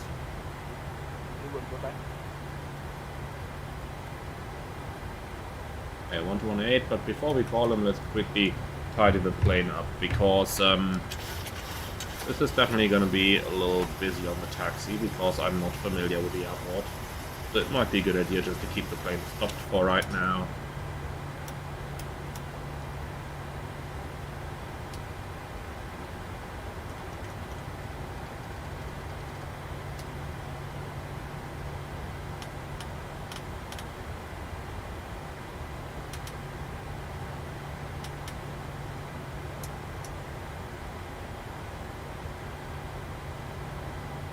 Throttle ground, Buenos Aires, Aero Republica 7064, runway vacated.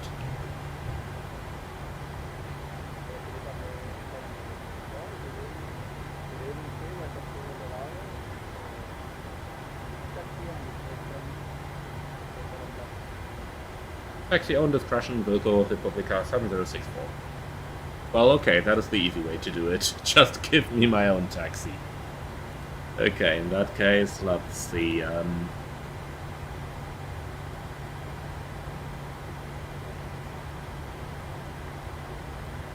Where are we? We have vacated 14 right, and we are Alpha 6 or Alpha 8. Okay, so we can basically go to the right on Bravo, Bravo 9, and then down to the terminal. And the stand, well, let's choose what we departed from, 47.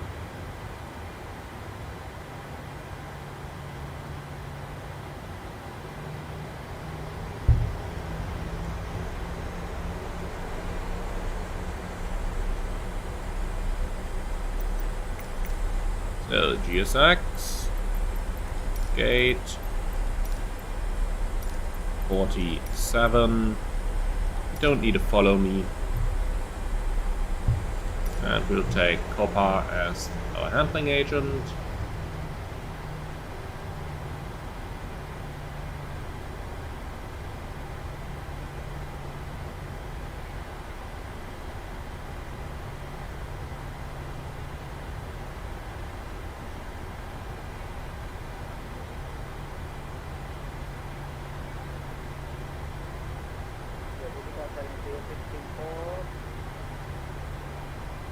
Where at Republica 7064?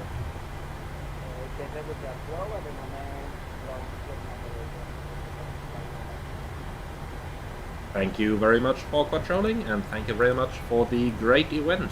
Looking forward to see you next time, and good night.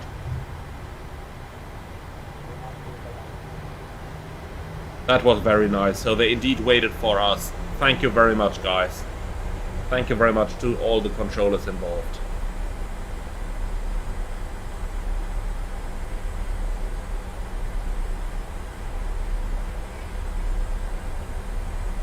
Okay, so next left then, say Bravo 10, that looks good.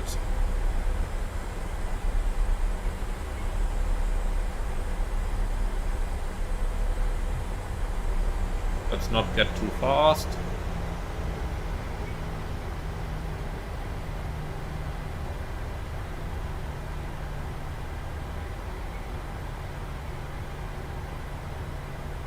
The knots looks good to me.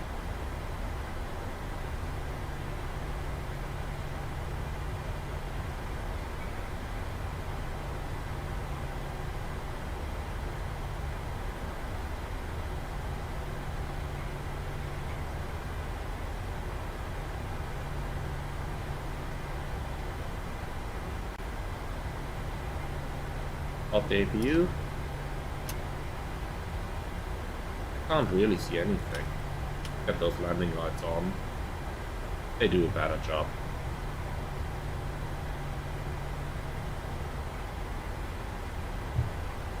So let's see, this is stand 50. We go a little bit further, and up there is where we are going to park. Okay. Lights off. Can't see anything anymore. We just do it visually. Well, visually without seeing anything. Okay, here we go. That looks like a center line, and I think we are more or less on it. Marshall is inside over there.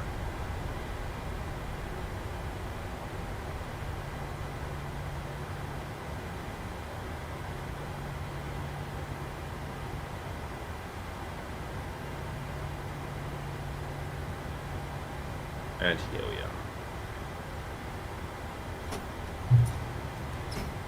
are. Okay, park and brake set. 2 blue, 1 red, engine dead.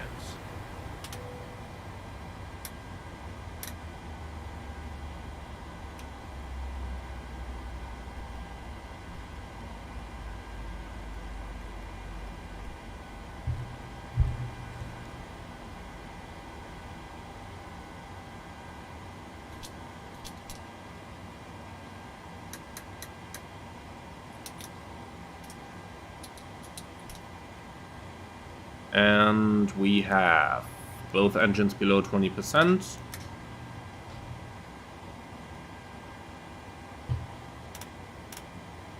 Shutdown checklist. And before we do that, let's quickly start to get some ground crew connected as well, so that we can actually start the deboarding.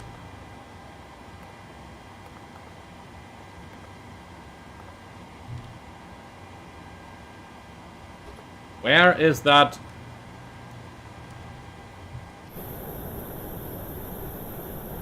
Is it? No, come on. Is it trying to connect to the right-hand side? Oh boy, that hurts. That really hurts. Okay. We go back in here. Thank you very much. We remove this jetway. We're just going to pretend it is there.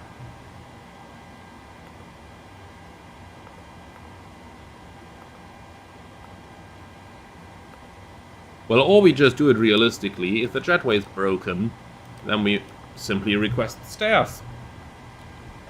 Okay, shutdown checklist. Fuel pumps off, electrical, ground power, fasten belts off, window heat off, probe heat auto, anti-ice off, electric hydraulic pumps off, voice recorder auto, air compacts off, engine bleeds on, APU bleed off, exterior light set, start switches off, auto brake off, speed brake, down descent, flaps up no light, parking brake set, start levers cut off, weather radar off, transponder 2000 standby, CVR circuit breaker in, cockpit door unlocked, shutdown check is complete. Okay, we have chocks in, so the parking brake can go away. And let's see when we can start deboarding. Here we go. And start unloading as well. So, well, that was an interesting surprise. Look at that! Now it connected. Oh boy. No further comment on that. I'm just gonna stay inside and go to a position where I can see nothing of that happening. That's it. Well, that's it. Alright, so let's see. What did you guys think about my landing then? Well, let's have a look at what I think about my landing initially. So, Sim Toolkit Pro, and then we have a look. We landed in Bogota. Let's have a look into the replay of the flight. Quite a straight line, I always like that, and that was the approach. Got the shortcut on the first possible moment on that point merge. Now let's have a look into the landing details and see what these things were about. Do the full report, please. And here we go. So, that's our runway. We touched down just beyond the aiming point, exactly on center line at 200 feet a minute. So 200 feet a minute is a little bit on the positive side, so passengers would feel like, oh, we're there. But it wouldn't be anything bad, if you know what I mean. So, overall, positive landing just after the touchdown zone. For a high elevation airport like this, that is definitely an acceptable and, in my opinion, a good landing. Okay, so then let's see what you guys just wrote while I've been taxiing in and while I have been on the way inbound. So, let's see, I'll start with the latest first, and Metal Eye. This is getting too far now. Please, GSX, fix this. Beep. Oh yes, my friend. And, Lefty11, can you share your checklist, or is it your company files? It is the company files, unfortunately. I'm trying to see if I can maybe make up a document on my own, but I would have to check how that behaves in terms of copyright. But we'll have to see. We'll have to see. For now, I cannot share it since it is company stuff. Then, Metal Eye, do pilots use the config check to retract the spoilers sometimes, or is that unlikely? That is unlikely, Metal Eye, and the reason is that the computer stores all the information on what the takeoff configuration warning system checked when the thrust levers have been moved to these positions.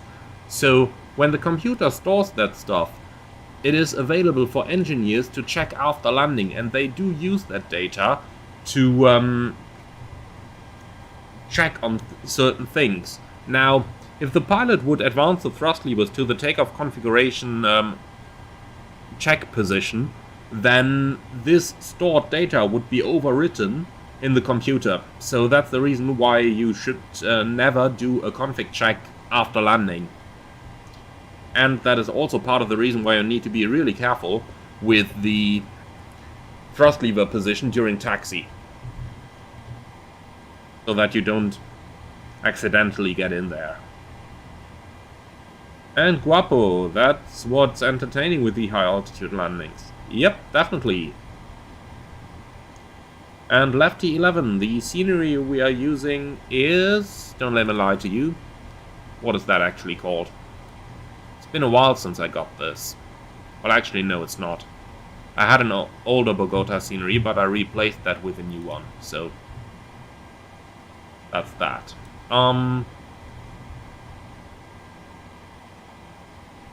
Then, what else is there? Ah, yeah, Feli Dubatyok. So do you think flight simulation is a great tool for future pilots? The answer is absolutely yes. Now, be careful though, when you are changing something, or when you are learning something as a future pilot in flight simulation, always check official sources and backups, because there is a lot of rumors going on in flight simulation, and if you want to believe something, then do check the... do always try to find official documents and try to back up what somebody tells you in flight simulation. Even when I'm saying something, you know, it is always a good idea to look that up in the official documents, just to be on the safe side, not to learn something that in the end would be incorrect. But overall, flight simulation is great to get a general understanding of how aircraft work and how general systems work with one another, and that is really going to help you both in the practical IFR flying lessons, because you will be able to interpret those indications a lot easier, as well as when learning the theory on how to fly your aircraft and how all the systems work. So yes, flight simulation definitely does help new pilots. And Oski Boy, have you flown the BAE 146 from Just Flight yet? Could not see it when searching the videos. To be honest, no.